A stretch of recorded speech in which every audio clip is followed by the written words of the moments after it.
It is late. The room has gone still. Somewhere above you the ceiling holds the dark, and somewhere inside that dark a thought is making its slow circle, not urgent enough to sit up for, not quiet enough to release. You know this hour. Most people who are awake right now know it. Here is a question. Have you ever been truly heard? Not agreed with, not advised, not redirected toward a better version of the feeling, not told what you should do or what you probably mean or what the research suggests. Heard. The way a room understands the shape of the person who lives in it. Held without being managed. Most people, if they think about it honestly, have felt this perhaps a handful of times, once or twice from a friend who stayed very quiet at exactly the right moment. Once, maybe, from someone who loved them and knew to put down the phone. A stranger on a train who asked a question and then waited. It is a rare thing, and yet Carl Rogers spent his entire professional life arguing that it is the most important thing. That when it happens, when one person is genuinely, completely, unconditionally received by another, something changes that could not have changed any other way. Rogers was born on the 8th of January, 1902, in Oak Park, Illinois, the same leafy suburb outside Chicago where Ernest Hemingway would grow up, though they could not have been more different. He was the fourth of 6 children. His father was a civil engineer who ran a tight household. His mother was a woman of deep religious conviction. The Rogers home was not unkind, it was simply careful. Careful about idleness, careful about self-pity, careful about the emotions that were and were not appropriate to show. He would go on to become one of the most influential psychologists of the 20th century. He would reshape the practice of therapy, change how the field understood the self, extend his ideas into classrooms and conflict zones and the cold rooms of a state psychiatric hospital. He would be nominated for the Nobel Peace Prize. But none of that is why we sit with him tonight. We sit with him because of a small thing he noticed in a small room in Rochester, New York, in the 1930s. A thing so obvious that almost no one had seen it.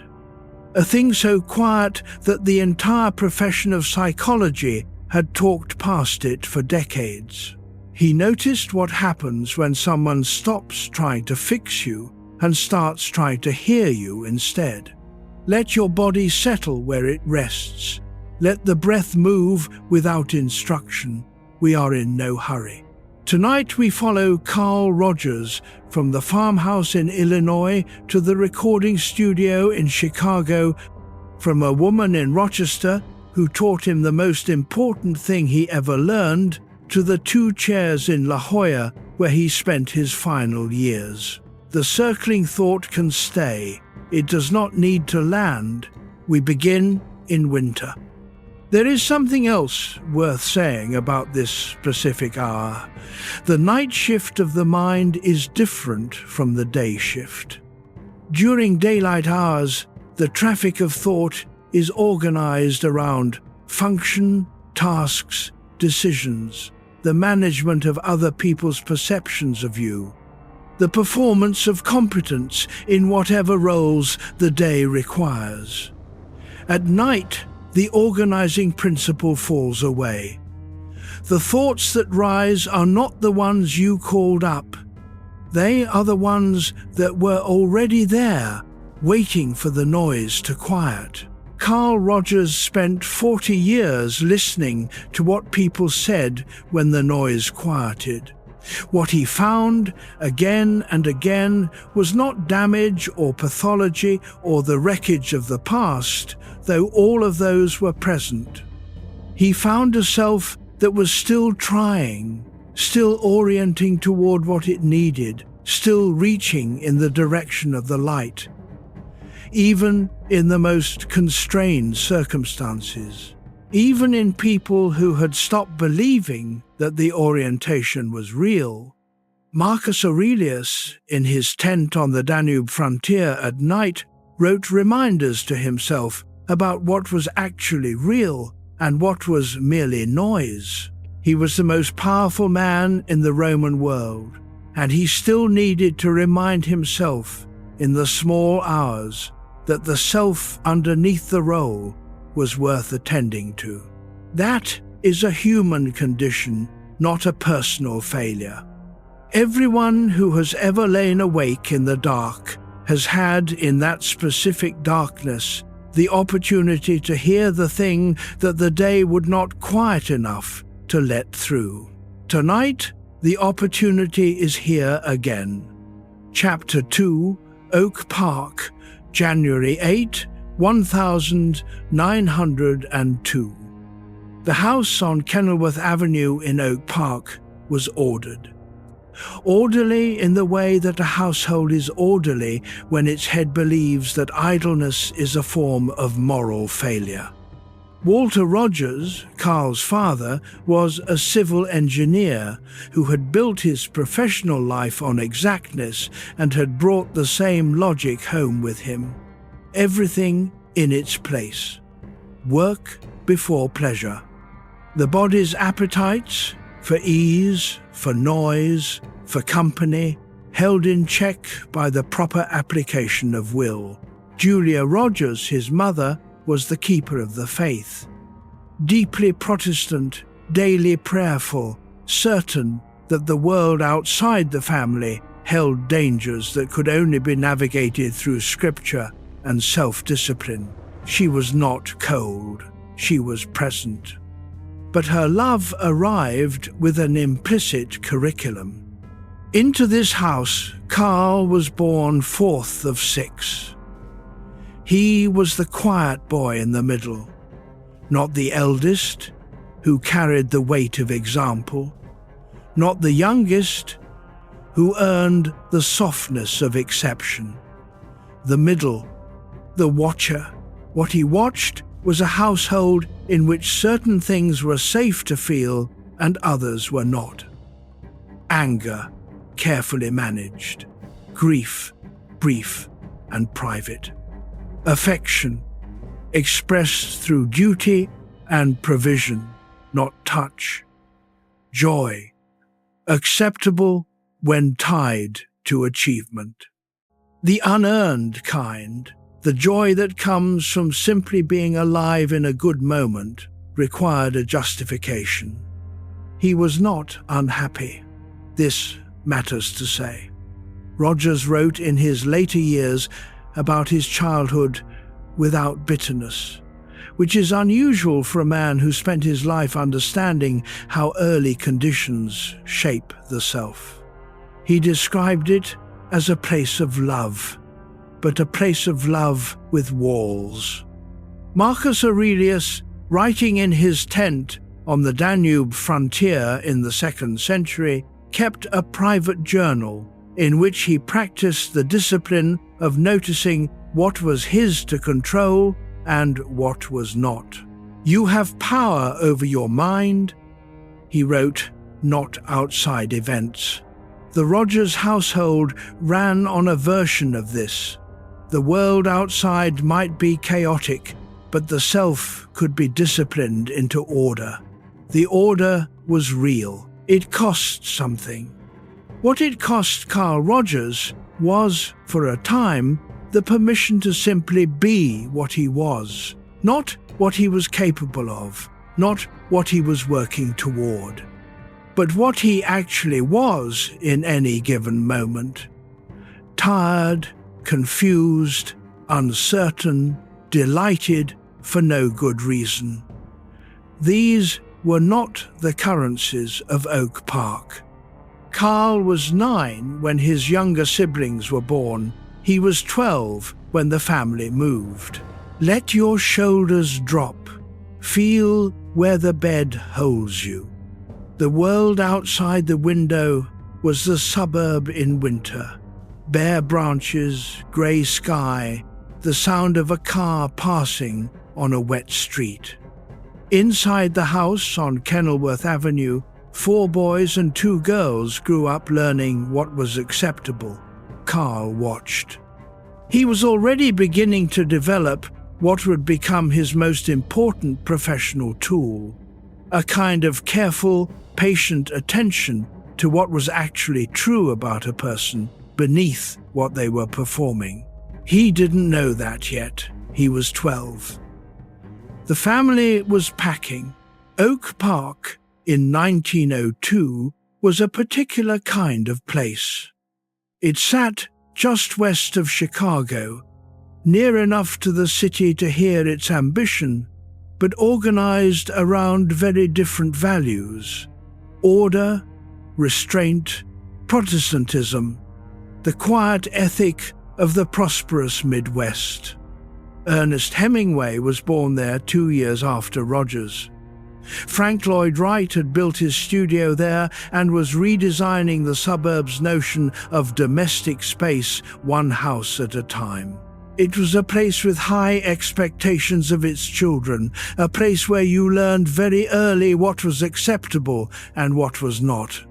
Rogers would write in his autobiography that his childhood in Oak Park was comfortable and outwardly uncomplicated. He did not suffer deprivation. He was not abused. His parents were, by the standards of the time and place, good parents, devoted, structured, intentionally cultivating their children's characters. The cultivation was the thing. It did not leave much room for what was actually inside. The philosopher John Dewey, who was reforming American education at this same moment, argued that the purpose of school was not the transmission of information, but the development of the whole person, the cultivation of genuine curiosity, of the capacity for self-directed inquiry, of what he called growth. Rogers would encounter Dewey's ideas later at Columbia and find in them a philosophical foundation for what he was discovering in the therapy room. That the person who is genuinely curious about their own experience is already healing. Chapter 3, The Farm. In 1914, Walter Rogers moved the family to a farm at the edge of what is now the western suburbs of Chicago. He had done well enough to buy land, and he believed, with the conviction of a man who had read agricultural handbooks, that a farm was a better environment for boys than a suburb. Room to work. Room to build. Distance from the temptations of the city. Carl was 12. He would later describe these years as formative in a way he did not fully understand until much later. The farm was isolating.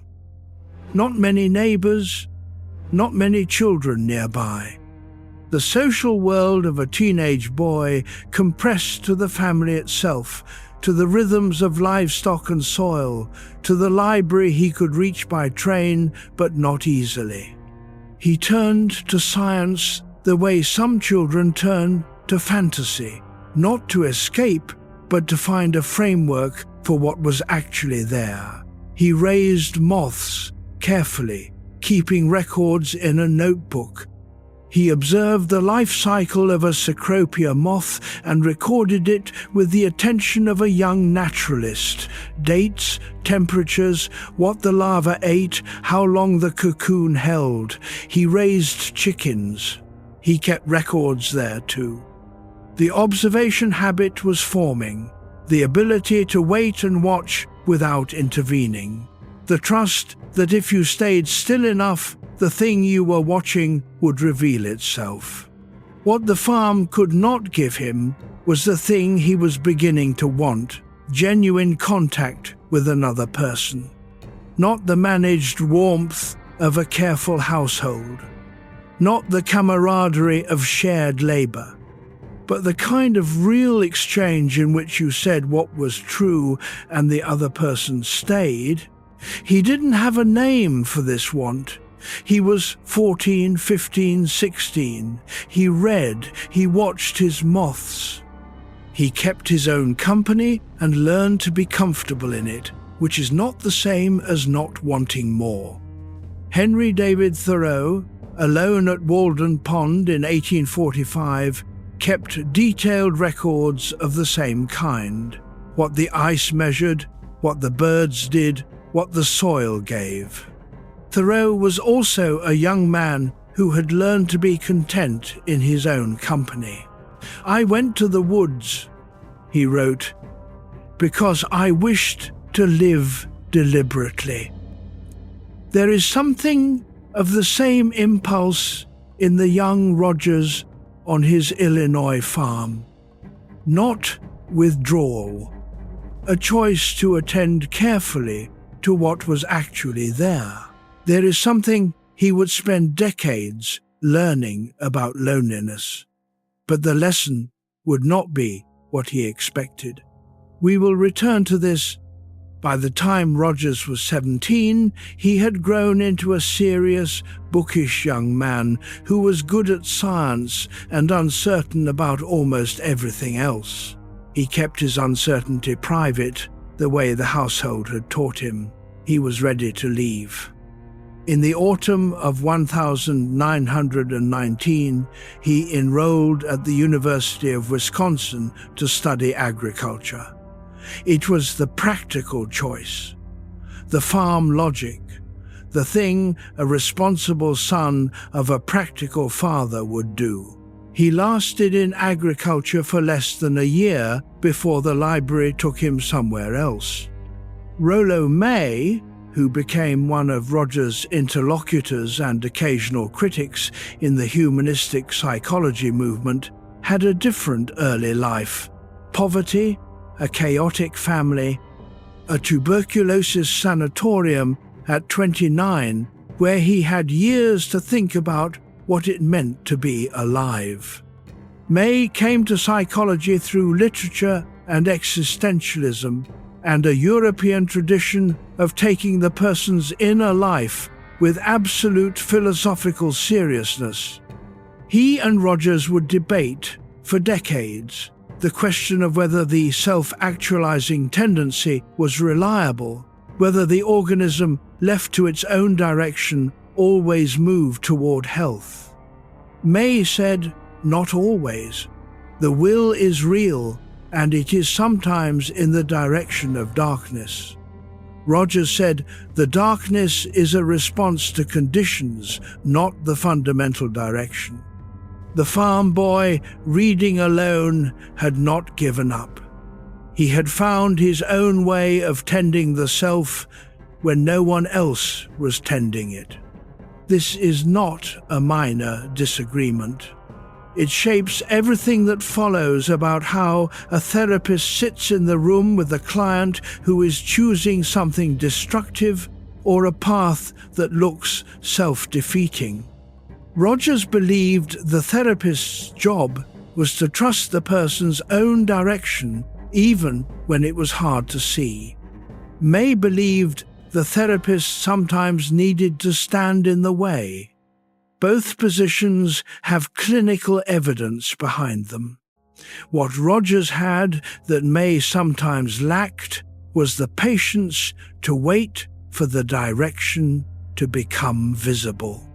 He learned that patience on a farm in Illinois, reading under a lamp. Chapter 4, University of Wisconsin, 1919. Madison in the autumn is cold early.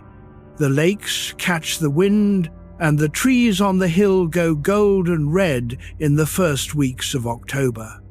And a 17-year-old from a farm outside Chicago with a suitcase and a clear sense of what was expected of him, might walk across the campus in the early weeks and feel, for the first time, something loosening. Rogers studied agriculture. He was dutiful and capable and followed the syllabus. He went to the library. And in the library, as happens to many serious people at 17, he found that the books assigned to him were the least interesting ones in the building.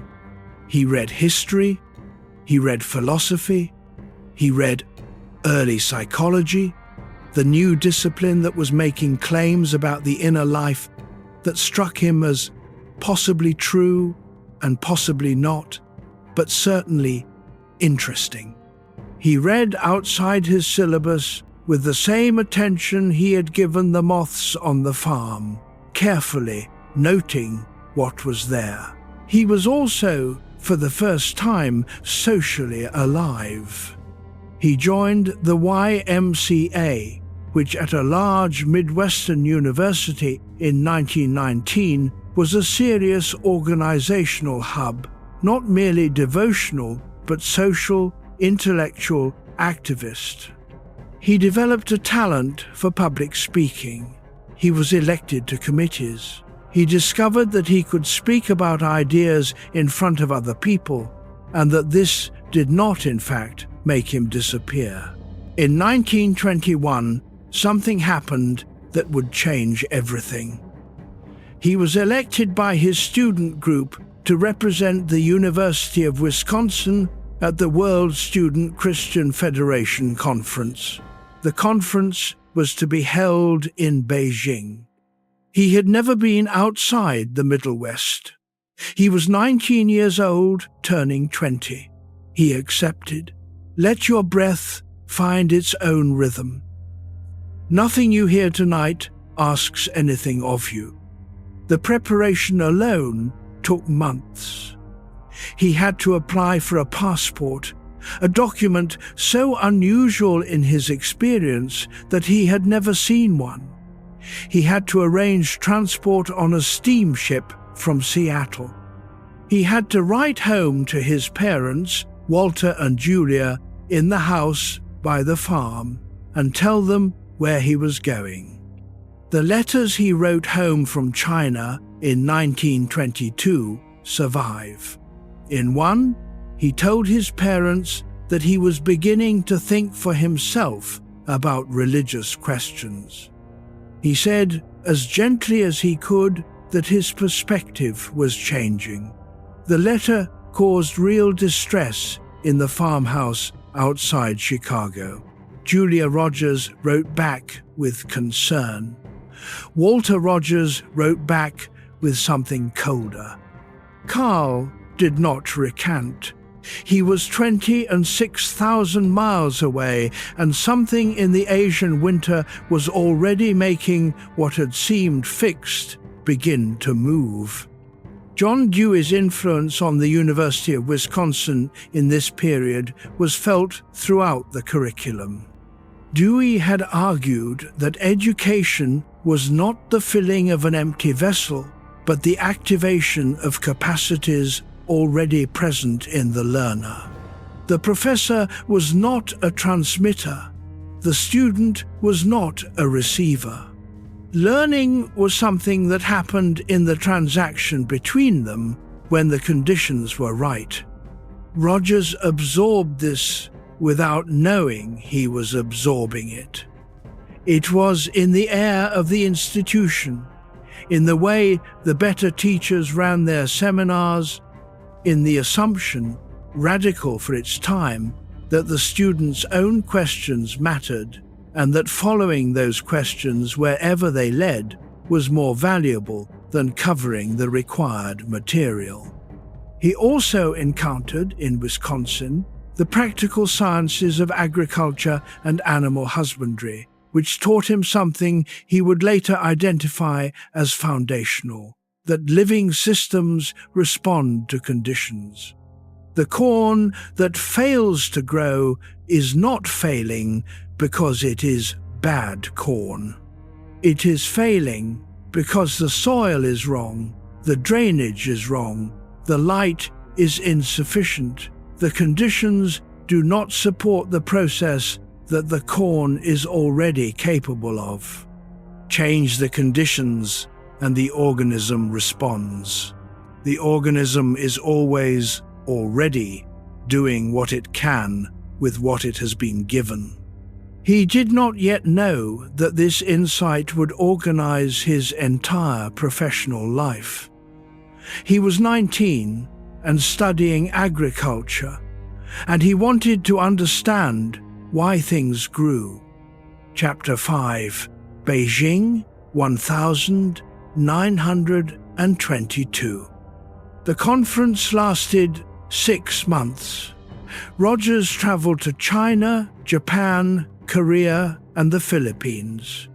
He was among a small group of young Americans representing Christian student organizations, and what he encountered was a world in which the framework he had been given, the one that ran from the Rogers farmhouse to the Protestant God to the proper conduct of a life, was simply one framework among many, held with equal sincerity and equal confidence. Buddhist monks in Beijing, Shinto practitioners in Japan, Confucian scholars who had been asking their own fundamental questions for centuries before the pilgrims landed at Plymouth Rock. None of them were obviously wrong. None of them were obviously confused. They were simply operating from a different set of coordinates. This sounds obvious when you say it, but when you have grown up inside a single framework, the experience of encountering another one that works is not philosophical. It is physical. Something shifts in the chest. The wall you didn't know was there develops very quietly a door. Rogers wrote home that he was freeing his mind. He meant it literally. He did not mean he was abandoning faith or rejecting his parents or becoming a different person.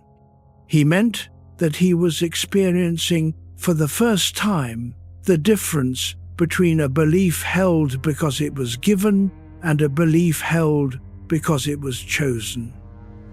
The first kind feels like shelter. The second kind feels like ground. William James, the American philosopher and psychologist, who would become one of Rogers' most important intellectual predecessors, wrote in his 1907 Lectures on Pragmatism that the truth of an idea is not a fixed thing. An idea becomes true, James argued, insofar as it helps us get into satisfactory relations with other parts of our experience. Truth is not a place you find, it is something you do. Rogers was living this in 1922 without having read it yet. He would read it later and recognize it immediately, the experience before the concept. He had been in Asia for 3 months when he wrote to his parents that he could no longer be certain of the things he had been certain of. It was not a rejection, it was a beginning. He came back from Asia with a question he could not answer, and he would carry it for the rest of his life. We will return to it. He changed his major from agriculture to history, then from history to something that did not quite have a name yet, but that pulled at him with the force of a question that had been waiting. Not what to grow, what people are, what happens inside them. He returned to Madison in the autumn of 1922, a different young man than the one who had left. He was not lost. He was, for the first time, genuinely looking. Beijing, in 1922, was between worlds. The Qing dynasty had ended a decade before. The Republic was young and contested. warlords controlled different regions. In the city itself, ancient gates and the smell of charcoal fires and the particular yellow dust of the northern plain, and inside this, the beginnings of a new intellectual life. Universities, newspapers, political debates that were simultaneously about China's future and about the nature of modernity and whether modernity was desirable in the form it had arrived. Rogers was 20. He had never been out of the Midwest before. The vastness of the difference hit him with a force he did not expect. Not just the geography or the culture, but the depth of the challenge to every assumed framework he had brought with him. He had assumed, without examining the assumption, that the Christian moral framework he had grown up in was universal, not merely Western, not merely one answer among many possible answers, but the answer. Beijing made that assumption visible to him for the first time. You cannot assume something and see it at the same time.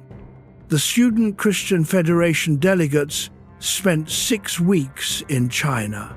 They heard from Chinese Christians and from Chinese thinkers who were not Christian, and from Western missionaries whose certainty had been softened by decades of encountering a civilization that had been asking the deep questions for 2,000 years before Christianity arrived.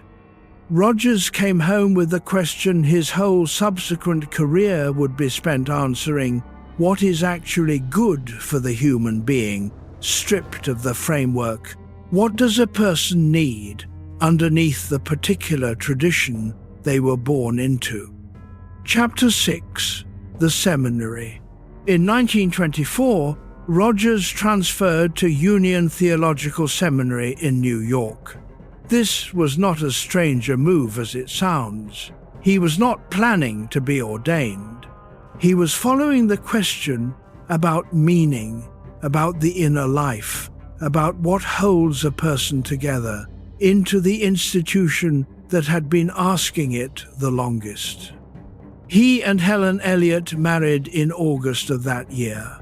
They had known each other for years, moved in the same social circles in the Chicago area, exchanged letters while he was in Asia. She was practical and warm and steady, and she would remain so for the 55 years they were together. Rogers described their marriage, in his later writing, as foundational in a way that he could not fully articulate, not because it was without difficulty, but because it was real.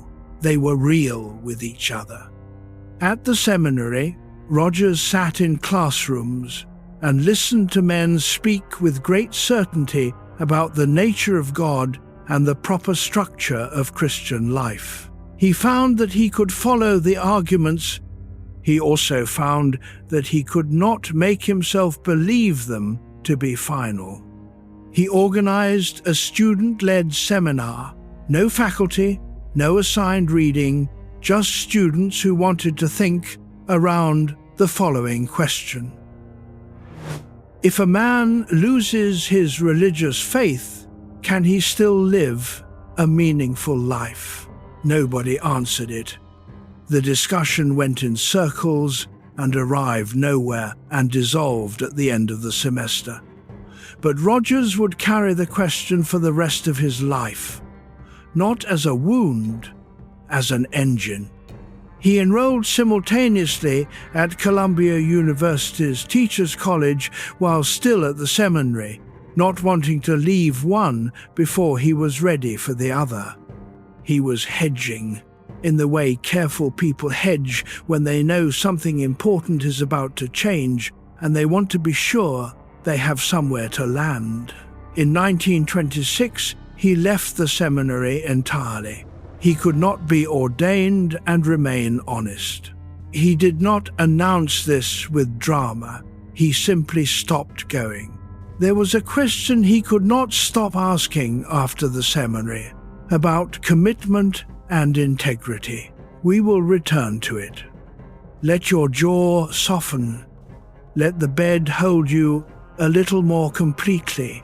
He walked out of Union Theological Seminary in 1926 and across the street effectively to Columbia's Teachers College, where a psychologist named Lita Hollingworth was doing what at the time was a radical thing, taking the inner life of the child seriously as data, not as symptom, not as pathology, as data.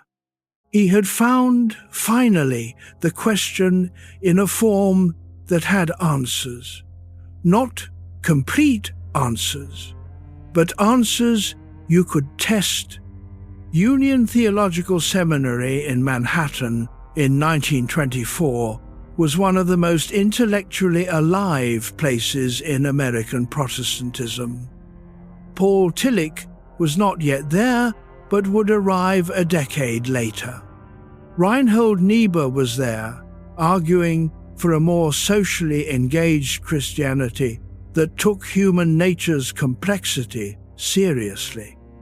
The seminary was a place where the tension between faith and evidence, between the call of the tradition and the call of the actual world, was felt as a live tension rather than one that had been comfortably resolved. Rogers encountered a teacher there who would remain important to him, a psychologist of religion named Harrison Elliott, who was trying to bring scientific rigor to the study of how people actually changed. Elliott's argument was that the mechanisms of religious conversion, of genuine moral change, were psychological mechanisms, and that understanding them empirically was not a threat to faith, but a deepening of it. If you could understand how change actually happened in a person, you could help it happen more reliably and more humanely. This was the bridge Rogers had been looking for without knowing it. He had come to the seminary with a religious question: how do people become good? And found there the beginning of a psychological answer, by being helped into conditions in which their own goodness can operate. The seminary gave him the question in its sharpest form, and pointed him, without quite knowing it, in the direction where the answer could be found. Chapter 7: Columbia and the Child. Lita Hollingworth, at Columbia's Teachers College, was one of the pioneering figures in child psychology in the 1920s. A woman who had spent her career arguing against considerable resistance, that the inner world of a child was not a diminished version of an adult's, but a thing unto itself, with its own logic and its own validity. Rogers studied under her and under other figures in the emerging field of educational and clinical psychology. He read widely.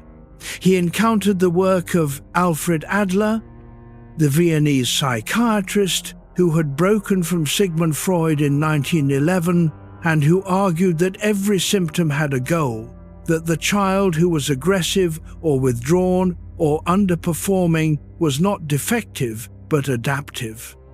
They were doing the best they could with the conditions they had been given. Rogers attended one of Adler's American lectures during this period. He was struck by Adler's warmth, the way Adler sat with patients in front of audiences and spoke about them as if they were entirely worth understanding. No diagnosis had the effect of a conclusion. Each behavior was the beginning of a question. He began an internship in Rochester, New York, through the Institute for Child Guidance. He was seeing actual clients, not hypothetical cases, actual children and families, often in crisis, often poor, often carrying more than any human being ought to be expected to carry. He was good at what he had been trained to do. He used the methods that were standard in the late 1920s: careful assessment, diagnosis, interpretation. He understood the theoretical frameworks and could apply them. Cases resolved or they did not. But something was bothering him. The clients he helped most were not, he slowly realized, the ones he interpreted most skillfully. They were the ones he listened to the longest. There was a discrepancy between his theory and his practice that he did not yet know how to name. In 1928, he took a formal position in Rochester at the Rochester Society for the Prevention of Cruelty to Children. He was 26. He was beginning to pay attention to the discrepancy in a new way. In Rochester, a woman would teach him the most important thing he ever learned. We will come back to her. For now, a room in Rochester. A man in his late 20s, with a new degree and a careful set of professional tools. Children who were afraid of things they could not name. Families who had run out of every other option. And a quiet question forming at the edge of his practice like water working under a door. The question was simple. What is actually helping here? It would take him years to answer it, but the answer, when it came, would change everything. The Society for the Prevention of Cruelty to Children in Rochester, New York, in the late 1920s, was a relatively new kind of institution. The progressive era had introduced the idea that child welfare was a public responsibility and not merely a private or religious one. Children who were being damaged by their environments, by poverty, by abuse, by neglect, were now, in theory at least, the concern of trained professionals who had the authority to intervene. Rogers was one of those professionals. He had trained in child psychology at Columbia under Lita Hollingworth, who had done groundbreaking work on gifted children and on the ways that institutional environments shaped their development. At the Society, Rogers worked with children who had been through very bad conditions: abuse, neglect, home environments that had taught them that adults were not reliable, that attention was punitive, that being seen was dangerous. These children had learned their conditions of worth the hard way. They had learned that you revealed as little of yourself as possible because what you revealed could be used against you. The wall they presented to Rogers was not stubbornness, it was wisdom.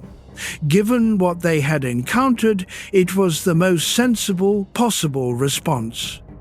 Rogers learned in those Rochester years that the appropriate response to a person's defenses is not to attack them, but to make them unnecessary.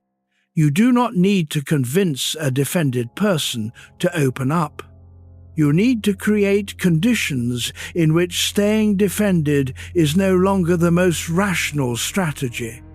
That shift happens slowly. It requires patience. Rogers was still developing. Chapter 8. What he was taught to do. The model of clinical psychology Rogers had been trained in was built on a clear structure of expertise. The therapist, or psychiatrist, or psychologist, depending on the decade and the institution, was the expert. The client was the patient. The patient presented symptoms. The expert interpreted them. This was not cruelty.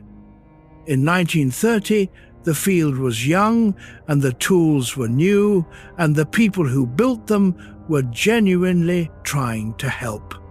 Sigmund Freud's influence had shaped an entire generation of practitioners in the belief that the unconscious was the seat of psychological disturbance, that the patient's conscious account of their own experience was necessarily incomplete and often actively misleading, and that the therapist's job was to decode what the patient could not see. It was a powerful framework. It produced real results for some people. And it was also, Rogers was beginning to discover, frequently wrong about the most important thing. He saw it most clearly in the cases that did not resolve. A man who came to him with a pattern of failed relationships. Rogers interpreted the pattern as connected to the man's relationship with his father. The man considered this and said, politely, that he didn't think that was right. Rogers refined the interpretation. The man continued to come to appointments and continued, politely, to disagree. The relationship did not improve. A girl who had stopped speaking at school. Rogers assessed her and arrived at a hypothesis about social anxiety rooted in early humiliation. The girl sat with this hypothesis and remained silent. The assessments continued. The silence continued. What was he missing? Let your breath be wherever it is.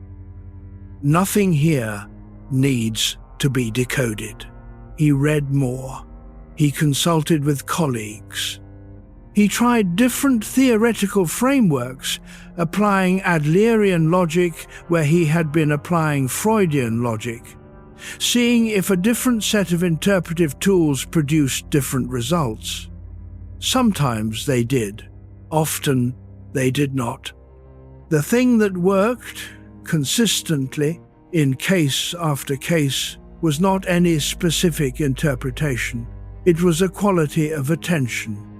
It was the difference between a session in which Rogers was listening for something and a session in which he was simply listening.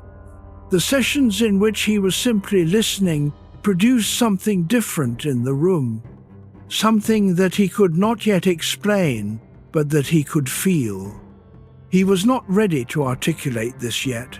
He was a young man in Rochester with a standard professional toolkit and a growing unease about the gap between what the toolkit was for and what actually seemed to help.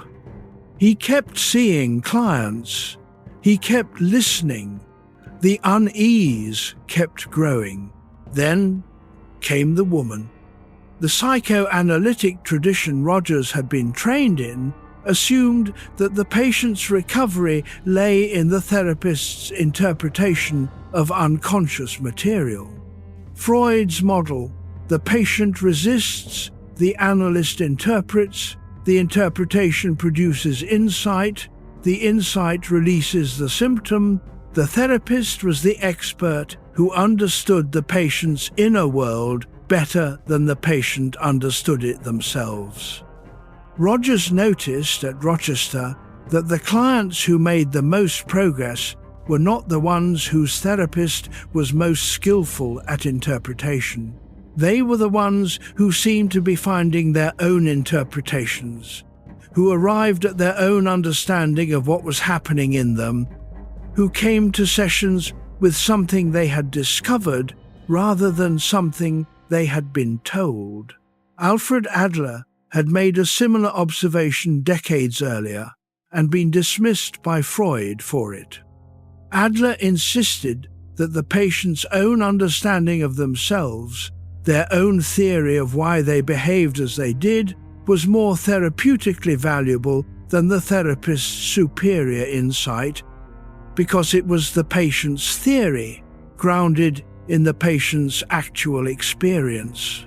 The therapist who substituted their interpretation for the client's left the client dependent on the therapist for future interpretations. The therapists who help the client develop their own capacity for self-understanding equip them for a life in which the therapist would not be present. Rogers was not yet reading Adler carefully. He was simply watching what worked. But the principle was the same one he would eventually articulate in every book he wrote. The person knows. Chapter 9. Conditions of worth. Before we come to the woman in Rochester, and we will, because her story is the hinge on which Rogers' entire professional life turned, we need to sit for a moment with a concept that Rogers named, not because the concept is difficult, because it is so close to home. He called them conditions of worth. They are not written anywhere. They are not announced.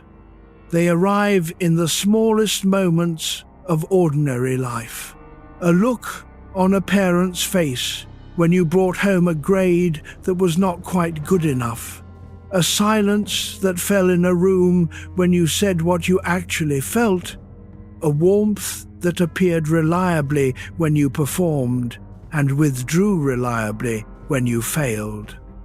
They are the rules your body learned before your mind had words for them. Conditions of worth. The conditions placed on the experience of your own unconditional value. If I succeed, I will be loved. If I fail, something withdraws. If I am cheerful, I am acceptable. If I am sad, I am a burden. If I work hard, I belong here. If I rest, I am suspect. If I agree, the relationship is safe. If I disagree, something cracks. None of these rules need to be stated for the body to learn them. The body is a very good learner.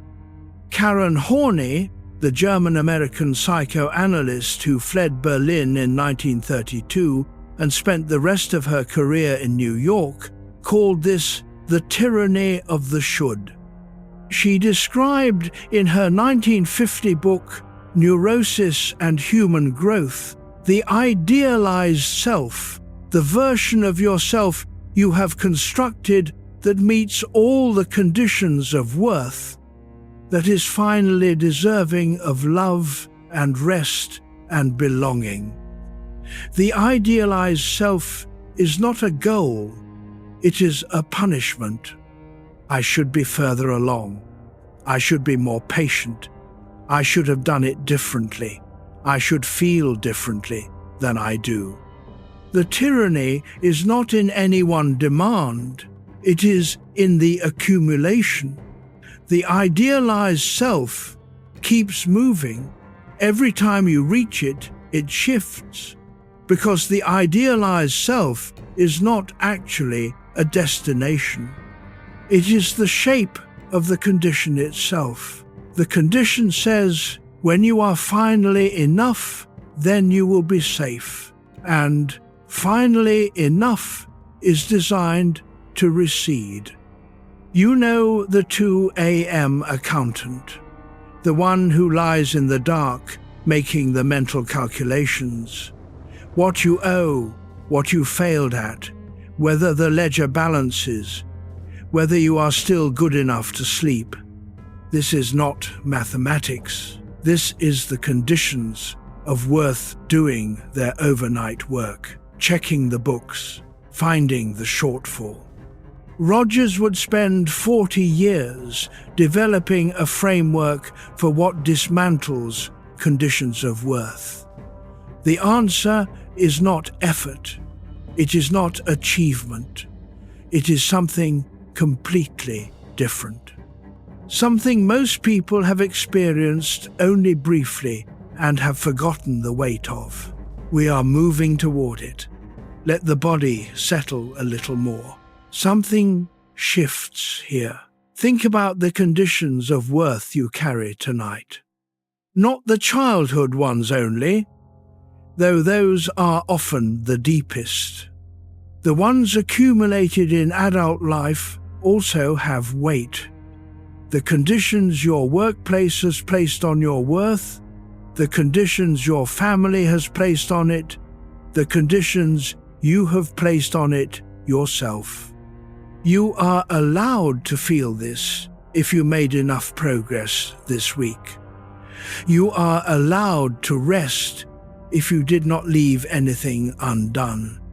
You are allowed to be here if you have managed your emotions appropriately. These conditions operate even in the dark. They are quiet in the dark, perhaps quieter than they are during the day, but they are there. The question that runs underneath a person's whole experience of themselves, am I enough as I actually am, does not stop when the lights go out. Epictetus, who had been a slave and came to philosophy through the experience of radical powerlessness, wrote that the only freedom that cannot be taken is the freedom of one's own response.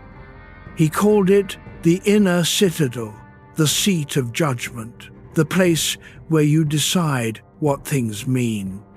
Rogers was making a different but related claim, that the inner citadel is most reliably defended not through stoic will, but through genuine reception.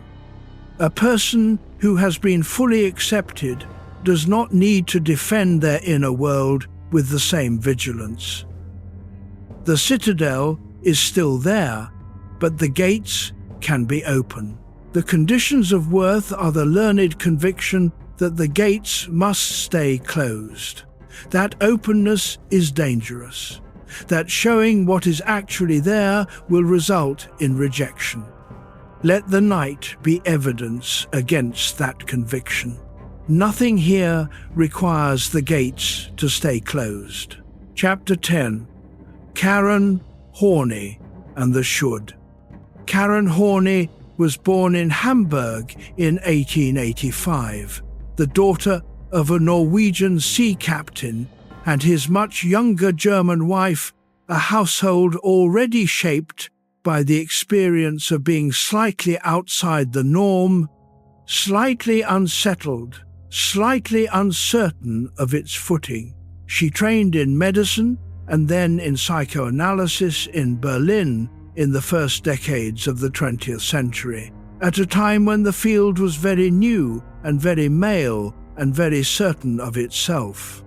She was not certain of herself. She was something better, curious. She had married Oscar Horney in 1909, a lawyer, and the marriage was difficult from early on. Long periods of emotional distance, a husband who struggled with depression, a household in which she raised 3 daughters while building a clinical practice and writing the papers that would eventually rewrite a significant portion of what psychoanalysis thought it knew about women, about culture, and about the self. By the time Horney fled Germany in 1932, the year before Hitler came to power, the writing having been on the wall for some time, she had already begun to break formally with the Freudian framework that had trained her. She didn't think the unconscious was wrong. She thought the framework was incomplete, too biological, too focused on the individual in isolation from the social and cultural conditions that shaped them. She arrived in New York and began again. In Neurosis and Human Growth, published in 1950, she described what she called the real self, the alive, vital, growing center of a person that knows, at some level, what it actually wants, what it actually feels, what actually matters to it. And beside it, she placed the idealized self, the constructed image of what the person believes they must be in order to be acceptable. Not to any one person, to the internal judge who has absorbed all the conditions of worth and elevated them to a standard of being. The tyranny of the should is the gap between the real self and the idealized self. Every "I should be more patient," or "I should have handled that better," or "I should not feel what I feel," is the idealized self asserting itself over the real one. Not because the real self is wrong, because the real self is inconveniently human. Rogers read Horney. He recognized what she was describing from his clinical work in Rochester and Chicago. The person who could never quite accept a compliment because it didn't match the internal ledger. The person who achieved something significant and felt nothing, or felt a brief flicker of relief, immediately replaced by the awareness of the next shortfall. The person who was gentle with everyone except themselves. He was building a parallel framework, coming at the same problem from a different direction, not from the idealized self as the problem, but from unconditional acceptance as the solution. The thing that dissolves the tyranny is not more discipline or greater achievement. It is the experience of being seen as you are, fully, without a condition attached. Horney called it the search for glory. Rogers called it psychological growth.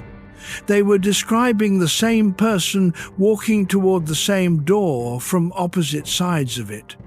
There is something Rogers discovered in Rochester that confirmed all of this. We are almost there. Horney had come to America in 1934, fleeing Germany, and settled in New York, where she began a productive disagreement with Freudian orthodoxy. Her argument was not merely clinical but political, that Freud's model of human nature encoded specifically male and specifically bourgeois assumptions about what counted as normal, healthy, and properly developed. The neurotic she described was not a person whose libido had been inadequately sublimated. The neurotic was a person whose real self had been crushed under the weight of the idealized self. The idealized self is the self you believe you should be. Competent, consistent, admired, in control, never uncertain, never weak, never wanting too much or too little. The idealized self is a composite image built from the internalized judgments of all the people whose approval you have sought across the years of your formation. It is, in Horney's phrase, a tyrant. It makes impossible demands and punishes the real self for failing to meet them. What Rogers called conditions of worth, Horney called the tyranny of the should. The language is different. The phenomenon is the same. Both were describing the specific weight of having learned that the self as it actually is not quite acceptable, and having organized one's entire psychological life around the project of becoming the acceptable version. Therapy, for both of them, involved undoing that project, not by replacing the tyrannical ideal with a better one, by dismantling the project of idealization altogether and returning the person to the question, who are you actually when you are not trying to be someone else? Chapter 11, The Ideal Self and the Real Self. Rogers framed the central problem of psychological health with an economy that the field found almost irritatingly simple. Every person, he argued, has a real self and an ideal self. The real self is who you actually are, the thoughts that actually pass through you, the feelings that actually move in your body, the things you actually want when you are not editing yourself for approval. The ideal self is who you believe you should be, the version of yourself that meets all the conditions of worth, that is finally deserving. Health, Rogers said, is when these two are close together. When the way you experience yourself matches, roughly, the way you present yourself, the way you feel in your body, the way you make decisions. When the gap is small, there is a sense of being real, of being present in your own life. Distress is when the gap grows large. And the gap grows because of conditions of worth. Because you learned in the living room or the classroom or the particular silence that fell after a particular moment that your real self was not quite acceptable, that to be loved and safe and belong, you needed to be closer to the ideal self.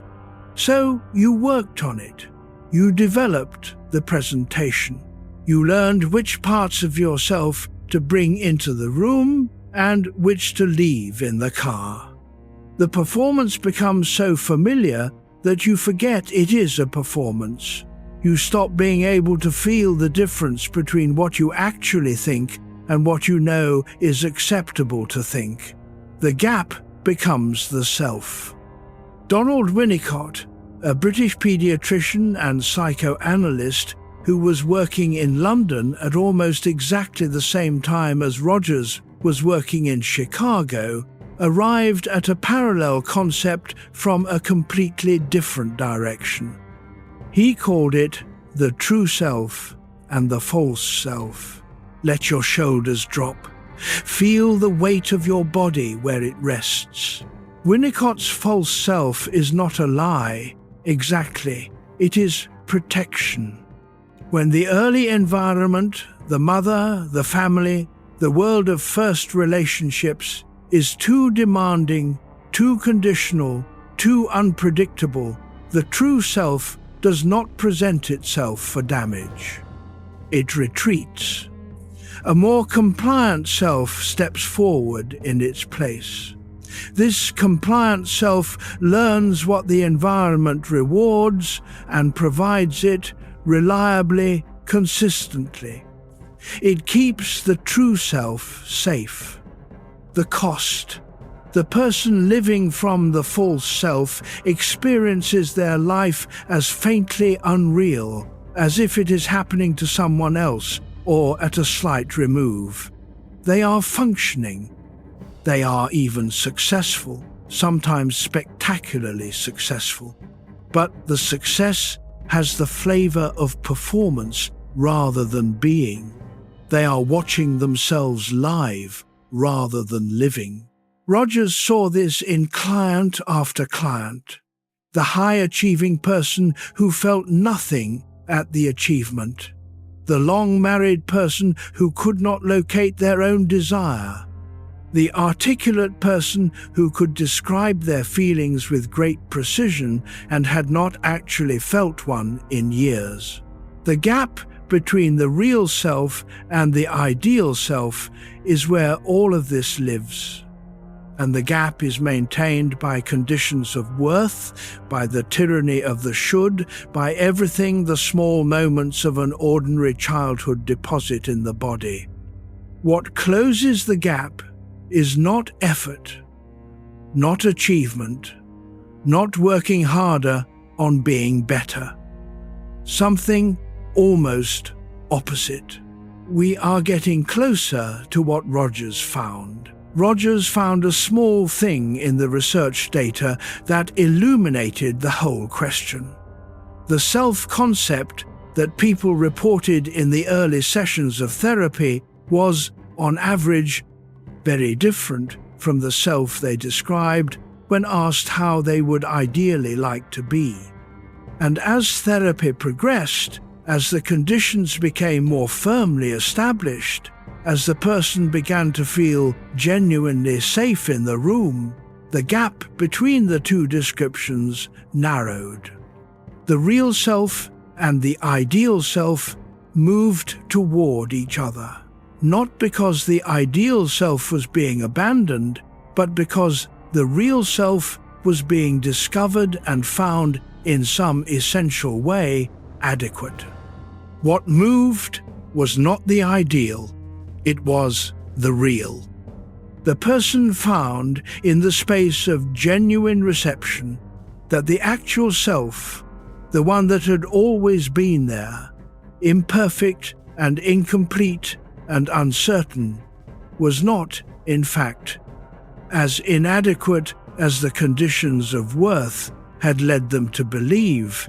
It was not so far from what they had hoped to be. It was just afraid to be seen. When a person says, "in session," something they have never said to anyone before, some particular truth about who they are, or what they have felt, or what they actually want, and the room receives it without judgment, something happens in that moment that is very specific. The self does not become different. It becomes visible. And being visible for the first time is often described by clients as feeling more real than they have felt in years. Chapter 12. What Donald Winnicott found. Donald Winnicott was born in Plymouth in 1896, the youngest child of a prosperous merchant family. He trained in medicine and then in pediatrics, and for 40 years he ran pediatric clinics at hospitals in London, seeing hundreds of children a week in consultation. He also trained as a psychoanalyst and treated adults in private practice. He was therefore a man who spent his professional life sitting with small bodies and large ones, observing what happened to people who had been helped and what happened to people who had not, and trying to find the pattern that explained the difference. What he found across thousands of cases was this: the children who grew into adults who could live in their own lives, who had access to their own feelings, who could be creative, who could tolerate uncertainty, who could play, were not the children who had been given perfect care. They were the children who had been given good enough care. The good enough mother, Winnicott's famous phrase, is not a mother who never makes mistakes. It is a mother who is present enough, responsive enough, consistent enough that the child can trust the basic safety of the world. The child cries and someone comes, not always immediately, not perfectly, but reliably enough that the child learns that their needs are not a burden, that their feelings will be met, that the world is fundamentally, if imperfectly, on their side. In that environment, the true self is safe to be known, safe to need things, safe to feel things, safe to develop. When the environment is not good enough, when the response to the child's needs is too unpredictable, too conditional, too absent, or too overwhelming, the true self learns that being known is dangerous. The false self forms compliant, presentable, and useful. The true self goes underground. Playing and reality. Winnicott's most important work, published in 1971, argues that the capacity to play genuinely, freely, without an outcome in mind, is the measure of psychological health. The person living from the true self can play, They can be absorbed in something for no reason. They can make something and not know what it means. They can rest without justifying the rest. The person living from the false self cannot do this. They can be productive. They can be impressive. They cannot play. Rogers would have recognized every word of this. He was working on the same problem in Chicago while Winnicott was working on it in London. Neither influenced the other much directly. Their work developed in parallel, the way water finds the same level from different sides of a wall. What both of them were trying to describe in different language from different clinical traditions was the same fundamental thing. The human person has a tendency toward health, toward growth, toward genuine life. And this tendency is blocked not by deficiency in the person, but by the conditions the person has had to live inside. The conditions can be changed, not in the past, but in the present, in a room, with the right quality of attention. We are almost to the room. The pediatrician at work, Winnicott found, was also always a psychologist, because the mother who brought in the sick child was never only worried about the physical symptoms. She was worried about her adequacy as a mother. She was managing her own anxiety while managing the child's. And the quality of the doctor's response to her, whether it received her anxiety or dismissed it, whether it treated her as an intelligent person who knew her child or as an ignorant person who needed to be corrected, directly affected how the child fared. Winnicott's concept of the holding environment came from this observation. The therapy room, like the good enough mother's attentive presence, holds the space in which the patient can be whatever they need to be: frightened, angry, confused, regressed, demanding, silent. The holding does not require the patient to be manageable. It requires the therapist to be stable. This is Rogers' 3 conditions in different language. Unconditional positive regard is the holding. Empathic understanding is the attuned attention, what Winnicott called the mother's face, that reflects the baby back to itself. Congruence is the therapist's stability, the fact that the holding is genuine rather than performed, that it will not suddenly withdraw if the patient becomes difficult. The holding environment, Winnicott said, is not special to therapy. It is what any child needs in order to develop a real self rather than a false one. Therapy, at its best, offers it to adults who did not receive it sufficiently as children. The room holds you now. Nothing is required of you. Chapter 13, John Bowlby, and How We Learned to Reach.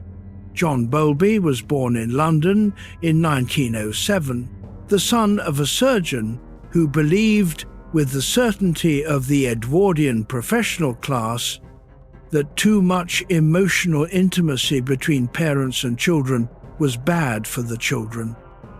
Young John was raised largely by a nanny.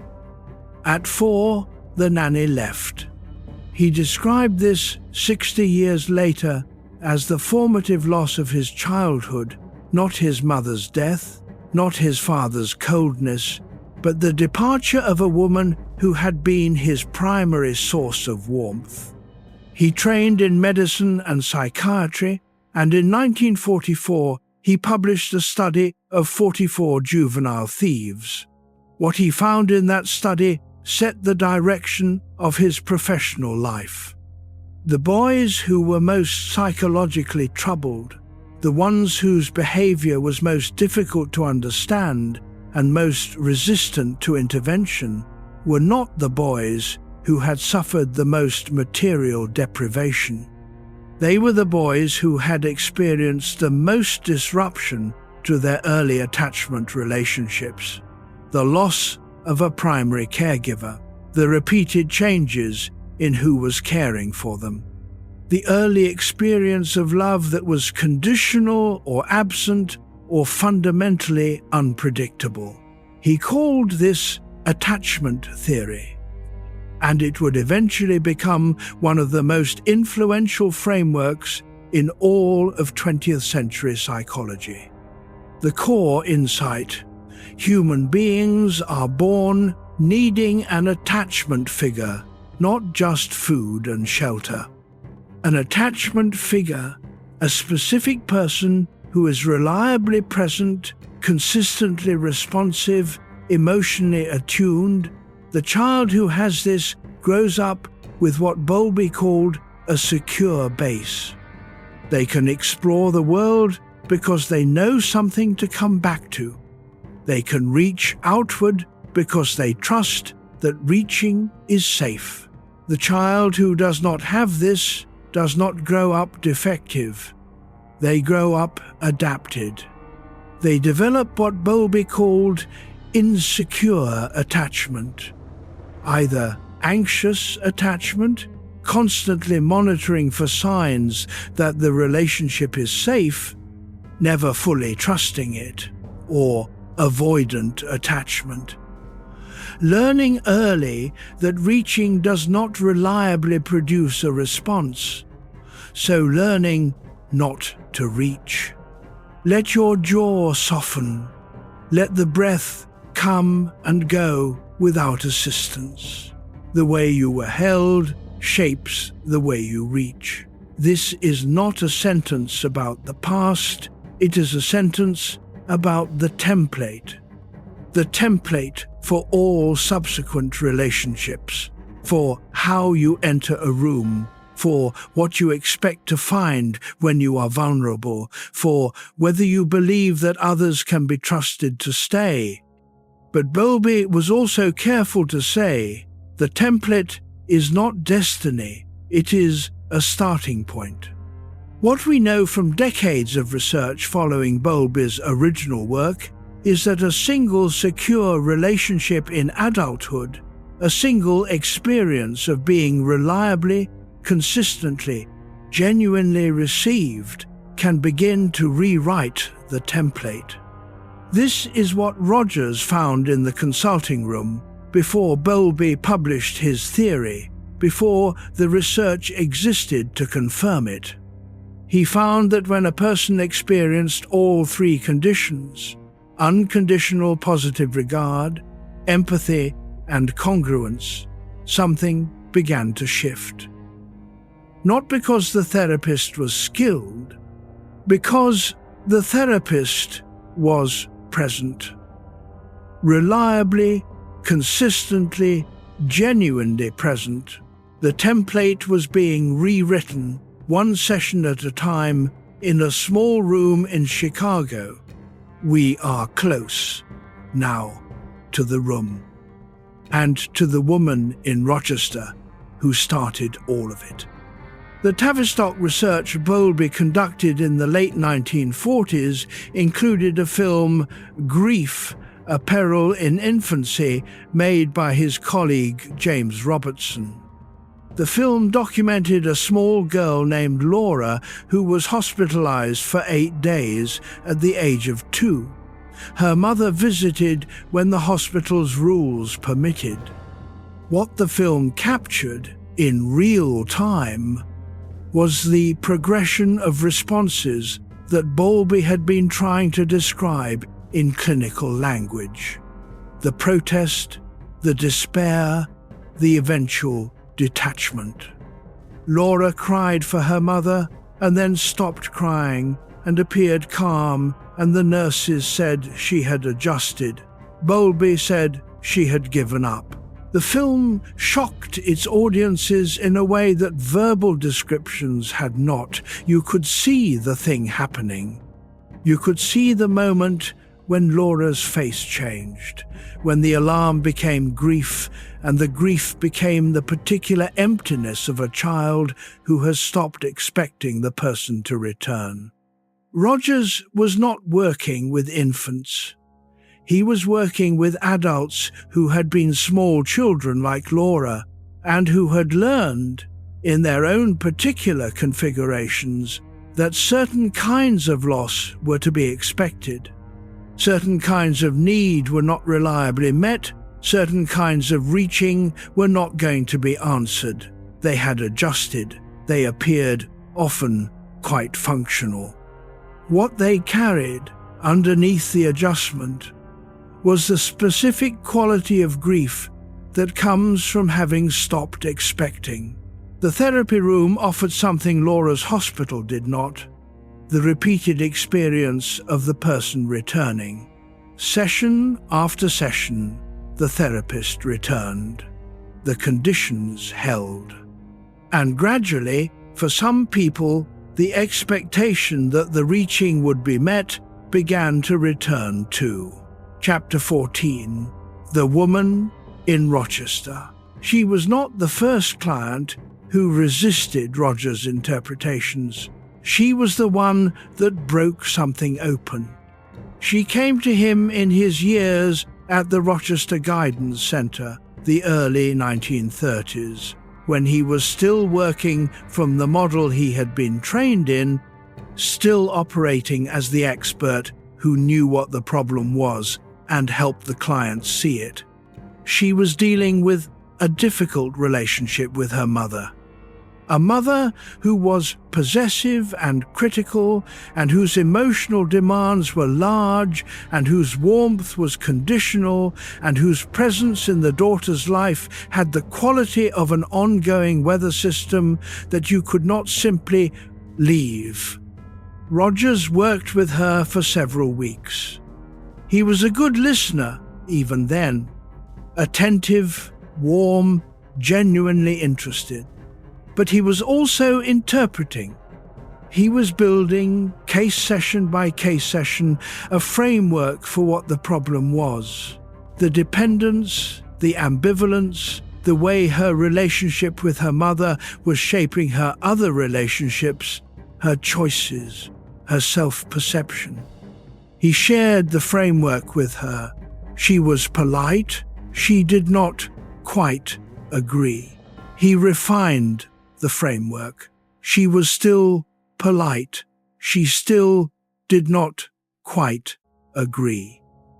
He built a third interpretation, more careful than the first two, more attentive to the nuances of what she had told him. She listened to it, and she said, essentially, that she thought he had it wrong.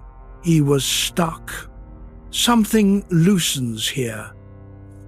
A deeper layer beneath the interpretation. He did not say this professionally, obviously.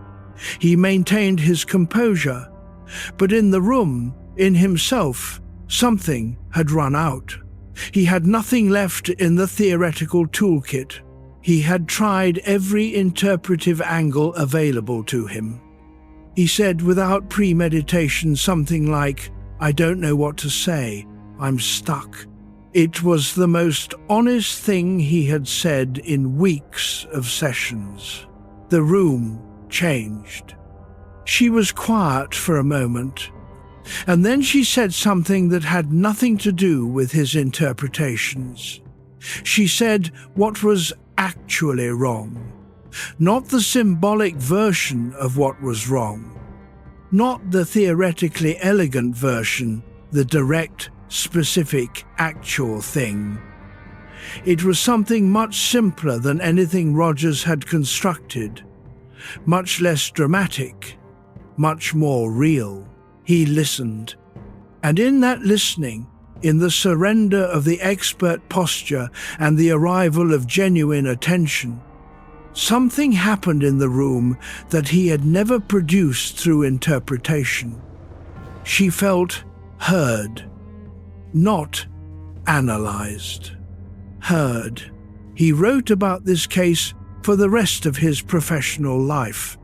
not with embarrassment, with gratitude. "This client," he said, "taught me more than any textbook ever did. She taught me that the client is the expert on her own experience, that my job is not to know, but to wonder alongside her." He had been looking for the answer inside himself. It was in the room with him all along. He would spend the next 50 years building a psychology around this one moment in a small room in Rochester. The moment when he stopped talking and started hearing.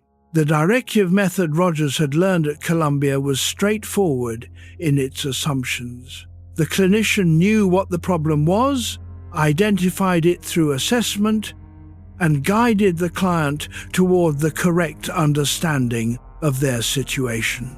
The clinician's expertise was the organizing principle of the encounter. What Rogers noticed in session after session was that clients gave the right answers. They adopted the framework. They accepted the interpretation. They told him what he appeared to expect.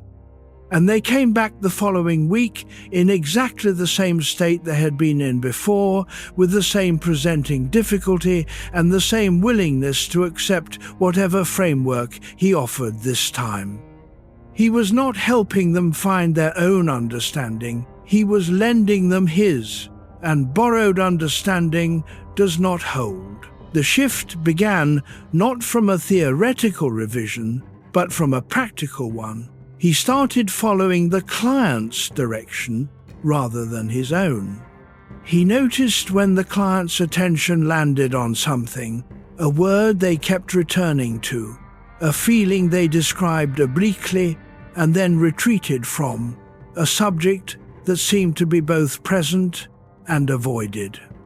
He started following that attention rather than redirecting it toward the agenda the assessment had generated. Something changed in those sessions. The clients began to find things Rogers had not led them to, things that were theirs, that had come from inside the encounter rather than from the clinician's toolbox. And these things held. They came back to the following session, carrying them, having thought about them, having begun to integrate them. He was learning to get out of the way. Chapter 15, Ohio State, 1940. Rogers had been working in Rochester for 12 years when he received an offer from Ohio State University to join the faculty. He was 38. He had published clinical work, had built a reputation as a thoughtful practitioner, and had been slowly, quietly developing ideas that had no name yet, but that he knew were different from the mainstream. He accepted the Ohio State position, and in his first year there, he did something that required more courage than it might appear in retrospect. On the 11th of December 1940, he gave an invited lecture at the University of Minnesota. The lecture was titled Newer Concepts in Psychotherapy. It is now considered the founding document of what would become person-centered therapy, though Rogers did not call it that yet. He called it non-directive therapy. The core claim was simple: the therapist does not direct. The client leads. The therapist's job is to create the conditions in which the client's own self-directing tendency can operate. He was afraid. He said so afterward. He was not afraid of the argument. He believed the argument. He was afraid of the professional reaction. He was suggesting, in a room full of people who had spent their careers learning to be experts on their patients, that expertise was not the point. that the expert posture was in fact an obstacle. The room received it with the temperature of a professional response. Politely, mixed, and somewhat slowly. But some people felt it immediately. A student in the back row who had been sitting with a case that wasn't resolving and who recognized what Rogers was describing. A practitioner in the middle rows who had been noticing the same gap Rogers had noticed in Rochester and who had not had a language for it. A colleague who would write to Rogers 2 weeks later to say that he had been right about something important. There is a quieter layer beneath the expert posture, Rogers was saying. Something that does more. Something that works because of what it is, rather than because of what it knows. He published a paper after the lecture, then a second paper. The ideas began to circulate. In 1942, he published his first full book, Counseling and Psychotherapy. He included in it something no one had done before. He included a complete transcript of an actual therapy session, 8 sessions with a man he called Herbert Bryan. Every word recorded and set on the page for anyone who wanted to read it. The field stared at it. For the first time, the black box of therapy was open. You could see what actually happened in the room. What you saw was not interpretation, it was listening. Careful, consistent, unconditional listening, and it was working. The body already knew this. The shoulders, if you feel them now, know it too. Counseling and Psychotherapy, published in 1942, contained something unprecedented in the literature, a verbatim transcript of an actual therapy session with detailed commentary. Rogers had used a tape recorder to produce a complete record of the session, and he published it with the client's permission, and with his own annotations identifying the moments he believed were productive and the moments he believed were not. This was, in the clinical world of 1942, an act of considerable transparency. Therapists did not expose their actual practice to scrutiny. The session was a private space, and what happened there was reported through the therapist's notes, which were necessarily selective and necessarily shaped by the therapist's theoretical commitments. Rogers was offering something different, the raw material available for anyone to examine and disagree with. The field's response was mixed. Some clinicians found the transparency valuable and the non-directive method genuinely innovative. Others were hostile. Rogers was not a medical doctor, and the assertion that untrained conditions could produce therapeutic change was, to many in the medical tradition, irresponsible at best.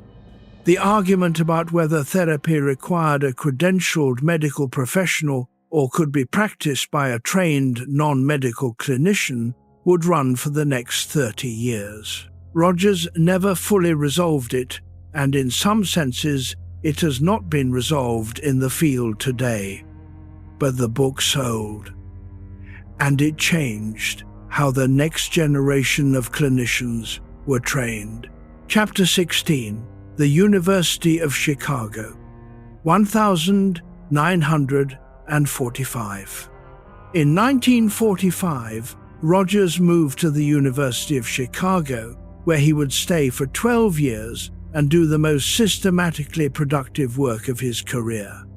He established the Counseling Center, assembled a group of young therapists who were willing to learn by working and to be studied while they worked, and began building what he called a research program around the process of therapy itself. This was unusual. Unusual in the sense that almost no one had done it before. Therapy happened behind closed doors in confidential relationships and was described afterward in case studies written by the therapist. What Rogers proposed was something more rigorous: to actually study what happens in the room using audio recordings, trained observers, and measurable outcomes. He hired people who were willing to be recorded. He hired clients who were willing to be recorded. He reviewed the tapes himself. He gave them to other researchers. He had raters score them for the presence or absence of the conditions he thought were important: unconditional positive regard, empathy, congruence. Then he measured whether the clients improved.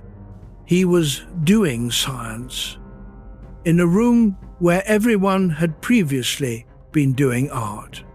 In 1947, he was elected president of the American Psychological Association. He was 45. He gave a presidential address in which he argued to the assembled leadership of American psychology that the self-concept, the person's subjective sense of who they are, was the central organizing fact of personality. Not the unconscious, not the drive, not the behavior, the self. Martin Buber, the Austrian-Israeli philosopher, had been arguing since 1923 that the fundamental unit of human existence was not the individual, but the relationship. His great book, I and Thou, proposed that we live in one of two modes at any given moment. In the I-it mode, we treat the world, including other people, as objects to be used, understood, managed. In the I-thou mode, we meet another being as a genuine presence, as a subject, as someone whose experience is as real and complete as our own. Rogers had not yet read Buber carefully when he gave his 1947 address. When he did read him, he recognized it immediately. The I-thou mode, in which the other is genuinely encountered rather than managed, is exactly what Rogers was trying to produce in the therapy room. Not as a spiritual achievement, as a clinical condition. Notice your breath. It does not need to change. 2 chairs facing each other in a small room in Chicago. One person who was tired of being managed. One person who had decided, after Rochester, to stop managing. What happened between them was not technique. It was encounter. Rogers was getting closer to being able to say what he meant. The counseling center Rogers built at the University of Chicago was unusual in several respects. It was staffed by doctoral students who were trained under his direct supervision, which meant that the 3 conditions were not merely Rogers' own practice, but were transmitted imperfectly, inevitably, but genuinely to a whole generation of practitioners who would go on to train the next generation. The culture of the center reflected Rogers' own approach: empirical, curious, relatively non-hierarchical. Graduate students were treated as genuinely capable of insight rather than as novices to be corrected. Their tape recordings were reviewed not to catch their errors, but to understand what was happening in the therapeutic encounter, what was working, what was not, and why. What Rogers was building, without quite labeling it this way, was a community of inquiry. a group of people who were seriously committed to understanding the same phenomenon and who believed that the understanding would come from looking carefully at the evidence rather than from defending a predetermined position. Erik Erikson had described a similar quality of intellectual environment at the Institute of Human Development at Berkeley during the same period. Jean Piaget was building something similar in Geneva. The middle decades of the 20th century produced, in several places simultaneously, research communities organized around genuine curiosity about human development and human change. Chicago, under Rogers, was one of them. The atmosphere mattered. What you are trying to understand shapes the way you try to understand it.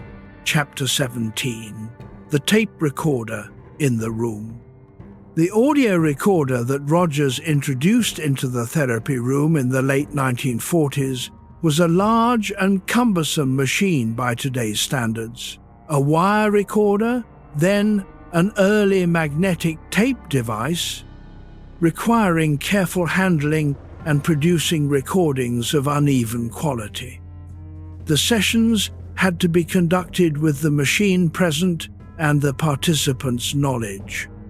It was not subtle, but it was transformative. For the first time in the history of psychotherapy, there was a record, a word-for-word, minute-by-minute record of what actually happened in a therapy session. Not what the therapist remembered happening, not the therapist's interpretation of what had happened. The actual exchange, preserved. Rogers and his students at the counseling center listened to hundreds of hours of tape. They had the sessions transcribed and measured. They developed rating scales for the conditions Rogers believed were therapeutic, for the level of unconditional positive regard present in the therapist's responses, for the quality of empathy, for the genuineness of the therapist's presence. And then they compared those ratings to outcomes. Were the clients improving? Did the ones who had therapists with higher ratings on the three conditions get better, faster, and more thoroughly than the ones who did not? The answer was yes. Not definitively, not universally, not without methodological complications that would be debated for decades. But yes, the conditions Rogers had identified, unconditional positive regard, empathy, and congruence, were correlated with positive therapeutic outcomes. And the correlation held across different therapists, different clients, different presenting problems. He was not proving a technique. He was proving that the quality of a relationship could be measured, and that when the quality was right, people healed. This was genuinely radical in 1950. The field of psychotherapy had been built on the assumption that technique was the active ingredient, that the therapist's skill in applying a specific theoretical framework, psychoanalysis or behavioral therapy, or any of the other modalities developing at the time, was what produced change. Rogers was saying something different. The technique is secondary. The relationship is primary.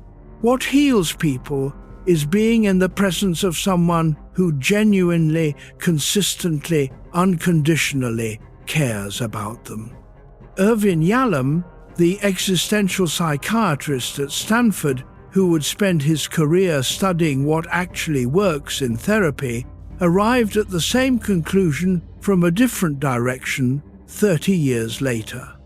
He described what he called the therapeutic encounter, the moment in a session when the therapist and client are in genuine contact, not role to role, but person to person. When the therapist's care is real and the client's reality is received, that moment, Yalom said, is not a delivery vehicle for technique, it is the thing itself. Rogers knew this from the tape recorder in 1948. He just had to find the language. So let us take one step deeper. What Rogers heard in the tapes was something he could not have heard any other way, the moment of shift in the client's voice. Not just in the words, though the words changed too, but in the vocal quality. A sentence spoken from behind a defended position has a particular sound. Fluent, slightly elevated, a voice reporting rather than experiencing. And then, in certain sessions, at certain moments, the voice changes, slower, less polished. The words come differently, like something being found rather than retrieved. The breath is audible. He listened to hundreds of sessions. He began to be able to identify from the tape alone the sessions in which genuine movement had occurred and the sessions in which it had not. The voice was the first indicator. The content followed. This observation shaped his understanding of the three conditions in a specific way. Congruence, the therapist's own genuineness, was audible. When the therapist was performing care rather than feeling it, the clients heard it. They heard it before they could name what they were hearing. Their own voices stayed behind glass. When the therapist was genuinely present, the clients' voices changed. The tapes also showed Rogers where he himself was not congruent. He could hear his own moments of formulating the next question rather than actually receiving what the client had just said. He could hear his own moments of performing understanding. These moments were followed reliably by sessions that did not move. He stopped finding this embarrassing and started finding it informative. The tape recorder was the first instrument that could show a therapist what they were actually doing. Chapter 18: The Three Conditions. By the time Rogers published Client-Centered Therapy in 1951, he had named them three conditions. He called them the necessary and sufficient conditions for therapeutic personality change. Necessary. You could not get the change without them. Sufficient. You did not need anything else. The technique, the theoretical framework, the specific diagnosis, these were, Rogers argued, secondary. Perhaps useful. Certainly not the thing itself. Unconditional, positive regard. Empathy. Congruence. He was not saying these three things are easy to provide. He was not saying any therapist can simply decide to have them and then have them. He was not even saying a therapist can provide them fully and consistently throughout any given session. He was saying that when a client experiences them, when a client perceives that they are being received in this way, something changes that could not have changed otherwise. Let us take them separately. Unconditional positive regard, the therapist's basic acceptance and prizing of the client, not for specific behaviors, not for making progress, not for being a good client, but as a person. The unconditional part is the essential part, not warm when things are going well and withdrawn when things are not.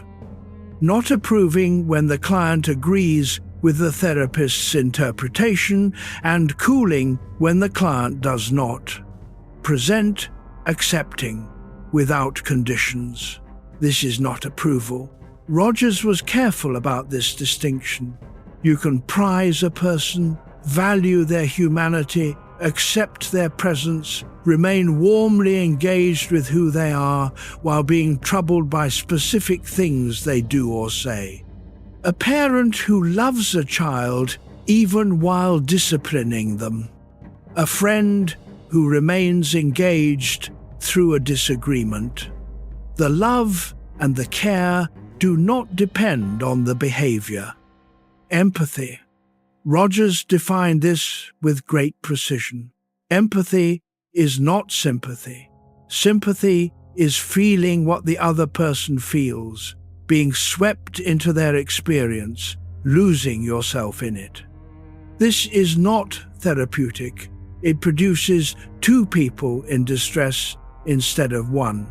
Empathy, Rogers said, is entering the other person's inner world as if you were them. The as if is essential. It preserves the boundary.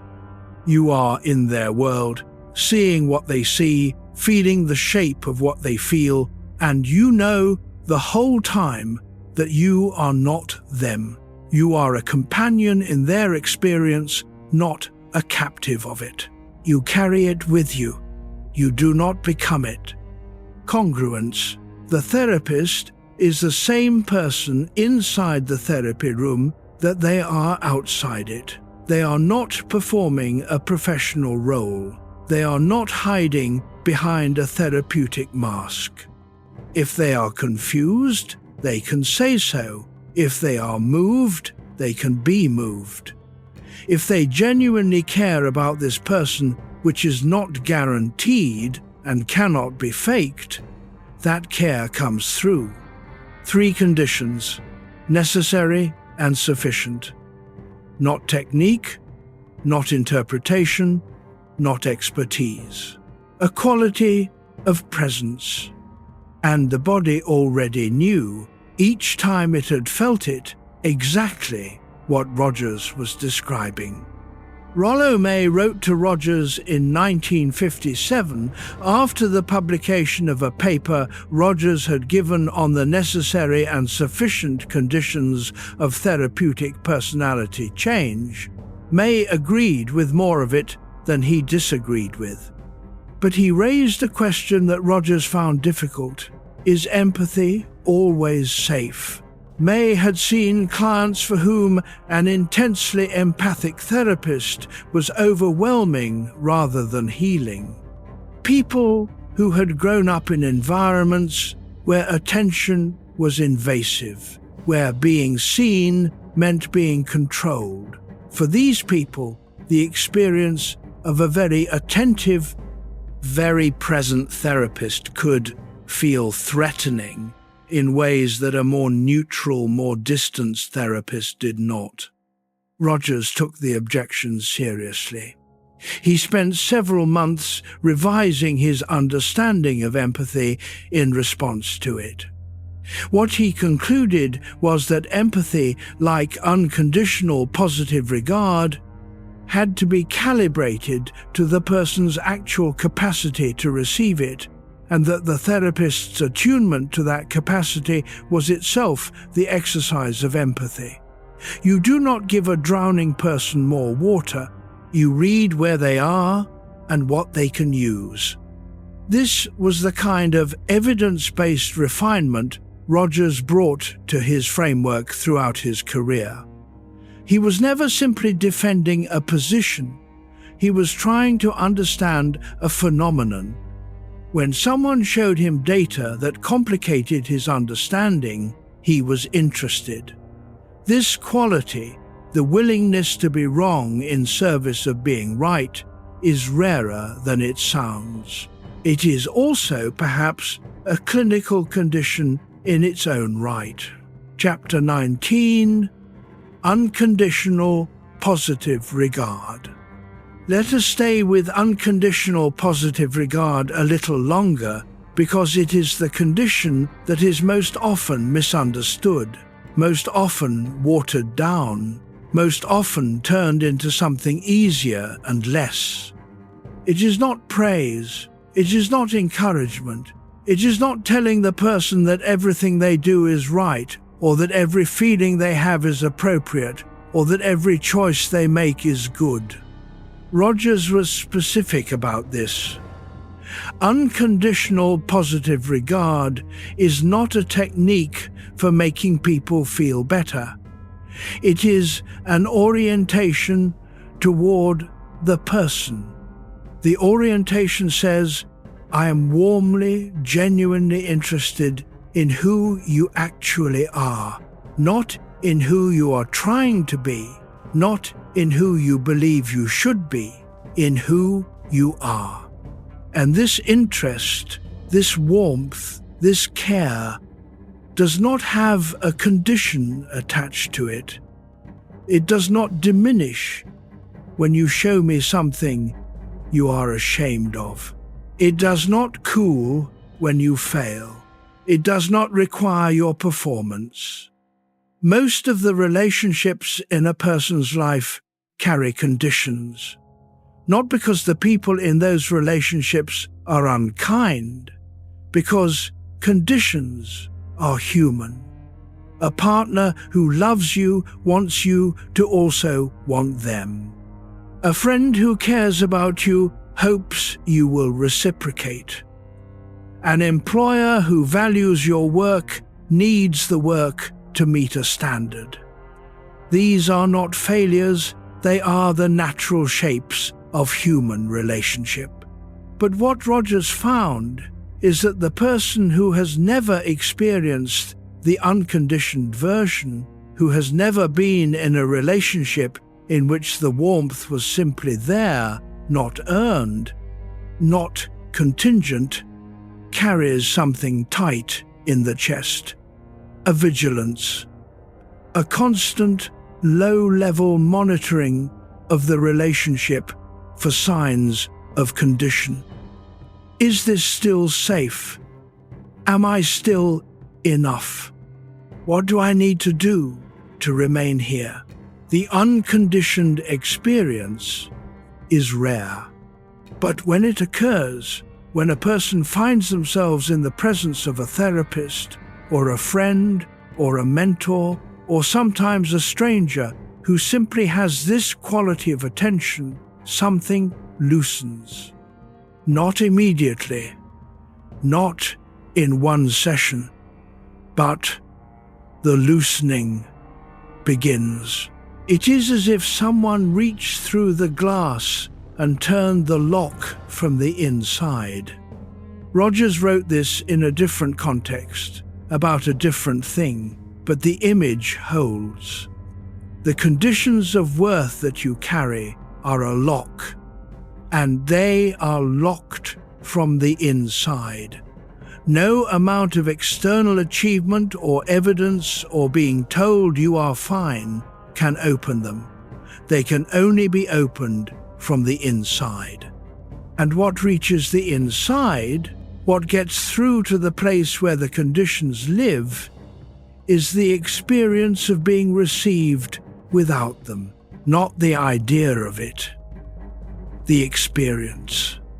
You have felt this, perhaps very briefly, perhaps so long ago that it has blurred with other memories. A teacher who was genuinely interested in what you thought, not in what you answered. A grandparent who let you be exactly what you were that afternoon. A room once in which you did not need to be different than you were. The body remembers that room even when the mind has moved on. Let the jaw soften. Let the shoulders find where they want to rest. Nothing here requires performance. The conditions of worth ask something of you every waking hour. Tonight, in this room, they can rest. The Buddhist tradition has a practice called metta, often translated as loving kindness, though the word resists clean English translation. Metta is not a feeling, it is a practice the deliberate extension of goodwill toward a person, repeated, whether or not the feeling of warmth is currently present. You extend it toward people you love easily, and then toward people you are neutral about. And then the hardest step toward people you find difficult or have been harmed by. What the practice trains is not the feeling but the orientation, the capacity to meet another person with goodwill as a starting point rather than a conditional response. Thich Nhat Hanh, who spent decades in exile from Vietnam because he would not take sides in a war, wrote about metta as the basis of genuine encounter. You cannot hear another person clearly if you have already decided before they speak whether they are worth hearing. Unconditional positive regard is the therapeutic expression of this orientation. Rogers did not frame it in Buddhist terms. He came from a clinical tradition, not a contemplative one, but the structural similarity is exact. The therapist who extends unconditional positive regard to the client is not waiting to see if the client earns it. It is extended first. The relationship begins there. The consequences of beginning there are what Rogers spent his career documenting. The evidence came from research. The practice came from somewhere older. Chapter 20, Empathy Without Merger. Rogers spent considerable effort on the word empathy because the word, by 1950, had accumulated meanings that he did not intend. In ordinary usage, empathy sometimes meant feeling what another person feels, a sympathetic response, a kind of emotional merger in which the boundaries between your experience and the other person's became permeable. He did not mean this. He was careful to say, he did not mean this. What he meant was something more precise and, in a way, more demanding. He described it as entering the other person's inner world, their specific, subjective, moment-to-moment experience, as if you were them, while retaining the as-if quality throughout. The as-if was not a qualification. It was the entire point. Genuine empathy is not losing yourself in another person's experience. It is being fully present to it while remaining yourself. You are a companion in their world, not a captive of it.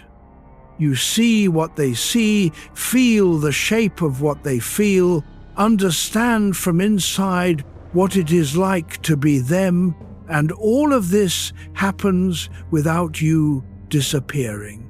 The witness remains. Simone Weil, the French philosopher who died in London in 1943 at the age of 34, wrote in a letter to her friend Joe Bousquet, "Attention is the rarest and purest form of generosity." She meant it as a spiritual claim, a statement about what we owe one another. But it maps exactly onto what Rogers was describing from a clinical direction. Most of what we offer each other in conversation is not attention. It is preparation for our next sentence. We are hearing the words, but we are already constructing the response, the advice, the reassurance, the similar experience, the deflection. Very little of our listening is listening. Most of it is waiting. To actually attend to another person, to receive what they are saying without filtering it through your own agenda, your own anxiety, your own need to be helpful or clever or right, is something almost no one does consistently. And yet, when it occurs, even briefly, the person receiving it knows it immediately. The body knows. This is what Rogers trained himself to do in the therapy room. Not to have answers ready, not to be preparing the next insightful question. To actually be there, in the present moment, with this person, receiving what was actually happening for them, rather than what he expected to be happening or what he thought should be happening. He described it in his later writing as a kind of presence, not a passive presence, an active, alert, engaged presence, but engaged with the other person's reality rather than with his own interpretation of it. Martin Buber called this the I-thou mode, the mode in which the other is genuinely met, not used, not observed, met. Rogers had a chance to discuss this with Buber directly. The meeting produced one of the most interesting conversations in the history of psychology. So let us take one step deeper. The dialogue between Rogers and Buber at the University of Michigan in 1957 has been described by those who were present as one of the strangest and most productive academic conversations of the mid-century. Buber was 79. He spoke in an accented, formal English that carried the weight of decades of European philosophical tradition. Rogers was 55, and his English was the flat, precise English of the Midwestern empirical psychologist. They seemed to be speaking from entirely different intellectual worlds. But they were trying to address the same problem.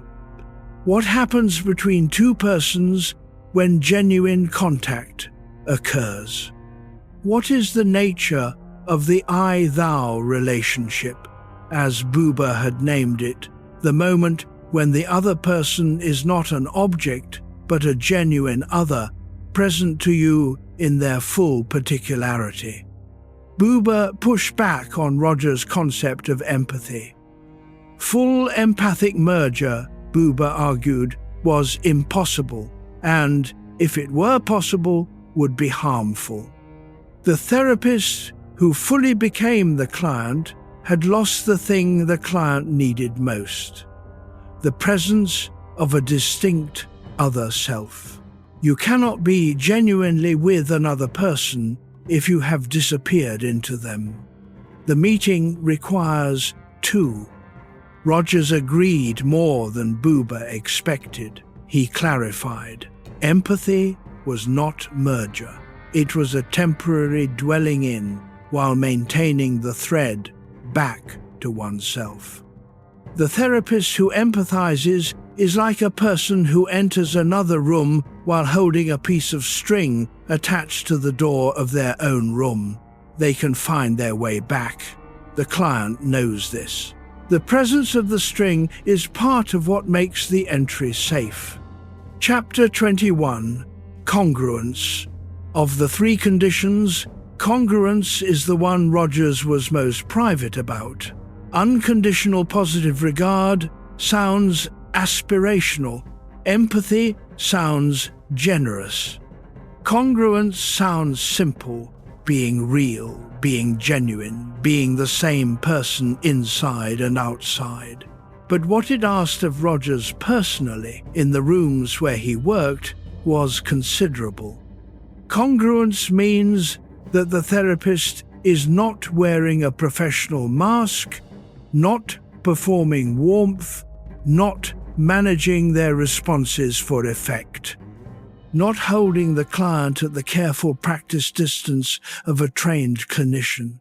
The therapist is actually there, actually moved when something is moving, actually unsure when something is unclear, actually present in the way that only a person can be present, not a role, not a technique, but a self. This was radical in 1951. The psychoanalytic tradition that dominated the field was built partly on the opposite idea, the therapist as a neutral surface onto which the client projects. The therapist's own personality, feelings, and reactions were to be carefully managed, controlled, and, in the ideal case, invisible. The therapy was about the client. The therapist was a mirror. Rogers was saying, the mirror is not enough. The client can tell when they are talking to a mirror. The body knows the difference between a person who is genuinely there and a person who is performing presence. Congruence is the condition that makes the other two real. Unconditional positive regard without congruence becomes hollow. The client feels the care but doesn't believe it because they can sense that the warmth is more professional than human. Empathy without congruence becomes skilled performance, accurate but somehow empty. When congruence is present, when the therapist is genuinely, actually themselves, the care and the empathy have somewhere real to live. Rogers was, by his own account, not always congruent. He went through a period during his years at Wisconsin, a period he described in his 1980 book, A Way of Being, with unusual candor, in which he was helping people professionally while feeling personally that he was losing his footing. He had taken on a very difficult clinical case. The work was affecting him in ways he was not managing well. He was not getting help himself.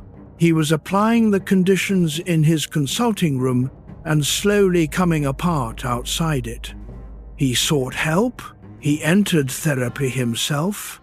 He described this as one of the most important things he ever did for his professional development, not because it gave him new techniques, but because it reminded him what it felt like to be the person in the room who needed to be received, not the receiver, the received.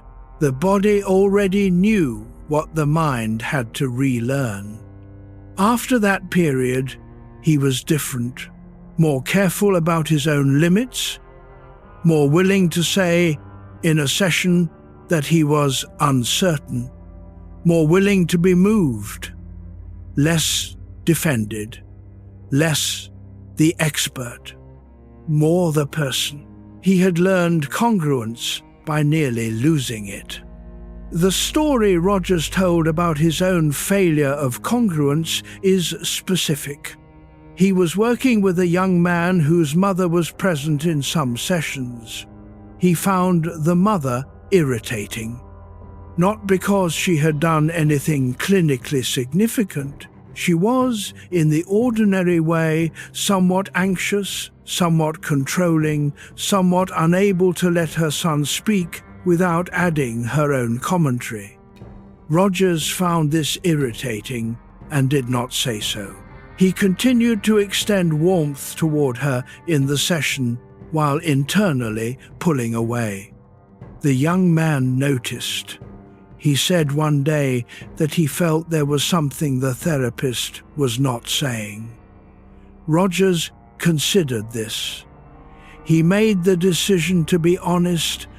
He told the young man and the mother that he found it difficult when the mother spoke over her son, that it made it harder for him to be fully present to the son's own experience. The session that followed was the best session in months. The mother, having been seen in her actual effect on the room rather than managed around it, became less defended and therefore, paradoxically, less intrusive. The son, having watched a trusted adult model the honest expression of a difficult feeling without catastrophic consequences, began to do the same. Congruence, Rogers concluded, is not about constant self-disclosure. It is about not systematically hiding from the client what is happening in the therapist. The client already knows. They are living in that room with you. What changes when you name it is not the information. They have the information. What changes is the quality of the honesty in the space. Chapter 22. The Martin Buber Conversation. If your mind has been drifting, that is fine. Come back gently. We are still here. There is no hurry and no performance required of you tonight. We are in April 1957. The University of Michigan. Two men in a well-lit room in front of an audience discussing whether genuine encounter between two people is possible at all. One of them was Carl Rogers, 55, in the middle of his career, well-established, known for the warmth of his work and the precision of his thinking about what happens in therapy. The other was Martin Buber, 79, the Austrian-Israeli philosopher whose 1923 book, I and Thou, had proposed that the fundamental structure of human existence is not the individual self, but the relationship between selves. Buber's argument, stated simply, though the book is not simple, is that there are two primary modes of relation. In the I-it mode, you relate to the other thing, person or situation, as an object. You observe it, use it, understand it, manage it. This is the mode of most of our waking hours. It is not wrong. You cannot navigate a day without it. But you cannot live a human life purely in it. In the I-thou mode, you meet the other as a genuine presence, not as an object to be understood, but as a subject to be encountered. The I-thou is not sustained. It arrives and passes. But when it arrives, something happens that cannot happen in the I-it mode. Two presences touch. Something that is neither you nor the other comes into being between you. Rogers listened to this and asked, with the directness that had become his hallmark, "Can the therapeutic relationship be I-thou?" Buber was careful. He said there was an asymmetry. In a genuine I-thou encounter, both people are fully present to each other. But in therapy, there is a structural imbalance. The therapist knows what they are doing. The client does not know the therapist's private situation, does not have the same level of information, cannot be as fully present to the therapist's experience as the therapist ideally is to theirs. This asymmetry, Buber said, made genuine I-thou in therapy difficult, perhaps impossible. Rogers pushed back. He said that in his experience, in the most alive and productive moments of therapeutic encounter, the asymmetry dissolved. Not in every session, not reliably, but in moments when two people were simply and fully present to each other, the professional structure temporarily transparent. Neither settled it. The conversation was never resolved. It has been analyzed by philosophers and therapists and anyone interested in the question of what happens between two people for 60 years. The resolution was not the point. The conversation itself, two serious men disagreeing, thoughtfully and warmly, about the limits of human contact, was the thing. Two people in genuine disagreement taking each other seriously. That, too, is a form of the encounter they were trying to describe. Buber's I and Thou, published in 1923, had argued that the most fundamental dimension of human existence was relational, that the self does not exist prior to relationship, but is constituted through it. The I only comes into full being in genuine encounter with the Thou. In the I-it mode, the other person is an object to be used, understood, managed, placed in a category. In the I-thou mode, the other person is present in their full particularity, irreducible, genuinely other. Buber's influence on Rogers was deep even before the 1957 dialogue. What Rogers was working toward in his theory of the therapeutic relationship, the conditions that made genuine contact possible, was, in Buber's language, the conditions that made the I-thou relationship possible in a professional context. The therapeutic stance was, at its best, an I-thou stance maintained by a person who was also professionally responsible for the other's welfare. The dialogue clarified something Rogers had been less explicit about: the asymmetry of the therapeutic relationship. Buber pointed out that the I-thou relationship, in its fullest form, is mutual. Both persons turn fully toward each other. In therapy, this mutuality is constrained. The therapist maintains boundaries. The relationship is professional. The focus is asymmetrically on the client. Buber was not sure this could be a true I-thou encounter.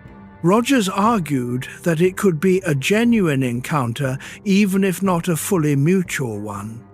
That the therapist's genuine presence, the willingness to be actually moved by the client, actually affected, constituted a real form of the I-thou even within the professional frame. They did not resolve the question. The question does not entirely resolve. Some of the most productive conversations end in honest disagreement. Chapter 23. Abraham Maslow and the Mountain. Abraham Maslow was born in Brooklyn in 1908, the eldest of 7 children in a family of immigrants from Russia. He described his childhood as lonely and unhappy. He was skinny and bookish and Jewish in a neighborhood that was none of those things. And he spent a great deal of time in the library for the same reasons Rogers had spent time on the farm with the moths. The world of books was more reliably safe than the social one.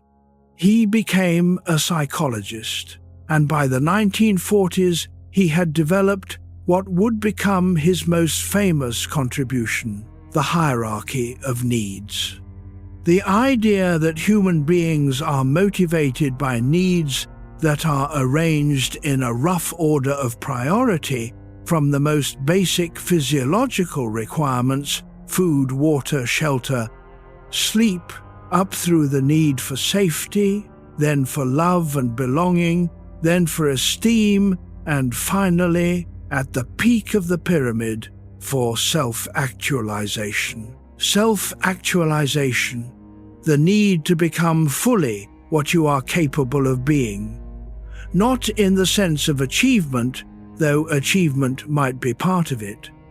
In the sense of being genuinely, completely, authentically yourself, living from your real self rather than from the performed version, pursuing what you actually care about rather than what you believe you are supposed to care about. Maslow studied healthy people. He looked at Abraham Lincoln and Albert Einstein and Eleanor Roosevelt and Frederick Douglass and a handful of people in his own acquaintance who seemed to him to be living at a level that others were not. He called these people self-actualized, and he described their characteristics: spontaneous, creative, comfortable with solitude, deeply engaged in a sense of mission, capable of intense experience, independent of culture and environment, democratic in character. Rogers was doing something related, but coming at it from the opposite direction. Where Maslow was describing the peak of the mountain from above, looking down at what the fulfilled human life looks like, Rogers was sitting in the valley with the people who couldn't get there and figuring out why. And what Rogers found was that the people in the valley were not there because they lacked the capacity for self-actualization. They were there because the conditions of worth had convinced them that their real selves, the ones who would do the self-actualizing, were not acceptable. They had locked the part of themselves that knew how to grow, because that part was too much or too little or too different from what the household had required. Remove the conditions. Provide the three conditions: unconditional positive regard, empathy, congruence, and the self-actualizing tendency already in the person, already trying to move, would find its way to the light. Maslow described the mountain from above. Rogers was the door at the base. They were friends, they corresponded, they admired each other's work. They were describing from different altitudes the same person. Feel the weight of your body where it rests. Something settles a little further. The hierarchy Maslow proposed: physiological needs at the base, then safety, then belonging and love, then esteem, then self-actualization at the apex, was, Rogers thought, too rigid. The pyramid implied a sequence. You could not pursue belonging until safety was established. You could not pursue esteem until belonging was satisfied. Clinical experience showed something messier. People pursued love in conditions of profound insecurity. People pursued meaning in states of physical deprivation. What Rogers thought Maslow had right was the direction, that the organism has a fundamental tendency toward growth, and that this tendency operates even when basic conditions are not met. Where Rogers disagreed was on the architecture. The self-actualizing tendency was not a peak to be reached after the lower needs were satisfied. It was the basic direction of the organism at all times, operating as best it could within whatever constraints were present. The difference matters clinically. A therapist who believes in Maslow's hierarchy might think, this person cannot work on self-actualization until they have stable housing. A therapist who believes in Rogers' formulation thinks, this person is already tending toward growth. The question is what conditions are obstructing the tendency and whether I can modify any of them. Rogers' formulation is less elegant architecturally. It does not produce a clean pyramid. But it matches what you actually find in the room, where people are trying to grow under conditions that would not, by Maslow's logic, support it. The two men liked each other. They differed. Both were right about some things. Chapter 24, Client-Centered Therapy, 1951. The book, Rogers, published in 1951, was the theoretical statement he had been building toward for over a decade. Client-centered therapy, its current practice, implications, and theory is not a light read. It is a careful, measured, methodical book that sets out the full architecture of the approach, the theory of personality, the theory of therapeutic change, the specific ways in which the conditions of worth develop, and the specific ways in which they dissolve. But at the center of it is a simple claim that has lost none of its force in the 70 years since. The organism, Rogers argued, has a built-in tendency toward growth, health, and self-actualization. He borrowed this concept from Kurt Goldstein, a German neurologist who had worked with brain-injured soldiers in Frankfurt during World War I and who had observed that even severely injured organisms continued to organize themselves toward the best possible functioning available to them. They did not give up. They did not deteriorate into randomness. They moved always toward health, as defined by what was possible for them given their conditions. Rogers took this idea and extended it to psychology. The organism has one basic tendency and striving, he wrote, to actualize, maintain, and enhance the experiencing organism. This is a profound claim. It means that the direction of the psyche is always, already, toward health. The person is not fundamentally a patient waiting to be fixed. They are an organism already straining toward growth, already trying to move in a healthy direction, held back only by the conditions of the environment in which they have had to live. The implication for therapy is radical. The therapist's job is not to fix, it is to provide the conditions in which the organism's own tendency toward growth can operate. Unconditional positive regard, empathy, and congruence. Not therapeutic tools applied to a passive recipient, but the environmental conditions that free the organism to do what it already knows how to do. The directional tendency of the organism is always toward growth. When it moves otherwise, look at the environment, not the organism. This was, in 1951, a challenge to the entire diagnostic apparatus of psychiatry, to the very idea of psychological illness as a defect in the person rather than a response to the conditions in which the person has lived. Rogers was not saying that psychological suffering was not real. He was saying that it was understandable, that it was, in every case, an adaptation, a response to conditions that did not support growth, rather than a failure of the organism itself. He was saying, the person in the chair across from you is not broken, they are adapted. The adaptation served a purpose. The adaptation can change when the conditions change. This is the thing Rogers discovered in Rochester, in Chicago, in the long corridors of his career. The organism already knows the direction of its own health. It just needs a room where it is safe to move. The word client, rather than patient, was a small revolution in 1951.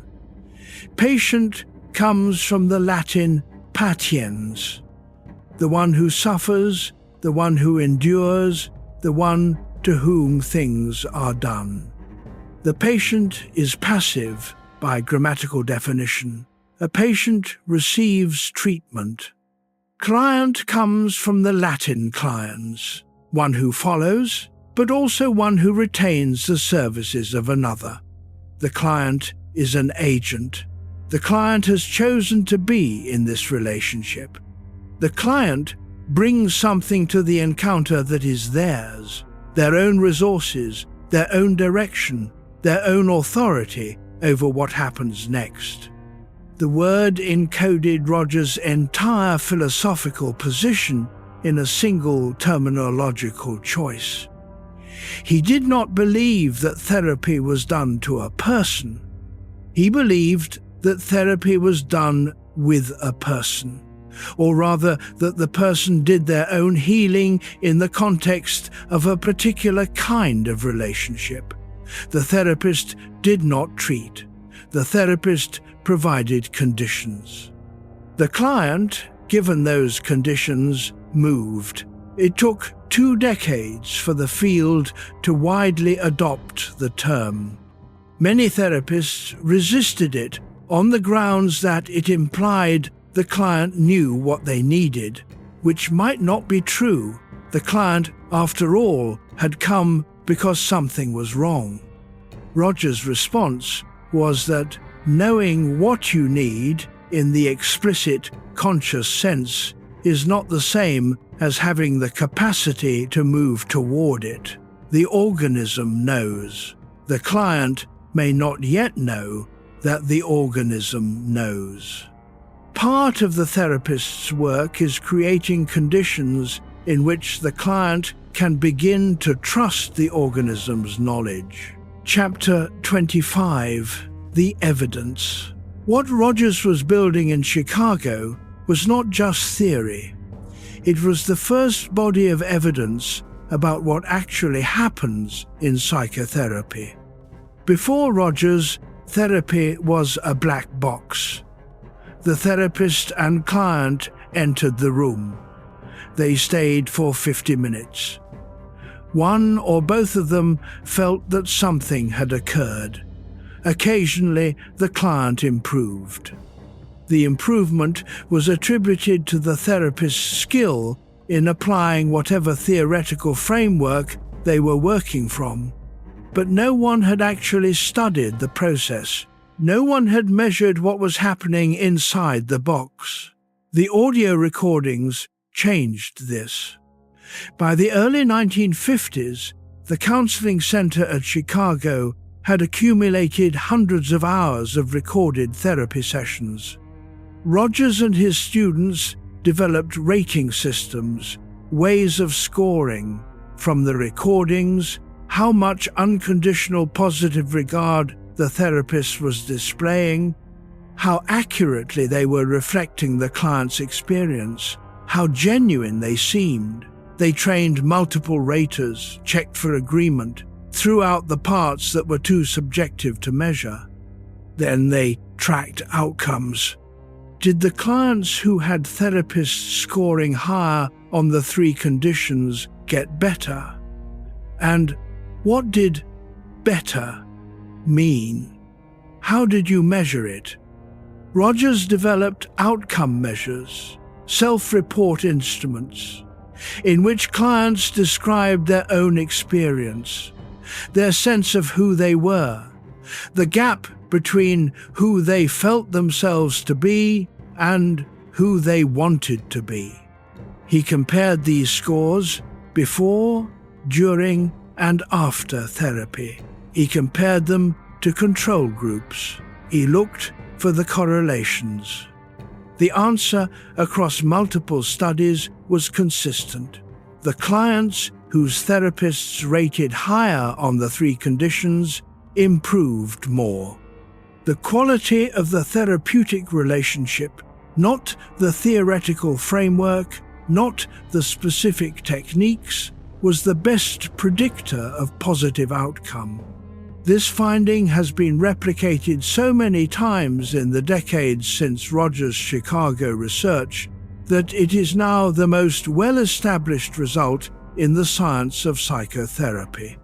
It is called the therapeutic alliance, the quality of the relationship between therapist and client, and it accounts for more variance in outcomes than any specific treatment technique that has been studied. Rogers found this in the 1950s.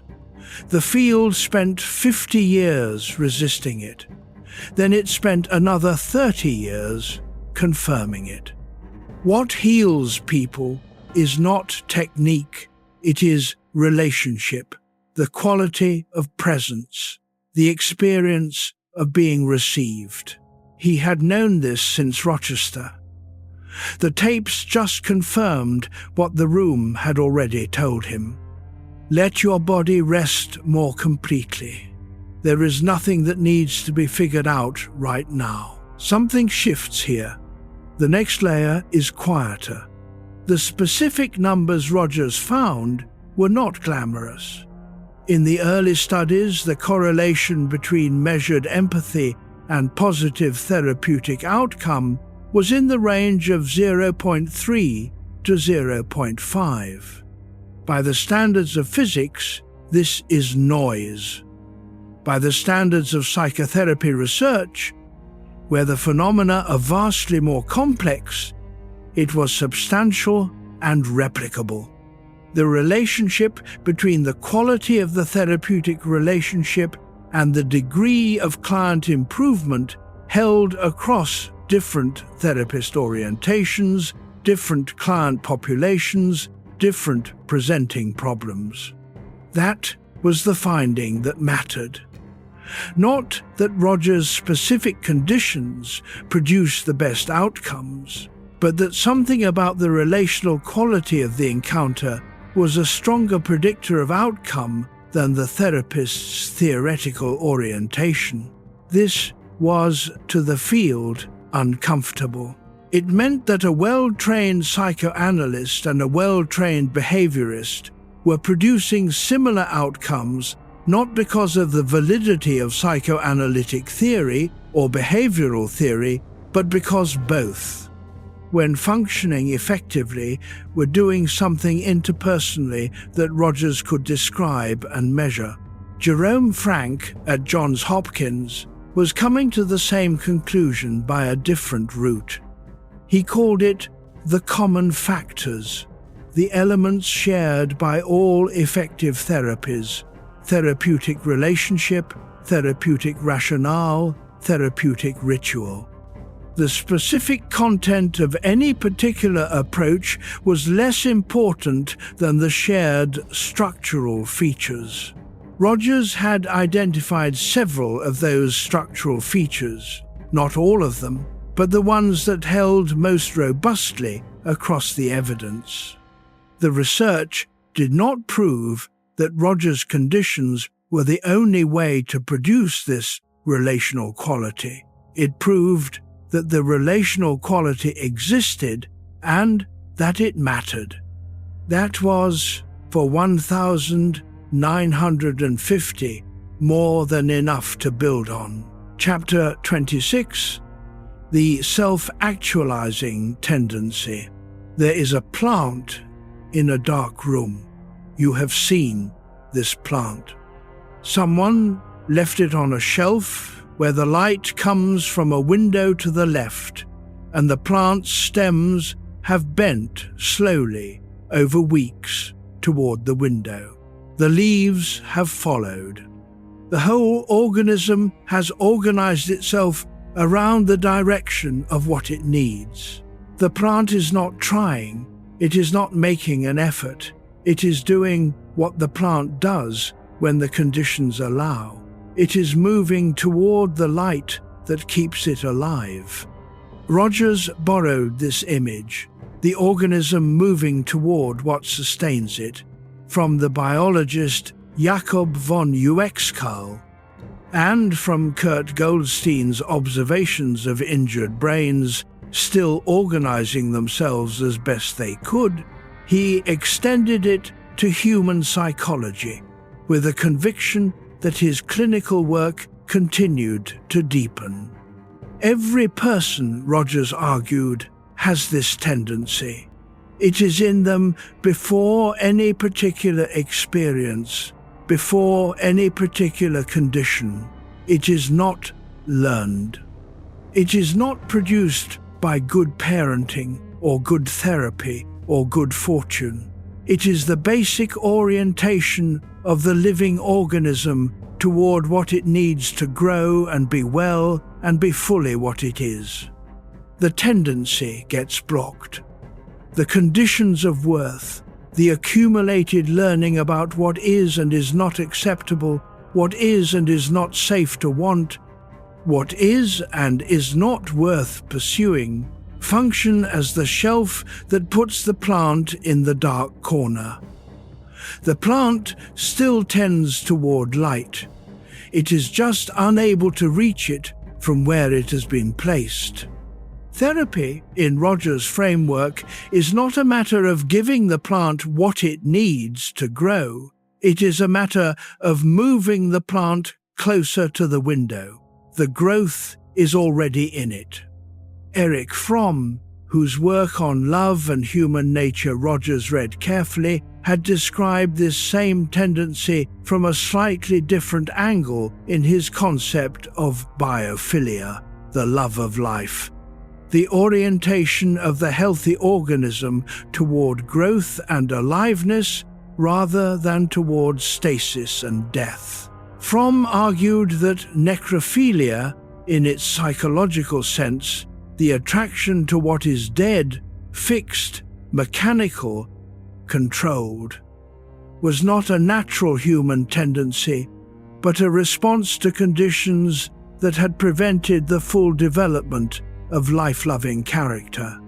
Both were saying the direction of the human organism is toward life, toward growth, toward health. And when we do not move in that direction, it is because something is in the way. Remove the thing that is in the way, and the organism, the person, the self will find its direction again. This is not optimism. It is not naivety about the depth of psychological suffering, or the time that healing takes, or the genuine damage that conditions of worth can do. It is a claim about the fundamental direction of the person underneath the adaptation. The person in the chair is already trying to grow. The conditions just haven't been right yet. Now they can be. Kurt Goldstein had studied soldiers with brain injuries in World War I at the Frankfurt Neurological Institute. What he found was that the brain's response to damage was not simply the loss of the damaged function. The entire organism reorganized itself around the injury, compensating where it could, redistributing processing resources, finding new pathways to achieve the functions it needed. The damaged brain was not merely broken, it was broken and still trying to be whole. Goldstein called this the holistic reorganization of the organism, the basic tendency of any living system to maintain its integrity as a functioning whole under conditions of damage and constraint. The organism is always, already, doing the most it can to be fully itself. Rogers took this finding out of neurology and applied it to psychology. The person who is psychologically constrained by conditions of worth, by an incongruent self-concept, by the gap between the real self and the ideal self, is not merely broken, they are broken and still trying. The self-actualizing tendency is the psychological expression of the biological fact Goldstein had discovered in the brains of wounded soldiers. Living systems tend toward wholeness.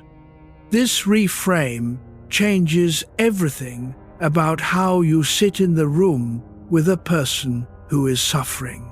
They are not failing to be well. They are doing the most they can to be well under conditions that are not supporting it. Your job is not to correct them. Your job is to change some of the conditions. Chapter 27. The fully functioning person. Rogers' vision of psychological health had a name. He called it the fully functioning person. He was careful about this phrase. He was not describing a person who had finished becoming.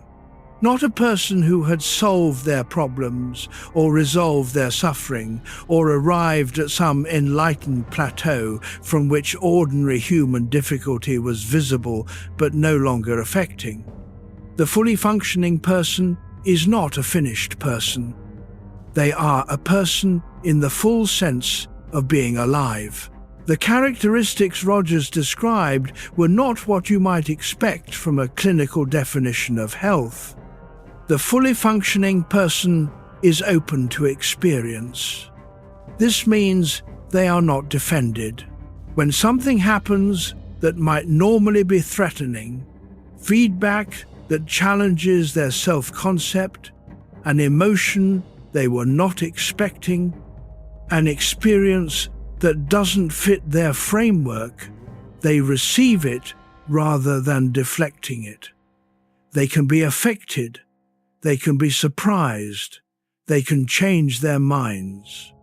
The fully functioning person lives fully in the present moment, not in the imagined future where everything will finally be in order, not in the rehearsed past where every conversation is still being refined. Now, the specific texture of this moment, the fully functioning person trusts their own organism.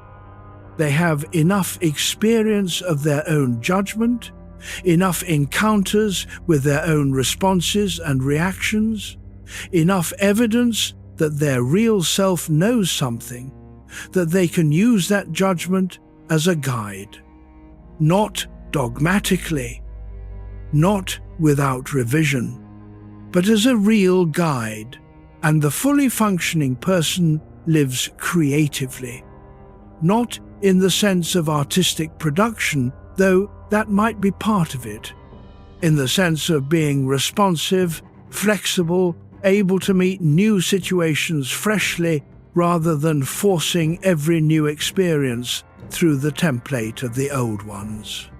This is not a description of a person without difficulty. Rogers was explicit. The fully functioning person will have crises, make mistakes, feel grief, experience failure. The difference is that they experience these things as experiences rather than as evidence. They move through them rather than being defined by them. He added a small thing at the end of his description that is easy to miss.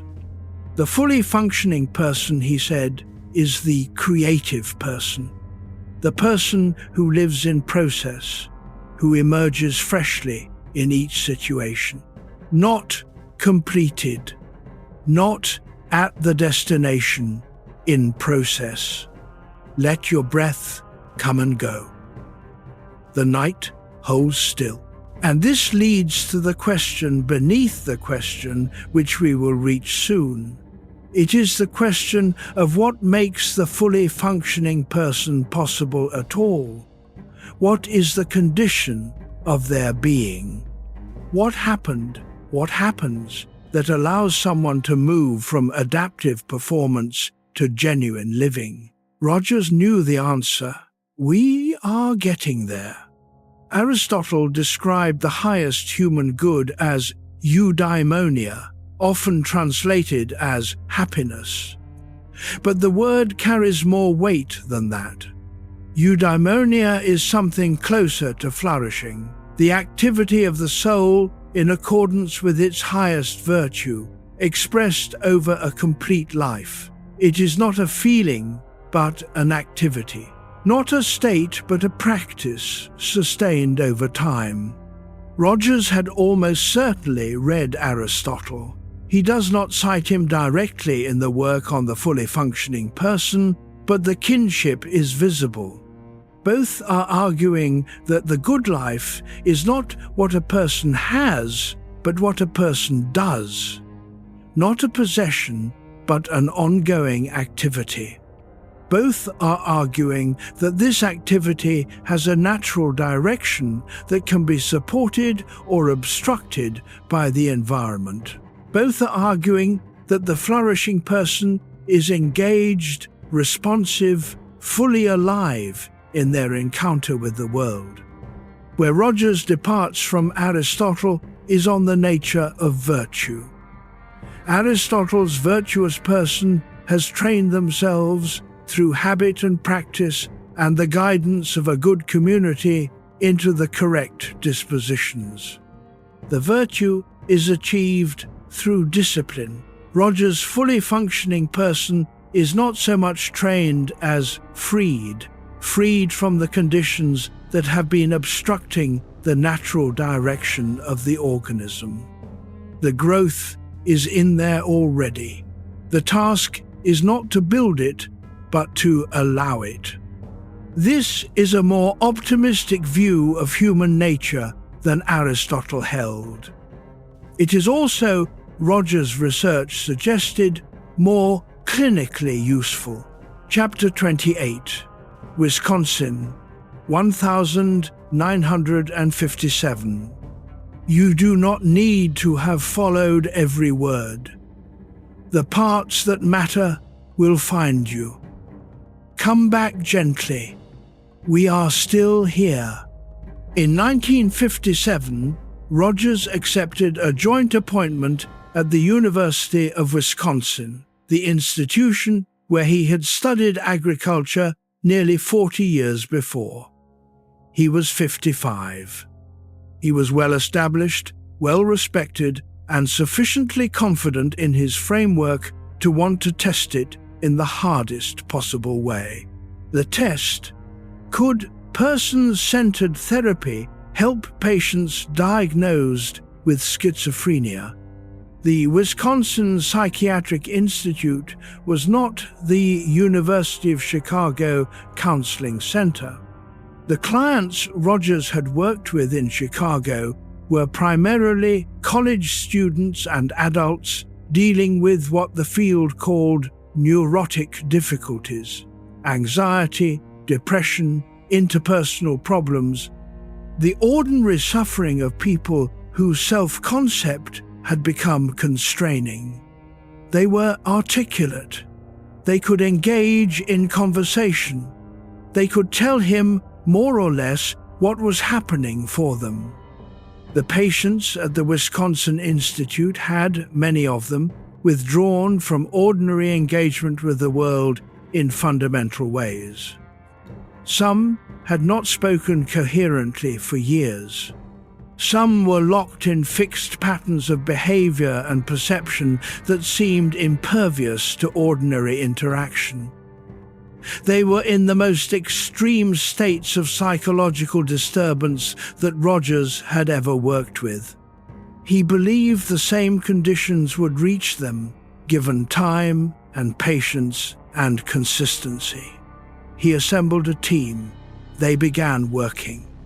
The Wisconsin study, as it would come to be known, ran until 1963. The results were complicated.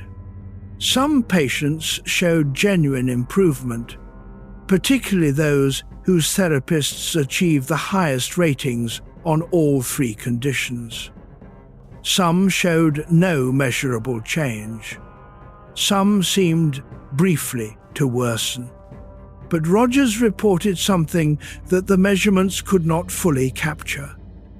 In room after room, session after session, including sessions with patients who said nothing, sessions in which the therapist sat for the full hour in the patient's presence without a word exchanged, something was happening. The patients who said nothing were, Rogers noticed, not absent.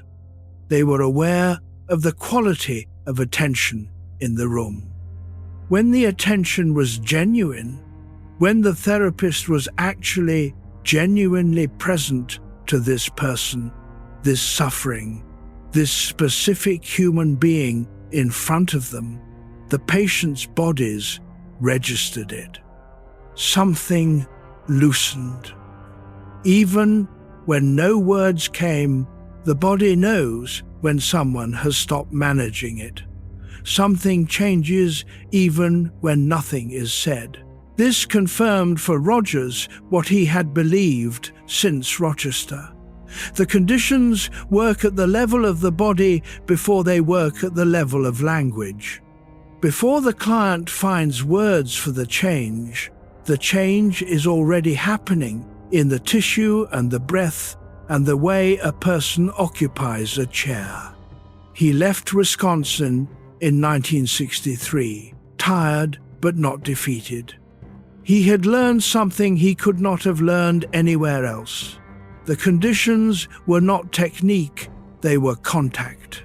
And contact works even when language fails. R.D. Laing was working in Britain at roughly the same moment Rogers was working in Wisconsin, and arriving at a parallel conclusion by a different route. Laing, in The Divided Self, published in 1960, argued that schizophrenia was not primarily a biological breakdown, but a response to an unlivable situation. The schizophrenic's apparently irrational behavior was, in the context of the family system, or social context that produced it, entirely comprehensible. The schizophrenic was not broken, they were making the only move available to them. Laing's work was more political and more polemical than Rogers. He placed the responsibility for mental illness partly in the family, partly in society, partly in the psychiatric institution itself. Rogers was more cautious about causation, but both were arguing independently that the apparently unreachable person was reachable, that genuine human contact could find a way in. The specific clinical implication for both was the same. You cannot reach a person who has withdrawn into irrational behavior by treating the irrationality as the problem. You have to find the person inside the behavior. The person is there. They are doing what the organism does when the conditions are impossible, finding the only form of self-protection available. Rogers found the person in the Wisconsin room. He sat with them long enough that the protection became less necessary. Chapter 29. The Hardest Patients. There was a man at the Wisconsin Psychiatric Institute who had not spoken a coherent sentence in 11 years. Rogers sat with him anyway. He did not sit with technique. He did not sit with a framework or a plan for how to draw the man out.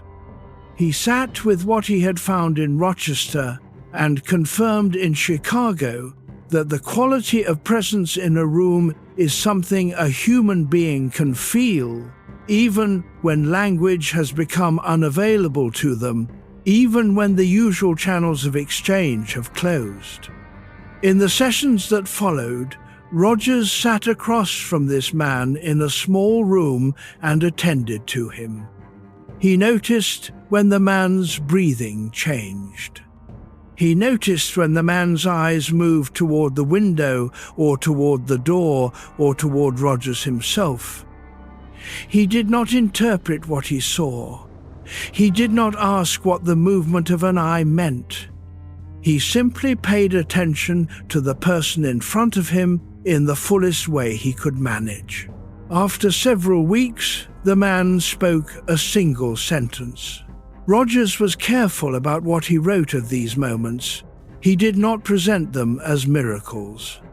He did not claim that the conditions of the therapeutic relationship had cured schizophrenia, or that warmth and attention were a substitute for the medical care these patients also required.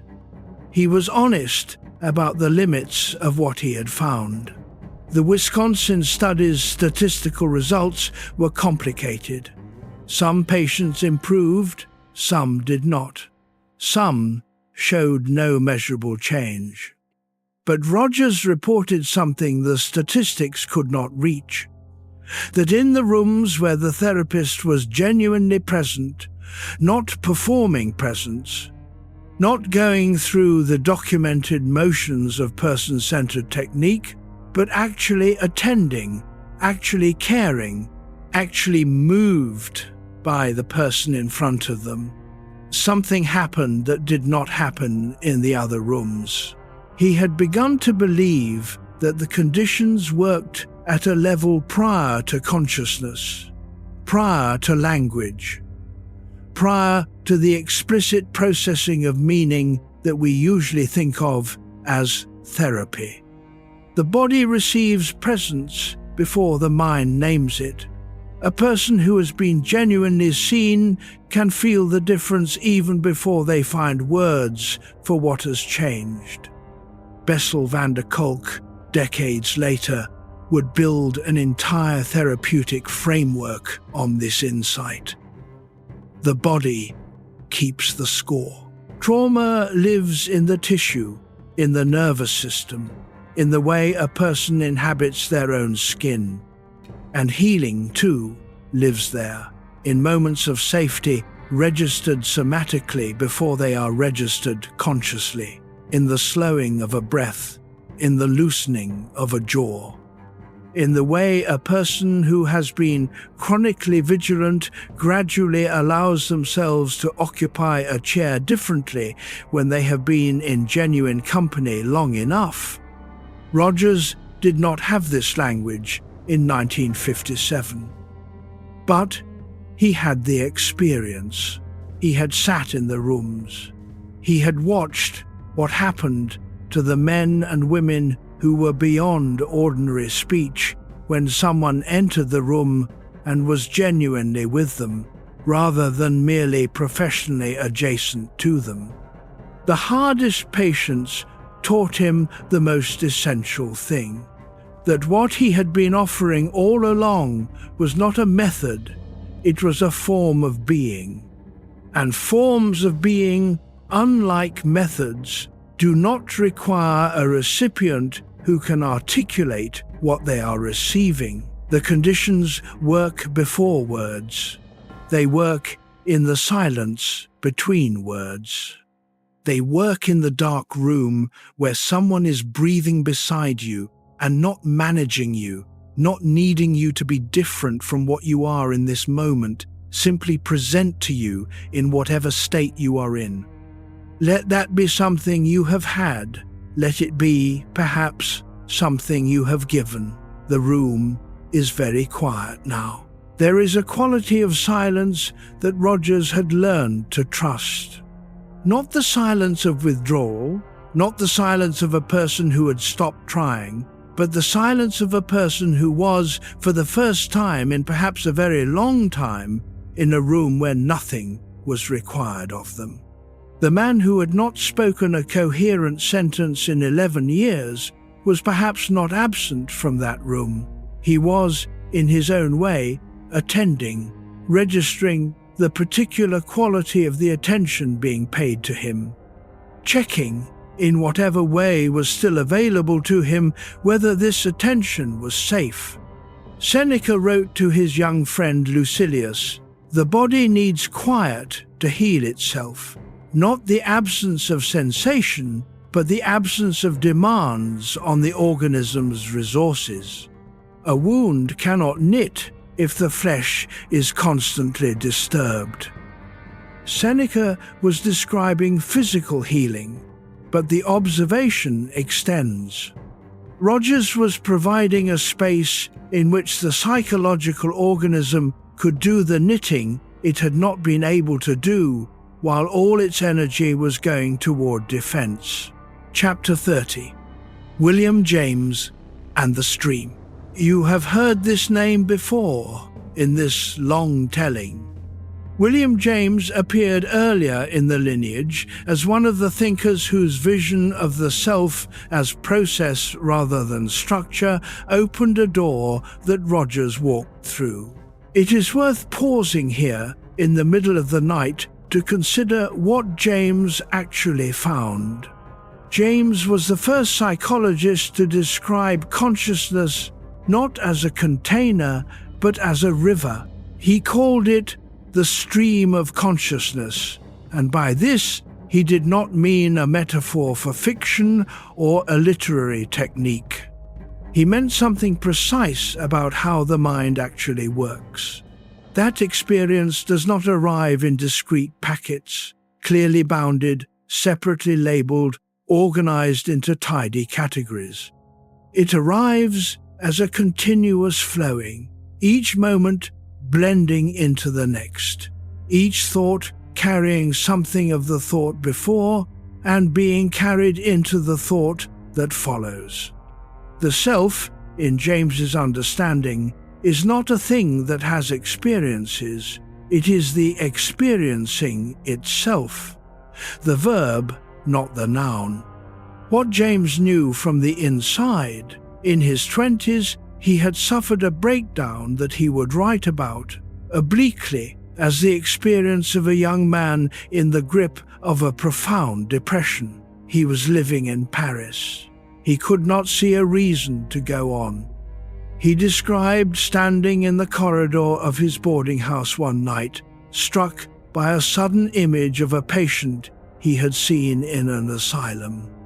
A man who sat each day in the corner of a room, green and epileptic, immovable. And James had the thought, that could be me. He did not spiral from there. He found on his shelf a book by the French philosopher Charles Renouvier, who argued that free will was real, that the act of choosing was not reducible to prior causes, that the self had a genuine capacity to affirm or deny. James made a decision in that corridor. He wrote in his diary on the 30th of April, 1870, "My first act of free will shall be to believe in free will, not to prove it, not to demonstrate it, to believe it as an act, to choose as the first exercise of a capacity he was not sure he had, to believe that the capacity existed." Rogers read James carefully. He found in the stream of consciousness a basis for his own understanding of the self, not a fixed structure, but a living process, always moving, always incorporating new experience, always capable, given the right conditions, of flowing in a new direction. The conditions of worth function in this framework like a dam in the stream. They do not stop the flow. The organism always tends toward growth, but they redirect it, constrain it, force it underground in certain places. The person's actual experience cannot find full expression because the conditions of worth have taught them that certain tributaries are not safe. Therapy, in Rogers' framework, is a way of gently shifting the conditions until the stream can find its original direction again. Not a new direction, not one chosen by the therapist or imposed by theory. The original one. The one the organism has been trying to find since it began. The river is still moving underneath. Even now. Even in the dark. Let the current carry you. James's Varieties of Religious Experience, published in 1902, was an attempt to understand conversion and mystical experience empirically, to take seriously as evidence about human psychology the reports of people who had undergone experiences that the secular tradition tended to dismiss. What struck James about these reports was their consistency across cultures and traditions, the sense of a presence larger than the self, the dissolution of ordinary ego boundaries, the aftermath of deep calm. He did not conclude that the experiences were supernatural. He concluded that they were real, that they access something in the psychology of the person that ordinary waking consciousness did not reach. Rogers brought a similar empirical seriousness to the clinical encounter. He did not dismiss his clients' experiences of insight, of genuine shift, of something changing that they could not fully articulate. He took these reports as evidence about something real happening in the psychological organism.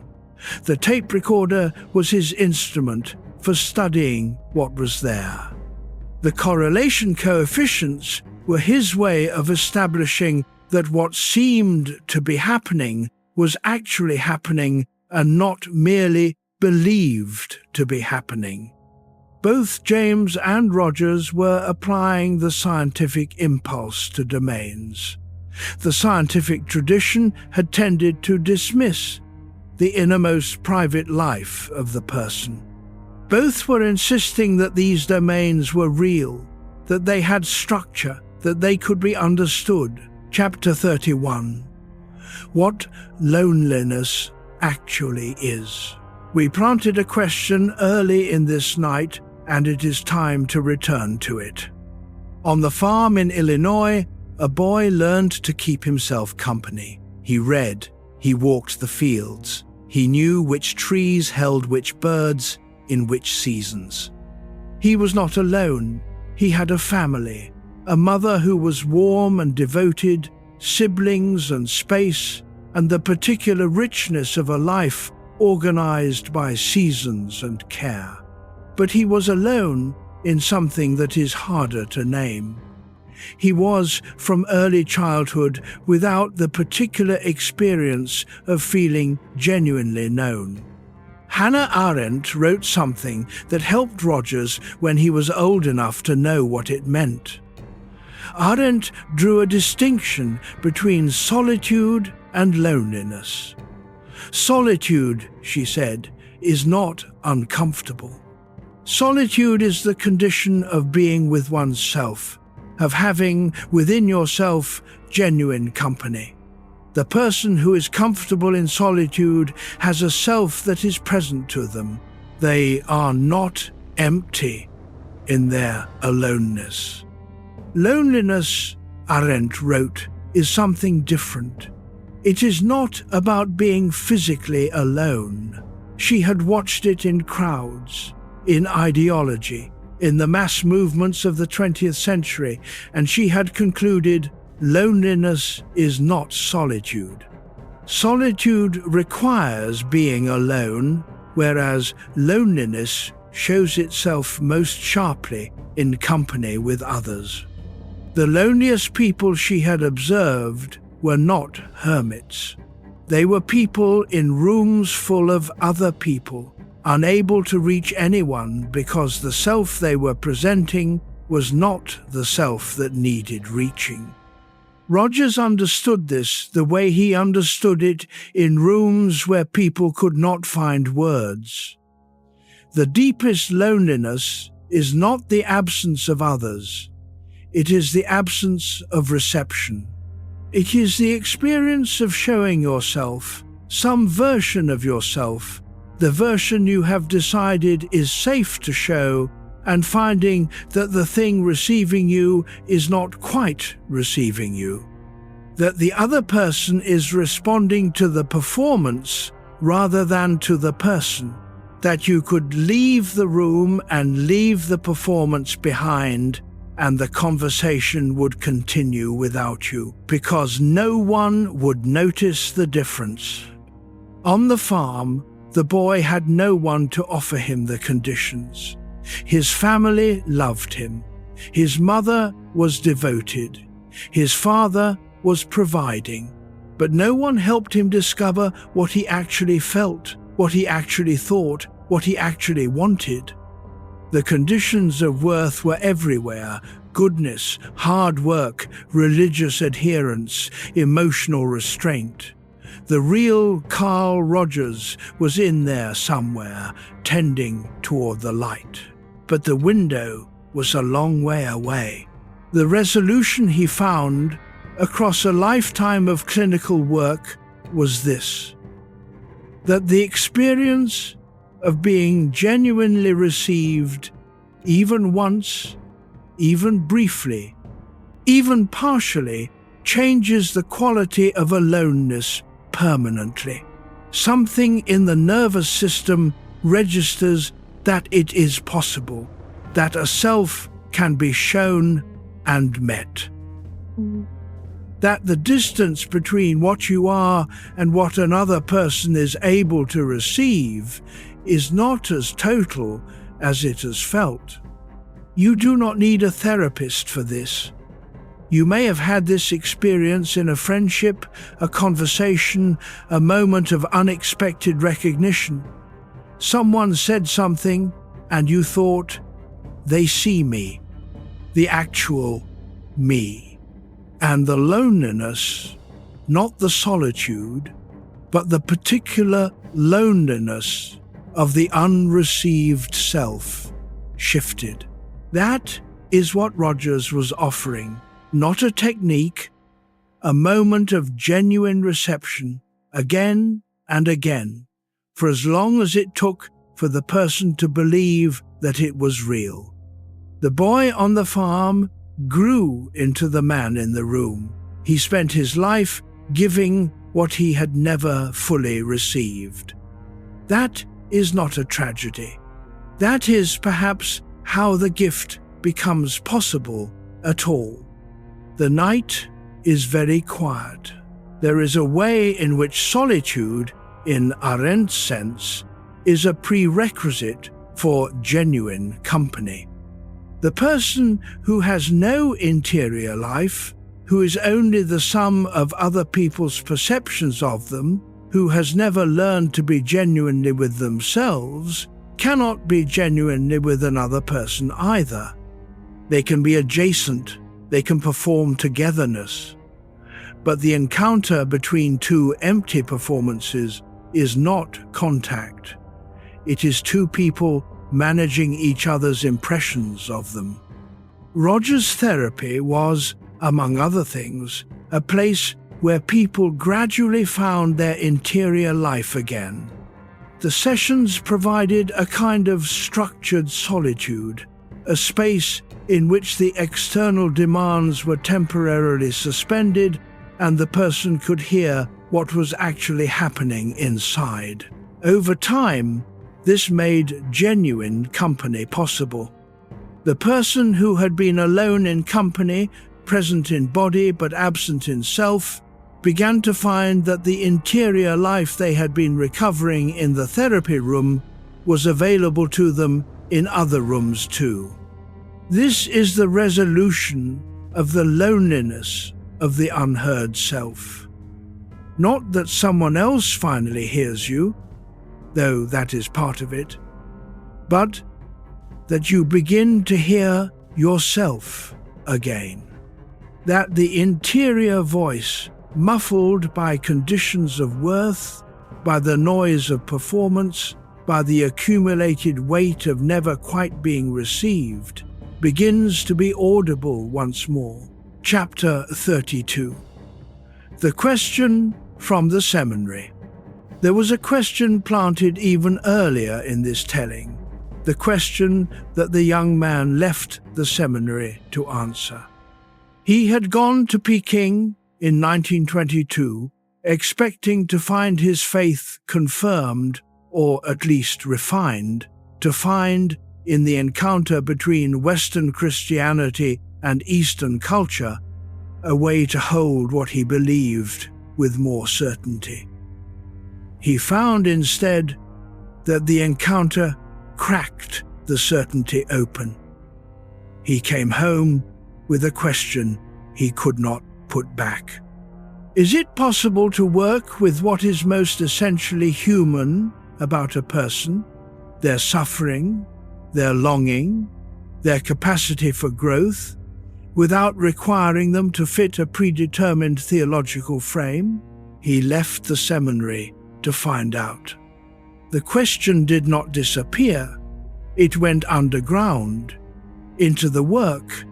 It became, over the decades, something he answered not in argument, but in practice. What Rogers found in 40 years of clinical work was a kind of secular faith, a set of beliefs about human nature that he held as strongly as any theological conviction, but that he derived entirely from his experience in the room with actual people. He believed that the organism tends toward health. He had seen it too many times not to believe it. He believed that the conditions of worth are not natural to the person, but are imposed by the environment. He had watched people strip them away and find underneath something that moved consistently in the direction of life. He believed that the therapeutic relationship, when the conditions were genuinely present, could provide what the early environment had not. These were not small beliefs. They were the foundation of an entire way of being with another person. And they were, in the deepest sense, a form of faith, a trust in the person that did not require evidence before it was extended, that was offered unconditionally, that proceeded rather than followed from the person's demonstration of worthiness. He had found his answer, not in theology, but in the specific weight of a hand on a chair, in the breath of a person who has just found words for something they did not have words for before, in the particular silence that follows a genuine moment of being known. The seminary question was not whether God exists. The seminary question was whether the human person in their most essential nature is to be trusted, whether the self, unconditioned, tends toward something worth trusting. Rogers spent his life answering yes, provisionally, empirically, with full awareness of the darkness human beings are also capable of, and with no evasion of what the research actually showed. Yes, the person underneath the performance tends toward growth. That was his theology. Let it be enough for tonight. William James's pragmatism had offered a philosophical bridge that Rogers in his seminary years had not yet found, but would eventually cross. Pragmatism argued that the meaning of any idea was its practical consequences, what difference it made to how you lived and acted and experienced the world. A belief that had no practical consequences was, for James, meaningless. A belief that organized and improved your experience of living was, for James, true, not true in the sense of corresponding to a mind-independent reality, but true in the sense of working. Rogers' secular faith, his conviction that the organism tends toward health, that the conditions are reliable, that the person can be trusted, was, in this pragmatic sense, true. It worked, not in every case, not without limit, but as a working hypothesis that organized therapeutic practice, it produced results that the opposing hypothesis, that the person is fundamentally suspect, that their own direction is unreliable, that the therapist must supply from outside what the client lacks from within, did not produce as reliably. This was enough for Rogers. He did not need the metaphysical certainty his seminary training had offered and then taken away. He needed a framework that organized the work and that the evidence supported. He had found one. It was secular, empirical, and, in the deepest sense of the word, trustworthy. The night keeps that answer quietly. Chapter 33, Irvin Yalom and the Moment That Heals. Irvin Yalom trained at Johns Hopkins, then at Stanford, in a tradition that included some of Rogers' ideas, but was also steeped in the existential psychiatry that had come to America from Europe, from Binswanger, from Frankl, from Rollo May's synthesis of existentialism and psychology.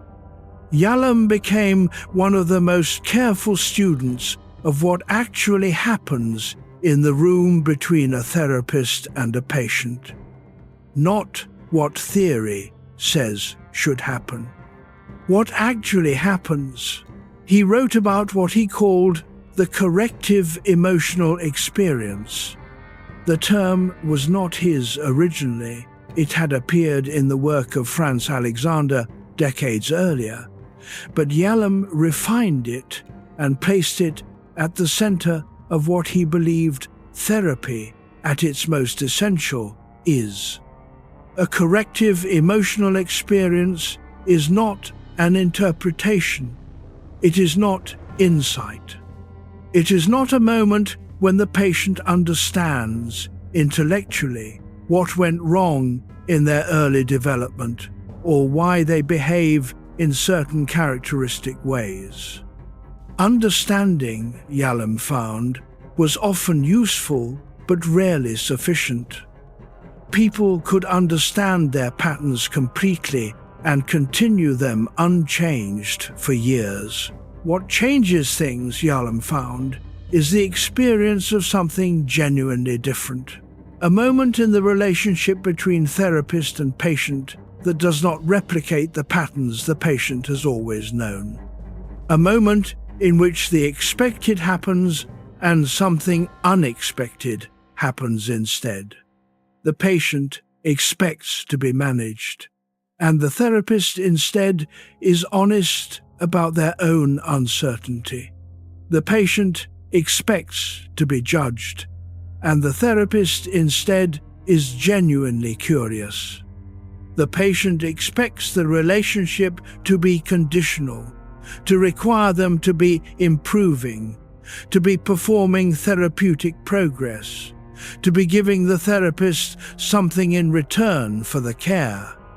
And the therapist instead is present to the patient in the condition they are actually in without requiring it to be different. This is what Yalom meant by the corrective emotional experience.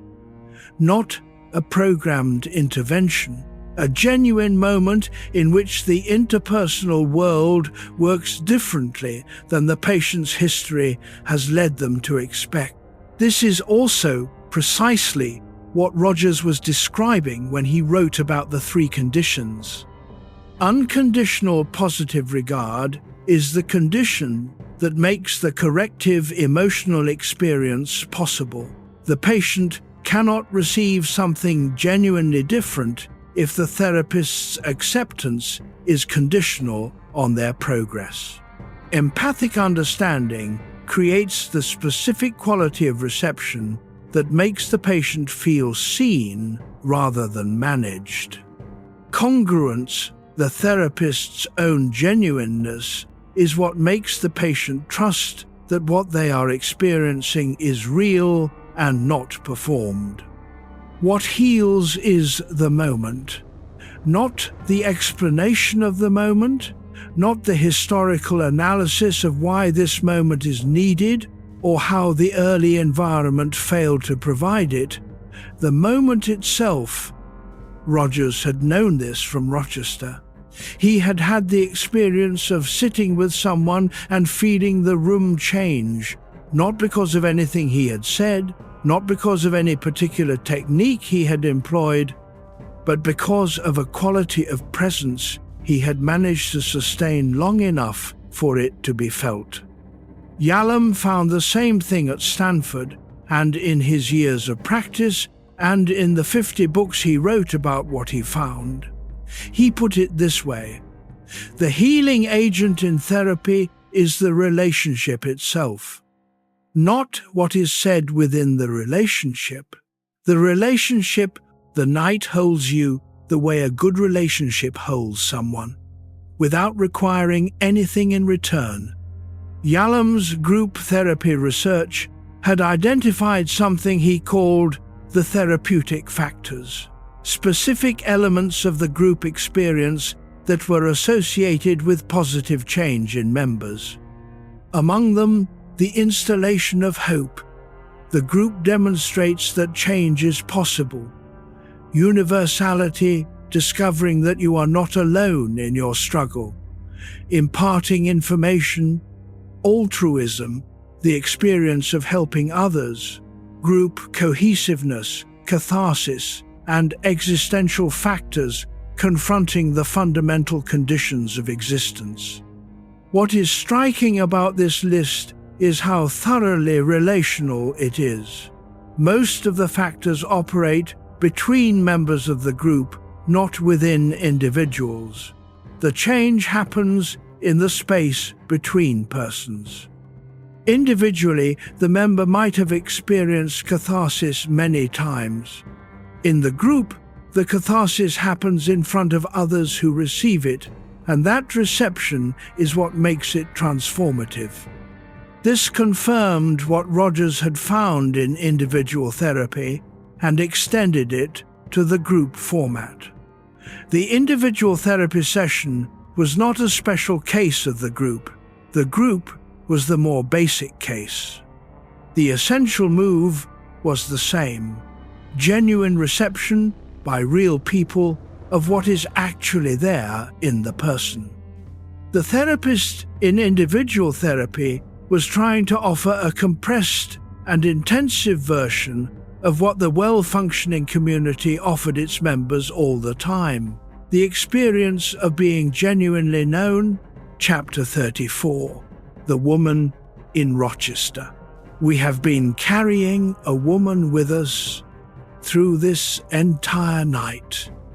She appeared first in Chapter 7 in the early days at Rochester, when Rogers was doing assessments rather than therapy and had not yet understood what the work might become.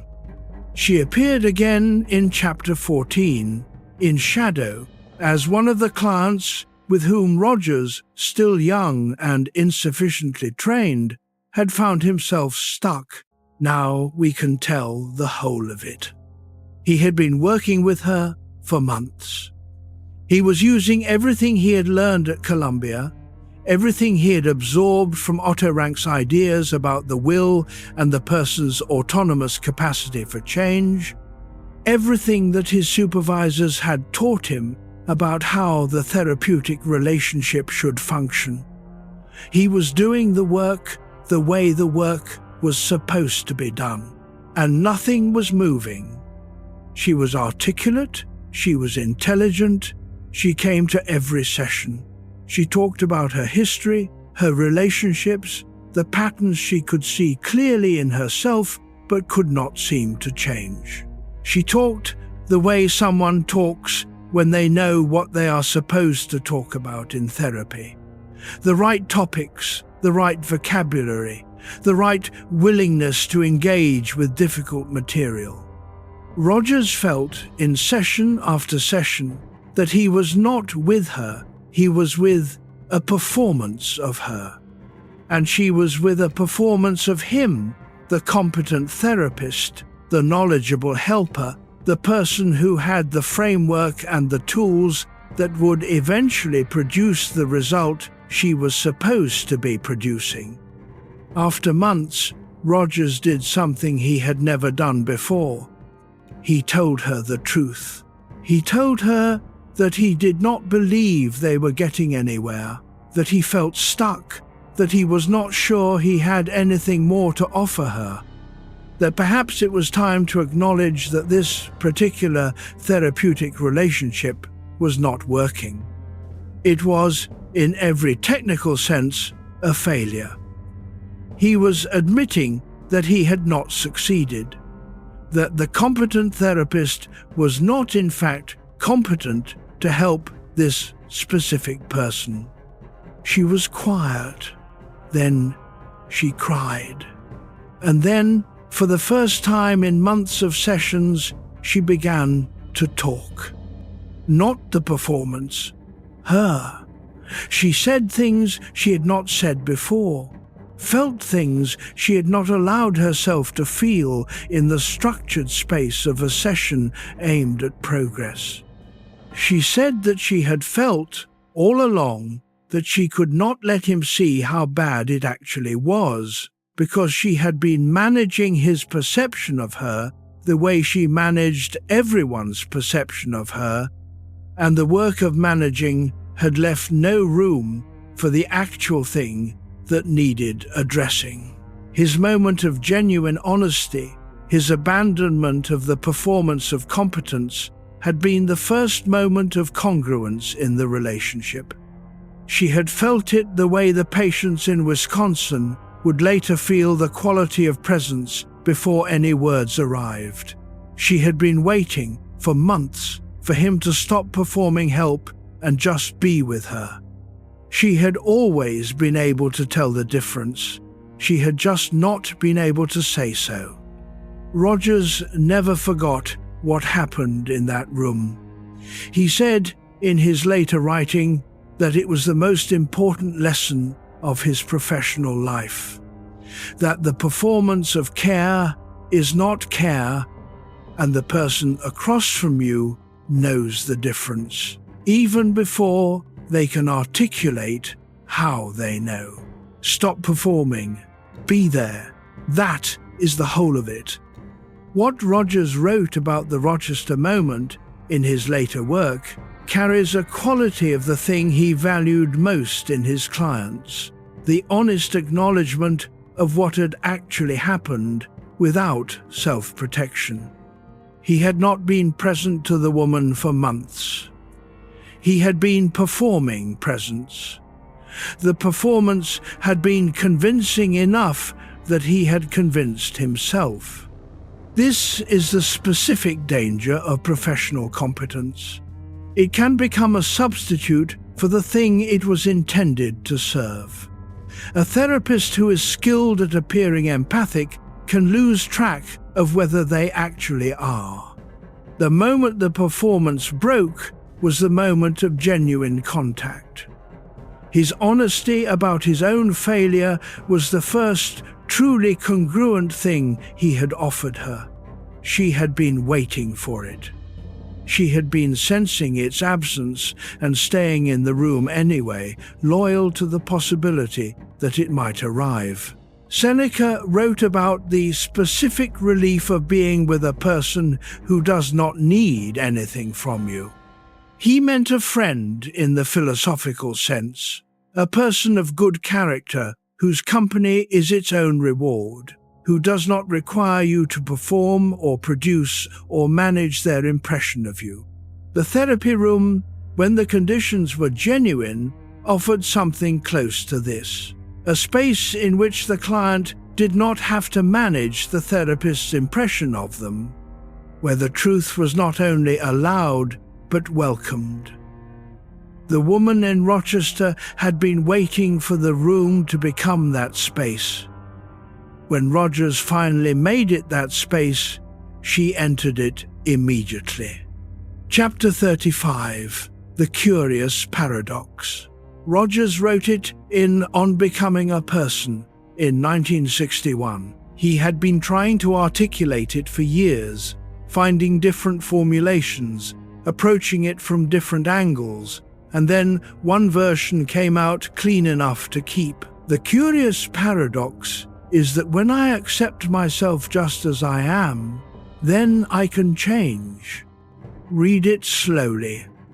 It is one of the strangest sentences in the history of psychology, and it is also one of the most practically accurate things anyone has ever written about the mechanics of change.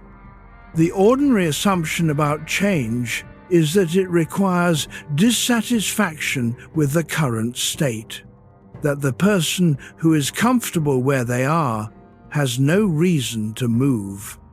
That self-criticism, self-pressure, the constant comparison between who you are and who you should be, that these are the engines of improvement, that if you fully accepted yourself, the motivation for change would evaporate.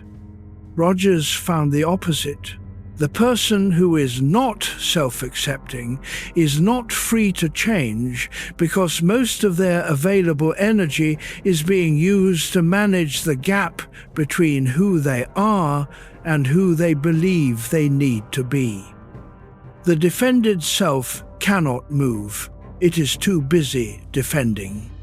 Every new experience, every piece of feedback, every possibility of growth has to be processed first through the filter of threat.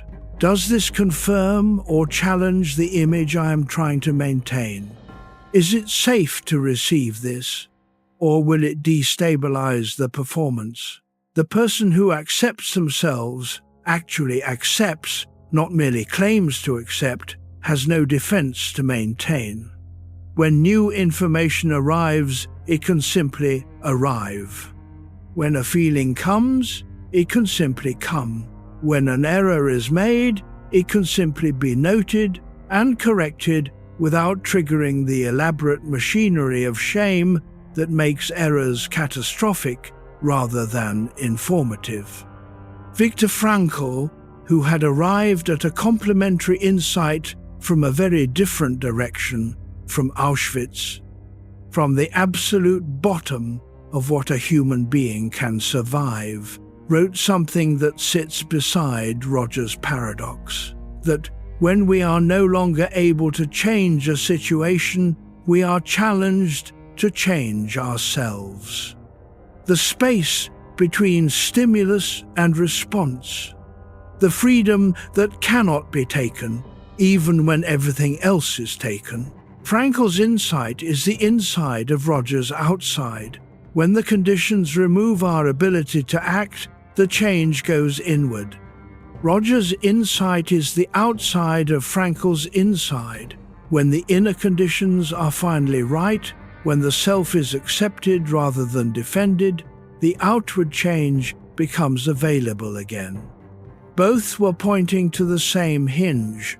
The thing that makes movement possible is not the pressure to move, it is the release of pressure, the permission. Permission to be where you actually are, in the actual state you are actually in, without requiring it to be different before you can begin. You do not have to be further along than you are tonight. You do not have to have made more progress. You do not have to be less tired, more resolved, more coherent. The self that is lying here in the dark is the self that is allowed to be here. It is the self that is allowed to change from here, not from somewhere else, not from the improved position you might be in if you had done things differently. From here. This is the first condition. And when the first condition is met, the rest follows of its own weight. Notice where in the body the defensive energy lives. Some people find it in the shoulders, a holding there, a posture of readiness for something that may not arrive. Some find it in the jaw. Some find it in the chest, where a breath waits to be let out fully but rarely is. The defended self has a physical address. It has been living in the tissue for however many years the conditions of worth have been operating. What happens when you give the defense permission to rest? Not to dissolve, not to be abandoned. The defense has been doing its job and can be thanked for it. But to rest, for the duration of this night, in this room, where there is nothing that requires defending against. The body usually knows before the mind does. You may feel something shift in the shoulders before you have any thought about why. You may feel the breath go a little deeper, the jaw loosen a fraction. This is the paradox becoming physical. The accepted self is not the same shape as the defended one. It is slightly larger. It takes up the space it was always entitled to. Chapter 36. The Good Life. Come back gently if you have drifted. You have not missed anything. Everything that matters is still here with you. In the same book where he wrote The Paradox, Rogers wrote the sentence about the good life. He had been asked in various ways and by various interlocutors what the goal of all this was. What was the person moving toward? What was the healthy person heading for when the conditions were right and the self-actualizing tendency was free to operate? The good life, Rogers wrote, is a process, not a state of being. It is a direction, not a destination. This was, in its quiet way, a refusal of the dominant cultural story about what a successful life looks like. The dominant story has a destination. You are trying to arrive somewhere. There is a version of you who has solved the problem, who is no longer anxious, no longer conflicted, no longer uncertain about who they are or what they want or how they should spend their days. The successful life is the one that gets there. The good life is achieved, completed, possessed. Rogers said, "That is not how living works. The good life is not the achieved life. It is the life that is being lived, not in the past tense, not in the future tense, where you will finally have it together. In the present continuous, living, moving, responding, experiencing, adjusting." The verb form. The fully functioning person, in Rogers' description, is not a person who has arrived. They are a person who is oriented, facing the light, moving toward what nourishes them. Not because they have been told to, not because they have been conditioned to, but because the self-actualizing tendency, the basic direction of the living organism, is pointing that way, and for once, nothing is blocking it. The small detail Rogers added at the end of the section is the one that makes this something you can hold on to in the middle of the night when the destination feels unreachable.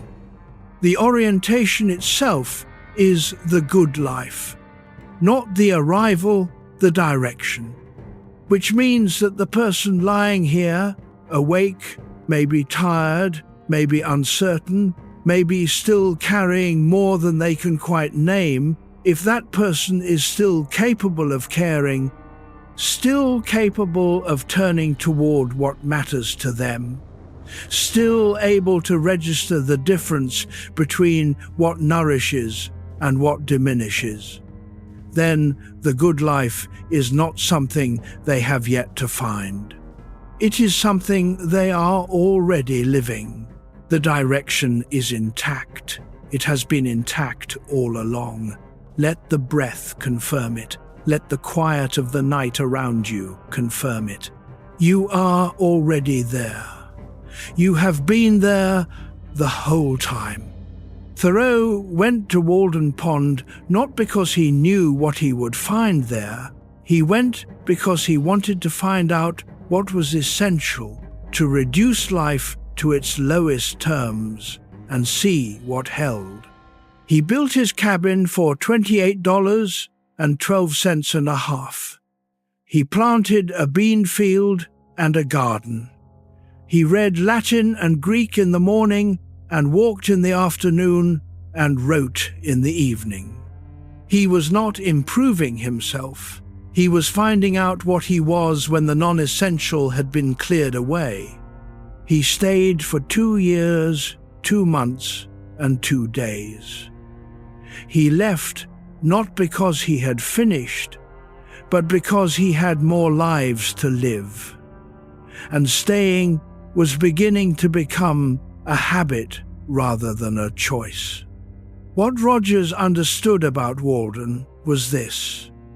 Thoreau had created the conditions of his own genuine living. He had removed as much as was possible, the external conditions that required him to be a particular version of himself: the teacher, the survey maker, the dutiful member of a social world that valued what he did not especially value. In the cabin, he was the self he was when no conditions of worth were operating. That self turned out to be curious, attentive, and fundamentally at peace with the pace of things. It was not an escape. It was an experiment in what the organism does when the conditions finally allow it. The direction holds you even now. Chapter 37. California, 1963. He came to La Jolla in 1963, 61 years old, driving westward from Wisconsin with the road and the sun ahead of him and the Midwest behind. La Jolla is a small coastal city north of San Diego, built on sea cliffs above the Pacific. The light there is particular. It comes off the water with a certain quality of blankness that is different from the Midwestern light he had grown up in, which was the light of flat fields and long winter skies. California light is younger, sharper, more immediate. Rogers took to it quickly. He joined a group of researchers, clinicians, and thinkers who were gathering there under the name the Center for Studies of the Person. This was not an academic institution in the conventional sense. There were no departments, no tenure committees, no required courses, no administrative apparatus that needed feeding. It was simply a place where people who were interested in the human person and in developing conditions where the human person could more fully realize themselves, could think and work and talk. Rogers spent the rest of his life there. His attention was expanding. He had spent the previous 2 decades focused almost entirely on the one-to-one therapeutic relationship. Now he began to apply the same principles to larger contexts: education, organizational development, politics, peace. He wrote Freedom to Learn, published in 1969. In it, he argued that the conditions of the therapeutic relationship, unconditional positive regard, empathic understanding, congruence, were not special to therapy. They were conditions of any human relationship in which learning and growth became possible. A teacher who genuinely cared about students, who was honest about their own uncertainty and limitation, who could enter the world of the learner and see it from inside, this teacher could produce something in a classroom that no curriculum could produce. The experience for each student of being genuinely engaged rather than merely processed. This was not a popular argument in educational institutions built around standardized outcomes and measurable performance. Rogers did not expect it to be popular. He had spent 30 years arguing for the primacy of the relationship in a field that preferred measurable technique, and he had learned to be patient about the gap between what the evidence showed and what the institutions were prepared to change. But he was not working only for institutions. He was working for the people inside them, students who were being processed rather than educated, teachers who had been trained to deliver content rather than to be genuinely present to the persons in their classrooms, managers who had been taught to motivate rather than to hear. He was always working for the person in the room, whatever room it happened to be. The Pacific was there every day. He learned to sail in his 60s. He took up photography. He found in the California light a kind of spaciousness that suited the expansiveness of what he was now trying to do. The boy from the Illinois farm, who had once wanted to be a scientist of the soil, had become something else instead. He had become a scientist of the space between persons, of what happens when one human being genuinely turns toward another and receives them without conditions, without management, without the quiet insistence that they be something other than what they actually are. He was 61 and he was not finished. One of the teachers Rogers trained in the 1960s returned to his high school classroom and did something simple. He stopped planning exactly what was going to happen in each lesson. Not in a chaotic way, the room still had structure and safety, but he stopped requiring that every minute be filled with directed content. He created space for students to arrive at questions. He began sessions by asking what students were curious about, rather than what they needed to know.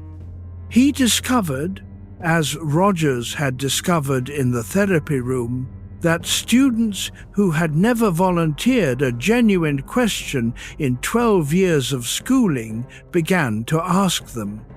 The change in that classroom was not dramatic by external measures. Test scores moved slightly, discipline problems decreased. What changed most was something harder to measure: the quality of attention in the room. Students were present in a different way, not waiting for class to end, actually there. Rogers wrote about this teacher in Freedom to Learn. He did not present it as evidence of a revolution. He presented it as evidence of a possibility, that the conditions that make growth possible in a therapy room are the same conditions that make growth possible in any room where one person is trying to help another learn something real. Chapter 38. The Encounter Groups. In the late 1960s, Rogers became interested in what he called the basic encounter group. The encounter group was not his invention. The sensitivity training movement and the T-group tradition had developed through the work of Kurt Lewin and his associates at the National Training Laboratory in Maine. Rogers adapted what he found there and extended it, as he extended everything, in the direction of the three conditions. A basic encounter group was a gathering of 8 to 12 people, strangers usually, who met for an extended period, sometimes a weekend, sometimes several days, with a facilitator and no formal agenda. The facilitator was not a teacher. They did not deliver content or provide structure beyond the most minimal frame. Their role was to model the conditions, to be genuinely present, genuinely curious, genuinely themselves, and to extend to each person in the room the same quality of attention that Rogers had extended to each client in the therapy room. What happened in these groups, Rogers found, was striking. People who had not spoken honestly to another person in years found themselves doing it. The group provided a context in which the ordinary social inhibitions, the performance, the face management, the careful monitoring of what was and was not acceptable to reveal, gradually became less necessary, because the group was not organized around reward and punishment for the right performance. It was organized around genuine encounter. People cried in these rooms. They said things they had carried alone for decades. They received each other with a directness, and care that most of them had never experienced in ordinary social life. And they reported afterward that something had shifted. Not that they had been cured or resolved or fixed, that they had been met. Rogers wrote about these groups with the same careful attention he brought to his clinical writing. He noted the risks. The groups could become intense, sometimes uncomfortably so. Not everyone was suited to the format. The short-term nature of the experience meant that what was opened in the group sometimes remained unintegrated afterward.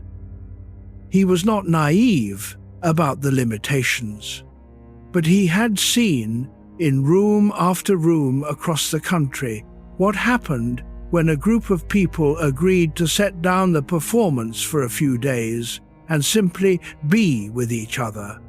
He had watched people find, in the space of a weekend, the experience of genuine reception that they had been seeking for a lifetime. The conditions work in groups as they work in the therapy room, because the conditions are not about technique. They are about the quality of attention one human being can extend to another. Wherever that quality is present, something becomes possible. What Rogers noticed in the encounter groups was the specific role of the moment of genuine conflict.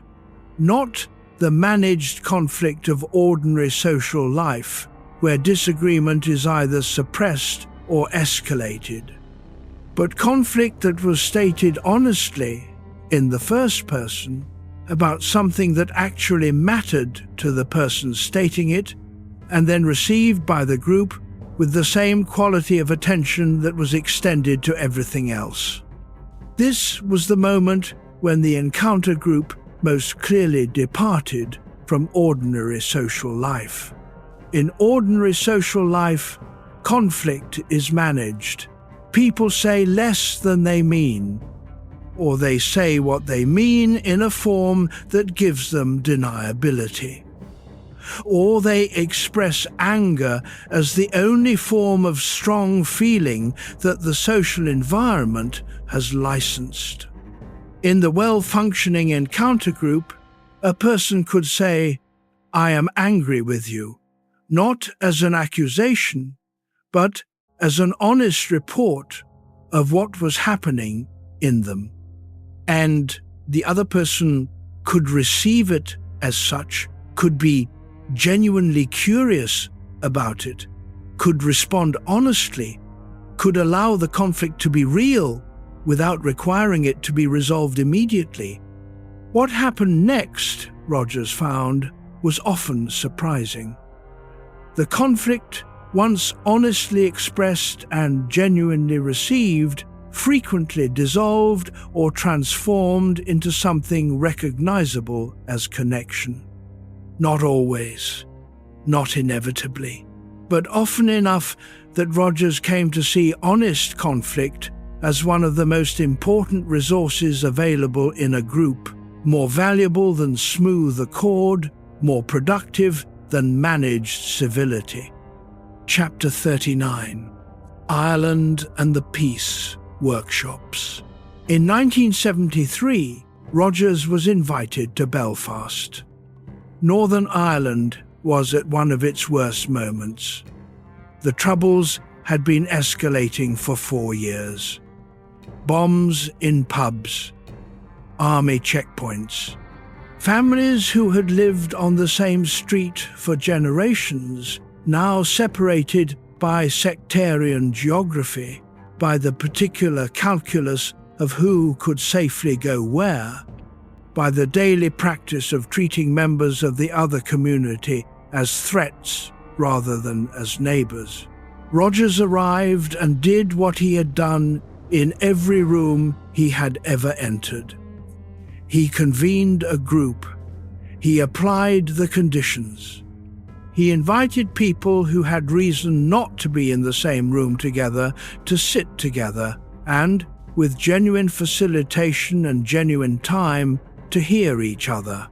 What he found in Belfast, he would find again in South Africa before the end of apartheid, in Central America during the peace negotiations of the 1980s, in Austria with groups that included representatives from both sides of some of the deepest political divides in Europe. He would find it in the workshops he facilitated between Americans and Soviets in the years before the Cold War ended. The finding was always the same, that the moment a person on one side of a conflict actually experienced being heard by someone on the other side, not agreed with, not capitulated to, but genuinely heard, genuinely received as a person with a genuine interior world, the quality of the conflict changed. Not always toward resolution, not always quickly, not always in ways that the parties could articulate afterward, or that the political situation could immediately accommodate. But the experience of being genuinely heard by someone you had understood to be your enemy does something to the nervous system that cannot easily be undone. It makes the other person legible to you in a way they were not before. It makes the conflict feel, even briefly, like something between persons rather than between abstractions. Rogers did not believe that the workshops solved political conflicts. He was 70 years old and not naive. He understood that political conflicts have structural roots, resource distribution, historical grievance, institutional inertia that genuine interpersonal encounter does not dissolve. What he believed was that the encounter changed what was possible within the structural constraint, that the peace negotiators who had experienced being genuinely heard negotiated differently than the ones who had not, that the local leaders who had sat across from each other in a basic encounter group made different decisions in their communities afterward. He wrote about these workshops in the last decade of his life, in the calm, careful prose he had used all along, making no larger claims than the evidence supported.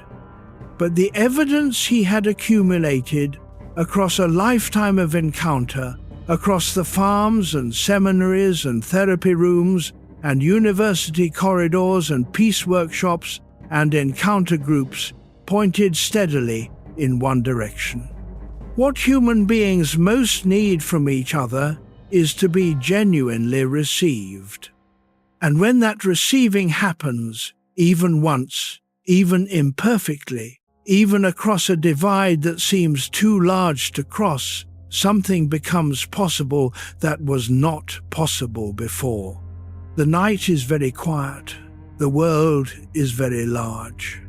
And somewhere in it, right now, two people are sitting across from each other and managing, despite everything, to hear. The format of the Belfast workshops was simple because it had to be.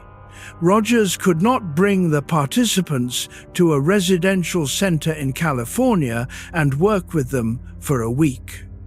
He was in Belfast, in church halls and community rooms, with people who were going home at the end of the day to neighborhoods where the tensions were active. The workshops had to work in the real conditions.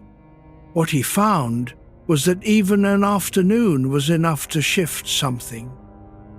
Not to resolve the political conflict, he had no illusion about that, but to shift the specific quality of the silence between people who had been afraid to speak to each other in the same room, the silence that followed an honest statement by a Catholic woman about what her life on the Falls Road was actually like, heard in genuine quiet by a Protestant man who had never been on the Falls Road, was a different silence than the one they had brought in. The body registers what the mind is still debating. People in those rooms sometimes cried who had not expected to. People sometimes spoke across the divide who had not expected to find words. These were not dramatic conversions. They were small movements in the direction of recognizing the person on the other side of the line. Rogers wrote, "Peace is not the absence of conflict.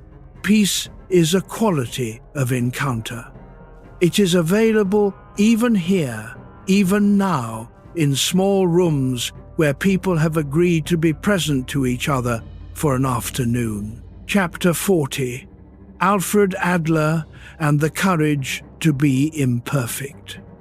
Alfred Adler was the first of Freud's inner circle to leave it. He left in 1911 over a disagreement about the fundamental nature of the human person. Freud believed that the deepest drives were toward pleasure and away from pain, that the human being was organized primarily around biological imperatives that the social world forced underground.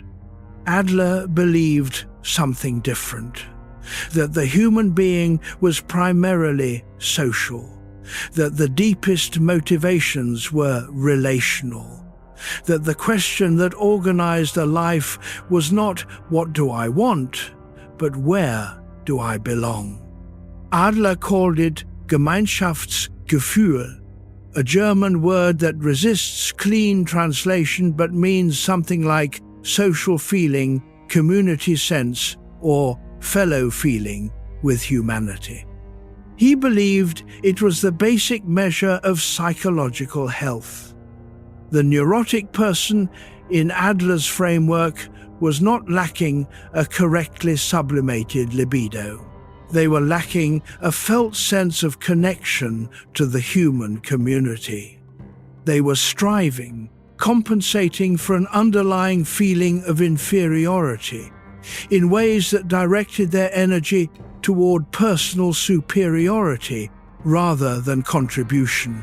They were trying to be above others rather than with others. The healthy person, for Adler, had the courage to be ordinary, to be imperfect, to be equal, to recognize that their worth was not contingent on their position in a hierarchy, but on their participation in the shared life of human beings. Rogers read Adler carefully and acknowledged the influence. There is an obvious family resemblance. Adler's social feeling is the ground of Rogers' unconditional positive regard. The therapist who extends unconditional positive regard is modeling a form of fellow feeling, a genuine sense of the client's equal worth, their full humanity, their inherent belonging to the community of persons that the client may never have experienced before. And Adler's courage to be imperfect is the experiential side of Rogers' curious paradox. The person who has found the courage to be imperfect has found, in Adler's terms, the courage to accept themselves as they are, not as a stopping point, but as a starting point. Not as an excuse for stasis, but as the condition of genuine movement. You do not have to be superior tonight. You are not being measured tonight. The dark holds everyone equally, the nearly functioning and the fully functioning, the person who has spent decades in therapy and the person who has never been to a therapist, the person who has given much and the person who has given little. The community of sleepers includes all of them. You are among them. You belong here. You have always belonged here. Adler's own life illustrated the courage he prescribed. He had grown up in poverty on the outskirts of Vienna, the son of a grain merchant, the second of 6 children. He was sickly, rickets as a child, pneumonia at age 4 or 5, nearly fatal. He decided at some point during the childhood illnesses that he was going to be a physician. He became one. He joined Freud's circle, contributed substantially to the early development of psychoanalytic theory, and then disagreed publicly with Freud about the primacy of sexuality as the organizing drive of the personality. It cost him his place in the circle. Freud expelled him. The Vienna Psychoanalytic Society, that had been his professional community, was closed to him. He started his own school, Individual Psychology, and built it from nothing, teaching his ideas in union halls and Viennese coffee houses, as well as in academic settings. He had the courage to be imperfect in the most concrete possible way. He left the structure that had supported him and built a new one that suited what he actually believed. He did not wait for consensus or permission. He did not moderate his position to maintain his standing. He accepted the cost of his own authentic direction. This is not a counsel of impulsiveness. Adler had thought carefully about what he believed. The courage was in acting from the belief rather than around it. Rogers carried this lesson into the therapy room. He was interested in the person who had spent a lifetime striving in the wrong direction toward a superiority they believed would earn them the sense of belonging they actually needed. The work was not to make them stop striving. It was to redirect the energy already there toward the connection that would actually satisfy it. Chapter 41, The Last Years. He was 78 when he published A Way of Being. He had been writing since the 1930s, producing book after book across 5 decades. And this one was different from the others in a way that is hard to name but easy to feel in the reading. It is the book of a man who has stopped explaining and begun simply describing. He is no longer arguing for the conditions or defending their efficacy or positioning them against competing frameworks.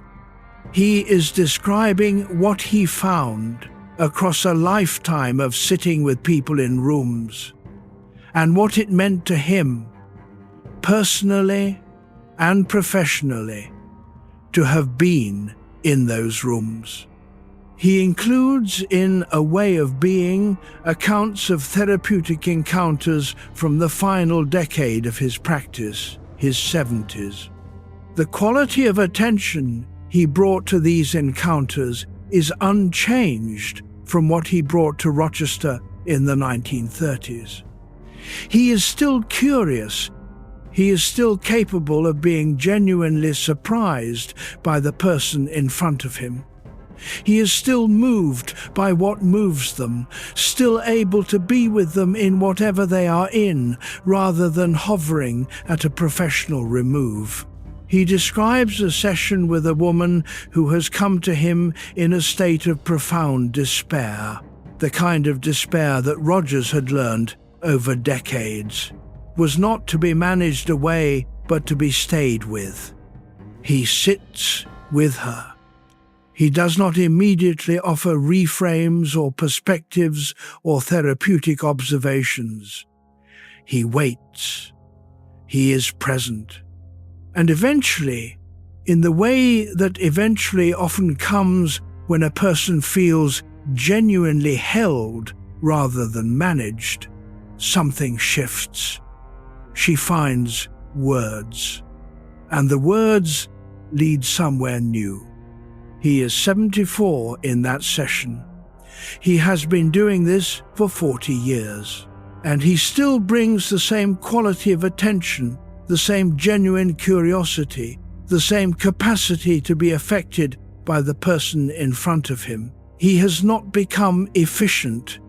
He has not routinized the conditions into a smooth professional instrument. He is still, in some essential way, the same man who discovered in Rochester that not knowing was more useful than knowing, that following was more useful than leading, that the person in front of him knew something essential about their own direction that no external framework could substitute for. He was nominated for the Nobel Peace Prize in January 1987 for his work on conflict resolution, for Belfast, for South Africa, for the Austrian workshops, for the decades of applying the conditions to the largest conflicts he could access. He did not live to learn the outcome. He fell on the 28th of January 1987 and broke his hip. He underwent surgery. His heart failed 2 days later. He died on the 4th of February 1987 in La Jolla, California, at 85. What he left was not a building or an institution or a theoretical edifice that required defending. What he left was a set of conditions. 3 simple things that any person can practice in any room with any other person. Conditions that work before they are named, that work before the person receiving them can articulate why the room feels different from other rooms they have sat in. He left a way of being with another person. It is still available. It does not require a credential. The sessions Rogers described in A Way of Being are technically indistinguishable in their quality of attention from the sessions he had been conducting 40 years earlier. What is different is the absence of any need to prove something. He is not demonstrating a method. He is not building a research database. He is simply in the room with a person, attending.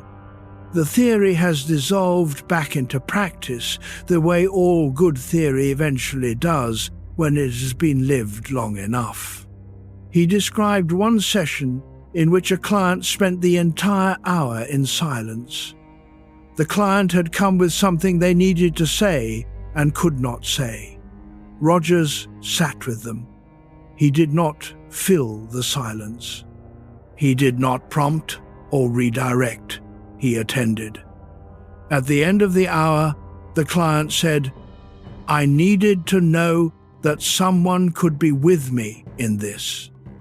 That was the session. Karen Horney had written about the tyranny of the should, and Rogers had spent his career helping people free themselves from it. In his final decade, he was practicing the same freedom himself. He should not be this old and still unable to fit neatly into a category. He should not keep changing his mind about things he thought he understood. He should perhaps be finished by now. He was not finished. He was in process. That was, he had argued for 50 years exactly where the good life was found. Chapter 42, The Nomination. Come back gently. The hour is late. We are almost there. The Nobel nomination was for peace. This is worth sitting with. Not a Nobel for medicine, though his work had been clinical. Not a Nobel for literature, though he had written with unusual care and clarity across 50 years. For peace, because what he had shown in Belfast and Johannesburg and Vienna, and in all the rooms that preceded those cities, in Rochester and Chicago and Wisconsin and La Jolla, was that the conditions that make therapeutic healing possible are the same. Conditions that make human reconciliation possible. The conditions are not a therapeutic technology. They are a description of what happens between human beings when the ordinary defenses are set down. When one person genuinely turns toward another and says, without any condition attached, "I see you. I am not here to fix you or judge you or manage you. I am here with you in whatever state you are actually in, and I will stay." This is what Carl Rogers understood, that the experience of being genuinely received, the experience of being heard without being fixed, known without being managed, accepted without condition, is not a luxury. It is not a clinical intervention available only in specific institutional settings. It is the fundamental nutrient of the human soul. The thing that makes growth possible in any context, in any room, at any scale, from the single therapeutic encounter to the negotiating table between people who have, until that moment, seen each other only as enemies. The Nobel nomination recognized this. His work was peace work not because he had been a pacifist or a political activist, though he had been both in his way, but because he had spent 85 years demonstrating that genuine human contact is the precondition of genuine human cooperation. When we can hear each other, we can begin. Not solve everything. Not erase the structural conditions that produce conflict, but begin. His life was the beginning. Somewhere between where you started tonight and where you are now, the descent has been happening in you too. You can feel it if you look. The breath is slower than it was. The room is quieter than it was. The weight of the day has begun to settle. We are almost there.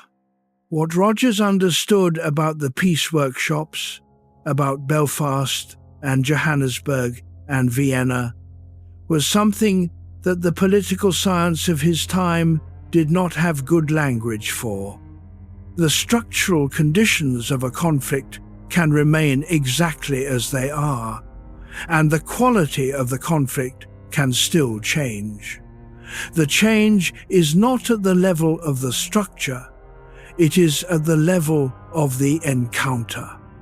When two people who have been enemies begin to hear each other genuinely in the way Rogers meant by hearing, which is the full reception of the other person's interior world as real, something shifts in the room that was not there before. Call it the beginning of trust. Call it the recognition of the other person as a person rather than a symbol of the opposing force. Call it the moment when the conflict becomes less total, when there is a crack of ordinary human recognition through the wall of ideology or sectarian identity or political position. Rogers had sat in enough rooms to believe that this crack, however small, was the beginning of something. That peace, actual peace, not the absence of violence, but the presence of genuine human contact across the lines of division, was made of these cracks, accumulated slowly, in small rooms, one encounter at a time. He received the Nobel nomination 2 weeks before he died. He did not know the result. What he knew was that the work had been worth doing. The night is very still now. Let your breathing deepen a little. Let the weight of the day settle. We are almost at the end of a long, full life. Let the end of it rest you. The farm in Illinois is quiet in a night like this one. the old house on the edge of town, the fields that Roger's father farmed while Rogers read and watched and learned to be alone with himself. All of that is still there somehow, in the line of work that ran from that farm through Rochester, through Chicago, through La Jolla to Belfast and back. One life, fully lived in the direction of what the organism knew it needed. Chapter 43, Simone Weil and Attention. Simone Weil wrote something that Rogers never read, or if he read it, he did not cite it. But it describes what Rogers was doing as precisely as anything in the psychological literature. She wrote it in a letter in April 1942 to a poet named Joe Bousquet, who had been paralyzed in the First World War and who lived in a room in Carcassonne in bed, writing and receiving letters while Europe destroyed itself around him. Weil was writing from Marseille, preparing to leave for America, not knowing she had 2 years left to live. She wrote, "Attention is the rarest and purest form of generosity." She meant something specific by attention. Not mere noticing, not the ordinary drift of awareness across an object. She meant the act of removing yourself from the center of your own experience long enough to allow another person to actually appear to you as they are, not as you need them to be, not as your anxiety or your desire or your assumptions require them to be, but as they actually are, in their own full weight and particularity. This is an act of self-emptying. To attend to another person in Weil's sense requires that you stop curating your own experience for a moment. Stop building your response. Stop deciding, while they are still speaking, what you will say when they finish. Stop needing the encounter to go a certain way. This is what Rogers had discovered in Rochester and confirmed in Chicago and demonstrated in Wisconsin and extended to Belfast and Johannesburg and all the rooms that followed, that the gift of full attention is the rarest thing one person can offer another, and that it heals things that no technique can reach. The word attention comes from the Latin ad tendere, to stretch toward. Rogers was always stretching toward the person in front of him. For 40 years of practice and another decade of applying those same practices to the largest conflicts of the 20th century, he was stretching consistently, patiently, without requiring the encounter to repay him in the currency of progress or gratitude or measurable change. Just attending, just stretching toward. Let your attention now turn very gently inward, not to examine yourself, not to evaluate or assess or improve, just to attend, to notice what is actually here, in this body, in this room, in this moment of the night. There is a weight that has been with you. Let it be here. There is a quiet that has been building. Let it be here. Something is resting that has been working very hard for a very long time. Let it rest. Weil died in 1943 at 34 in a sanatorium in Kent, England. The official cause of death was cardiac failure.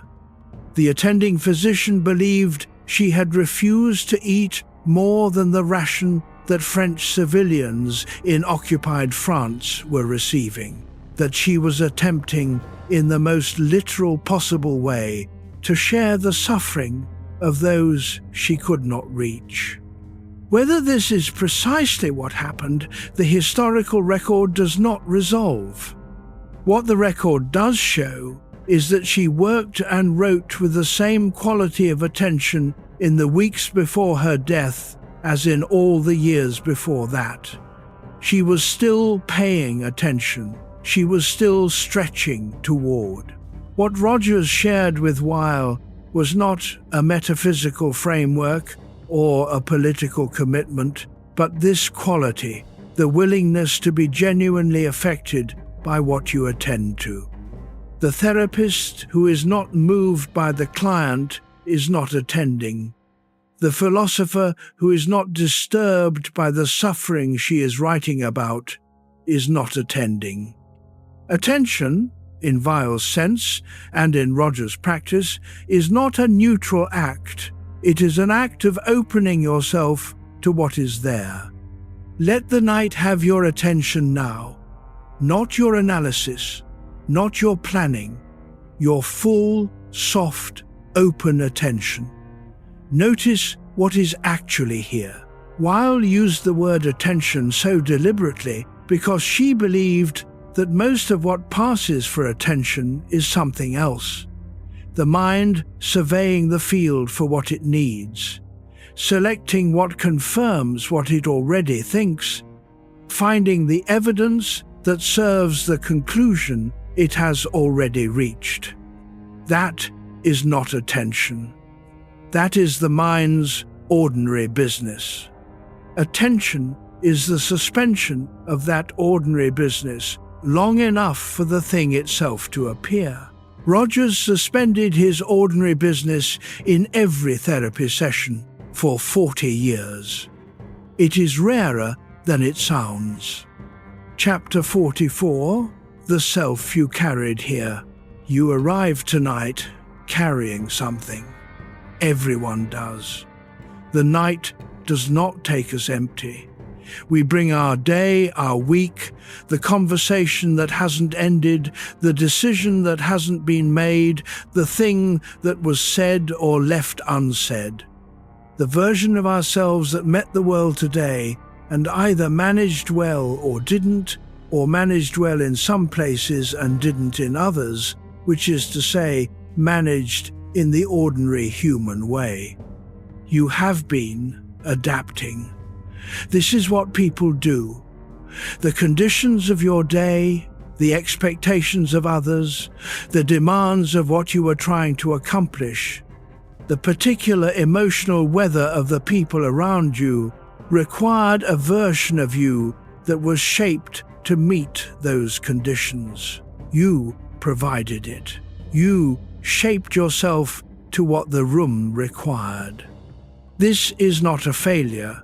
This is what organisms do. The plant bends toward the window because the window is where the light is, and light is what the plant needs.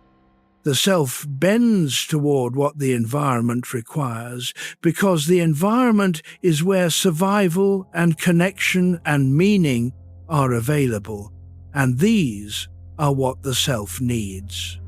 But the bending takes something.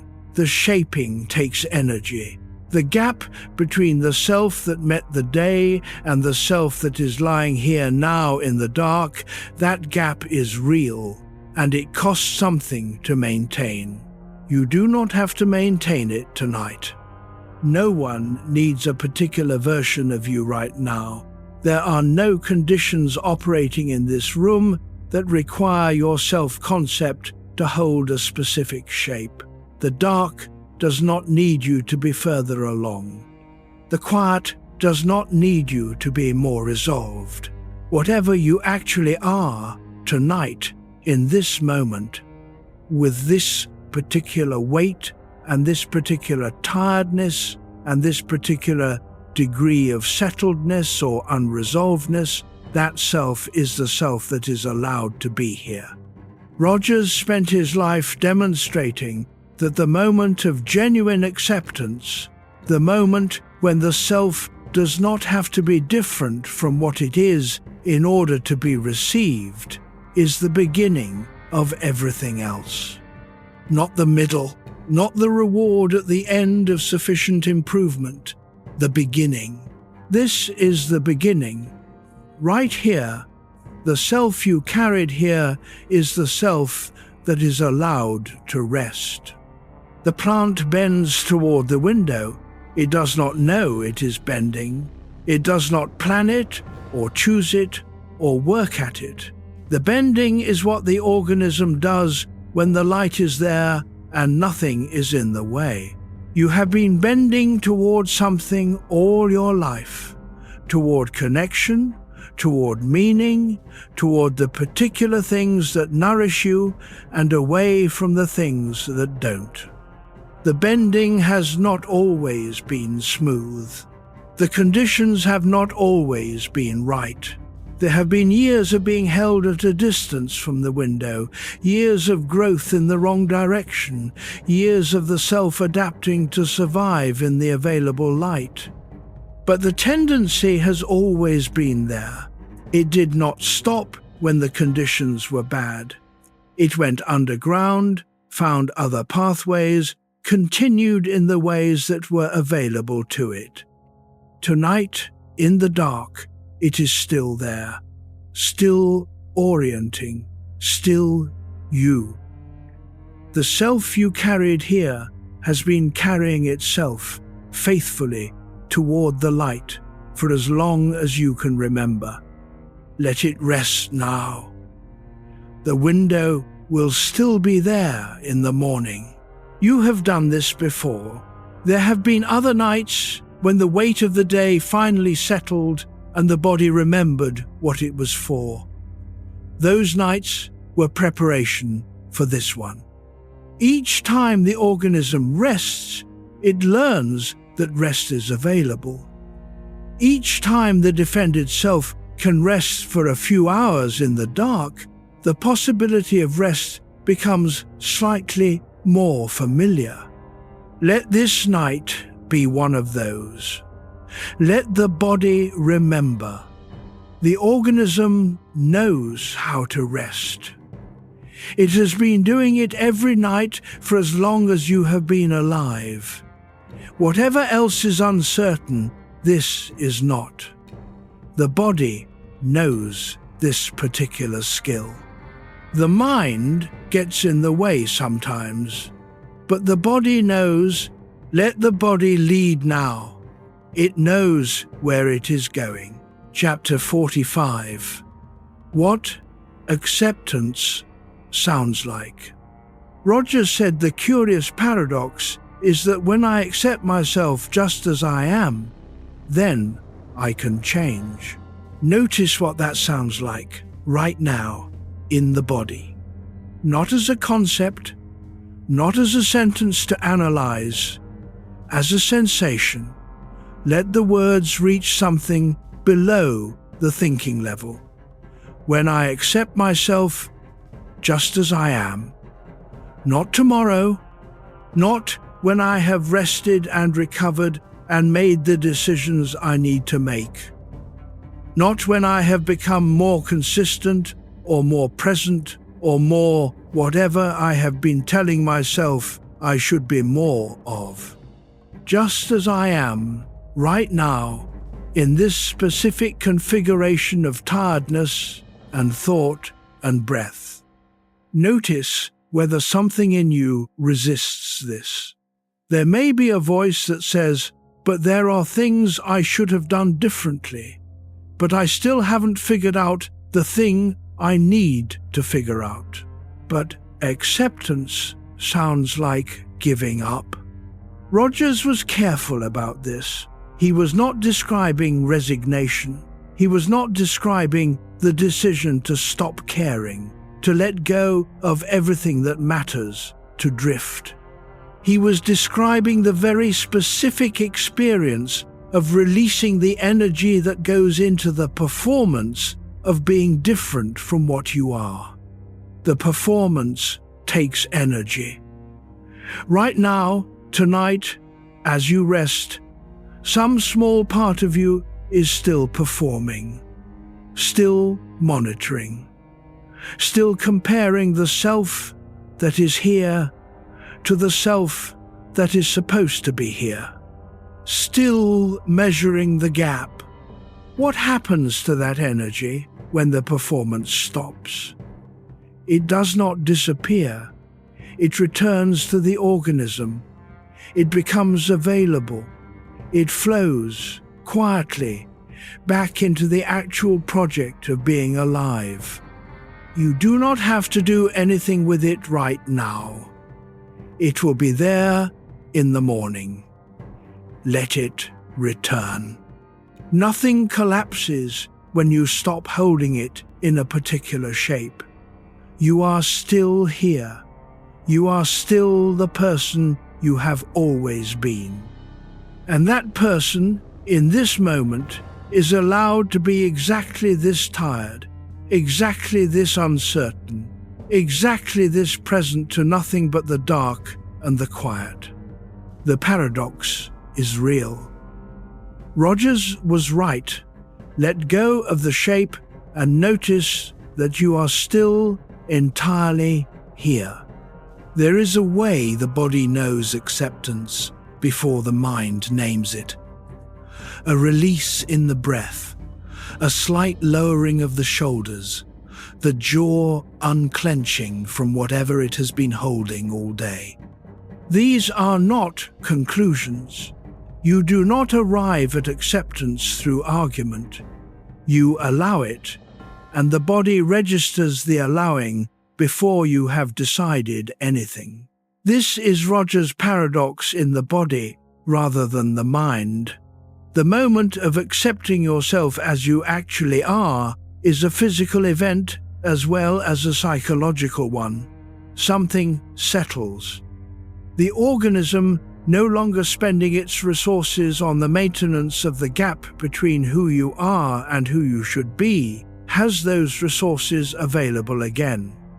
Notice what is available right now. There may be very little. That is fine. The body does not need much to begin settling. It needs the absence of the demand to be different. That absence is here. Let the breath go longer. Let the next thought come when it comes, rather than being called. Let the silence have a little more weight. Nothing is being lost. Everything that matters will be there in the morning. Rogers' curious paradox works in the body as well as the mind. The body that is accepted, that is not required to be thinner, stronger, less tired, less sore, more functional than it actually is tonight, settles in a way that the criticized body cannot. It has been waiting for permission. The permission is the paradox. Give it. Let the weight be exactly what it is. Let the breath go where it goes. Nothing in this moment is asking the body to be other than what it is. The shift, when it comes, is quiet. Not a resolution, not a decision. Something closer to the releasing of a grip you had not fully noticed you were maintaining. The night is large enough to hold whatever you are. Let it. Chapter 46. The direction. The good life, Rogers said, is a direction, not a destination. You do not have to arrive tonight. The direction is intact. It has been intact through all the days that have led to this one, through the days when you were more yourself and the days when you were less, through the days of genuine progress and the days that felt like standing still or moving backward, through the seasons of clarity and the seasons of fog. The direction is not about the days. It is underneath the days. It is the basic orientation of the self-actualizing tendency, the organism's fundamental lean toward what nourishes and heals and makes it more fully what it is. It does not require your daily management to continue operating. It does not need your anxious stewardship. It was there before you were conscious of it. It will be there in the morning, pointing the same way it has always pointed. William James chose, in the corridor of a boarding house in Paris, to believe in free will. The choice was his first act of free will. He pulled himself out of depression not by resolving all the questions that had led him there, but by choosing to believe that the questions were worth living with, that the forward movement was worth making, that the direction was intact.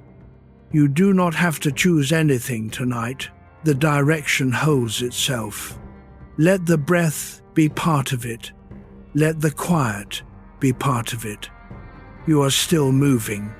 Even in stillness, even in sleep, the organism tends toward what heals.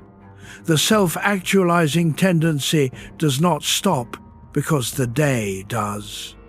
It continues in the dark, in the body, in the slow integrating work that the sleeping brain does, sorting, settling, making sense of what the day brought in ways that the waking mind is too busy to manage. Sleep is part of the direction. Let it come. The organism tends toward rest in the dark. This is not failure. This is what organisms do when the daylight goes. They slow, they consolidate, they integrate what the day brought in. The sleeping brain does not stop working. It processes what the waking brain was too busy to process. Emotional memories, accumulated decisions, the background hum of things that were noticed but not attended to. Sleep is part of the self-actualizing tendency. It is not the end of the day, it is part of the direction. Let the body find its weight against whatever holds it. Let the thoughts slow to the pace of the breath. The direction is intact. It does not require your waking attention to continue. It continues in the dark, in the body, in the slow and necessary work of being a person who has lived this day fully and is now allowed to rest. William James chose, in a Paris corridor, to believe in the forward movement. You do not have to choose tonight. The movement is choosing itself the way it always has, in the direction it has always been going. Let it go where it goes. You will find yourself there in the morning. Let the thoughts slow down now. Not stop. They will not stop, and that is fine, but slower.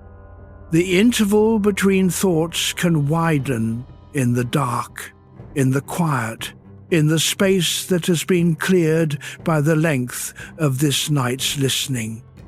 Let the interval widen, rest in it. The direction continues in the interval. Even there, even in the pause between thoughts, the organism is moving quietly in the direction it has always been going. Marcus Aurelius wrote his meditations in a tent on the Danube frontier late at night. He was asking himself, in the way that tired people ask themselves things in the dark, what actually matters?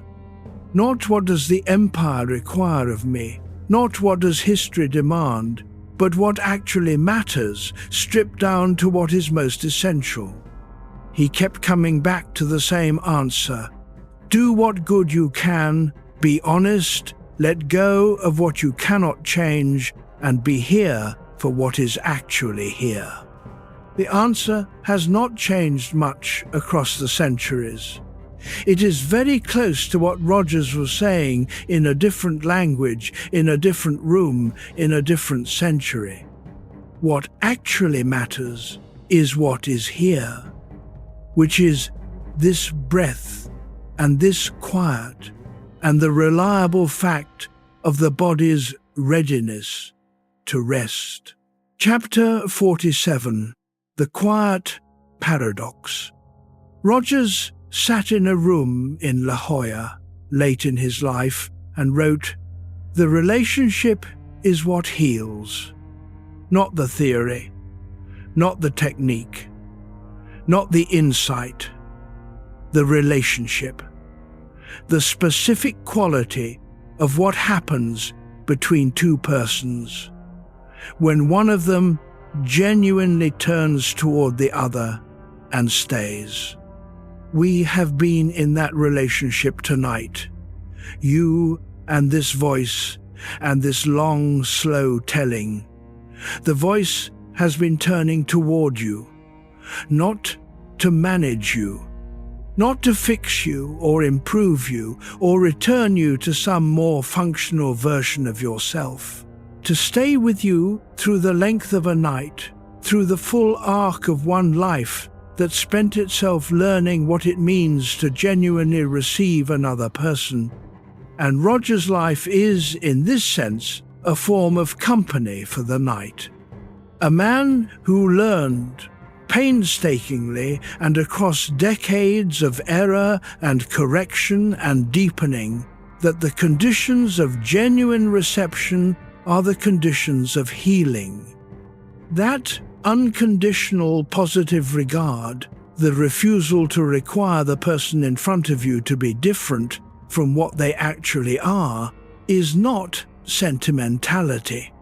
It is the most rigorously empirically supported proposition in the psychological literature.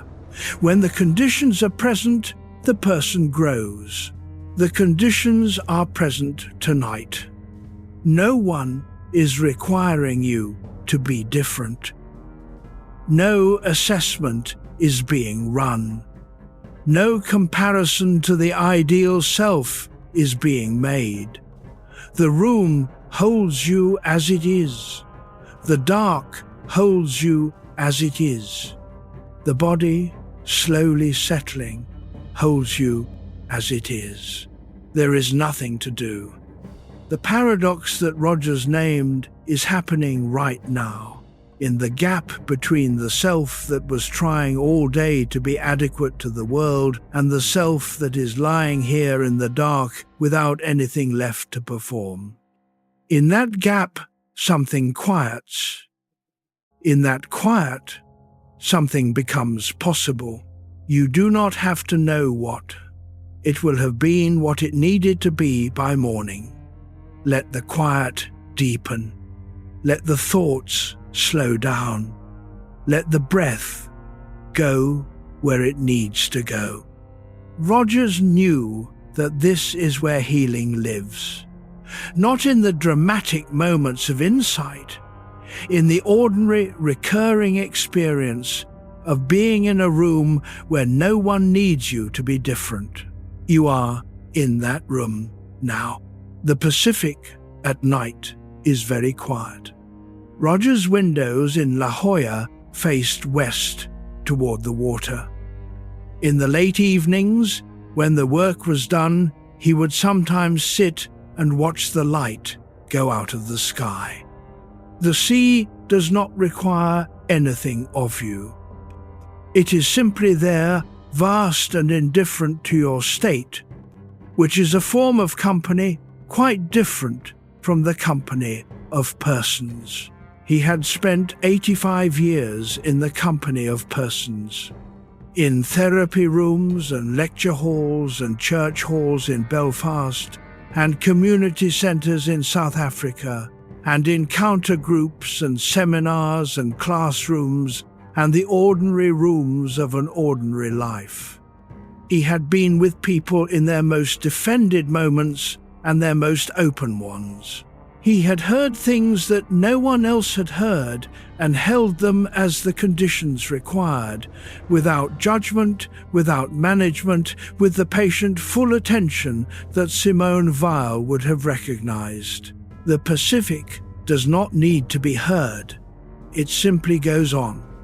In this, it is a small version of what Rogers was pointing at when he talked about the self-actualizing tendency, something that continues without your management of it, that goes in its direction regardless of whether you are watching, that is, in some fundamental sense, trustworthy. Let the room around you be as quiet as the sea at night.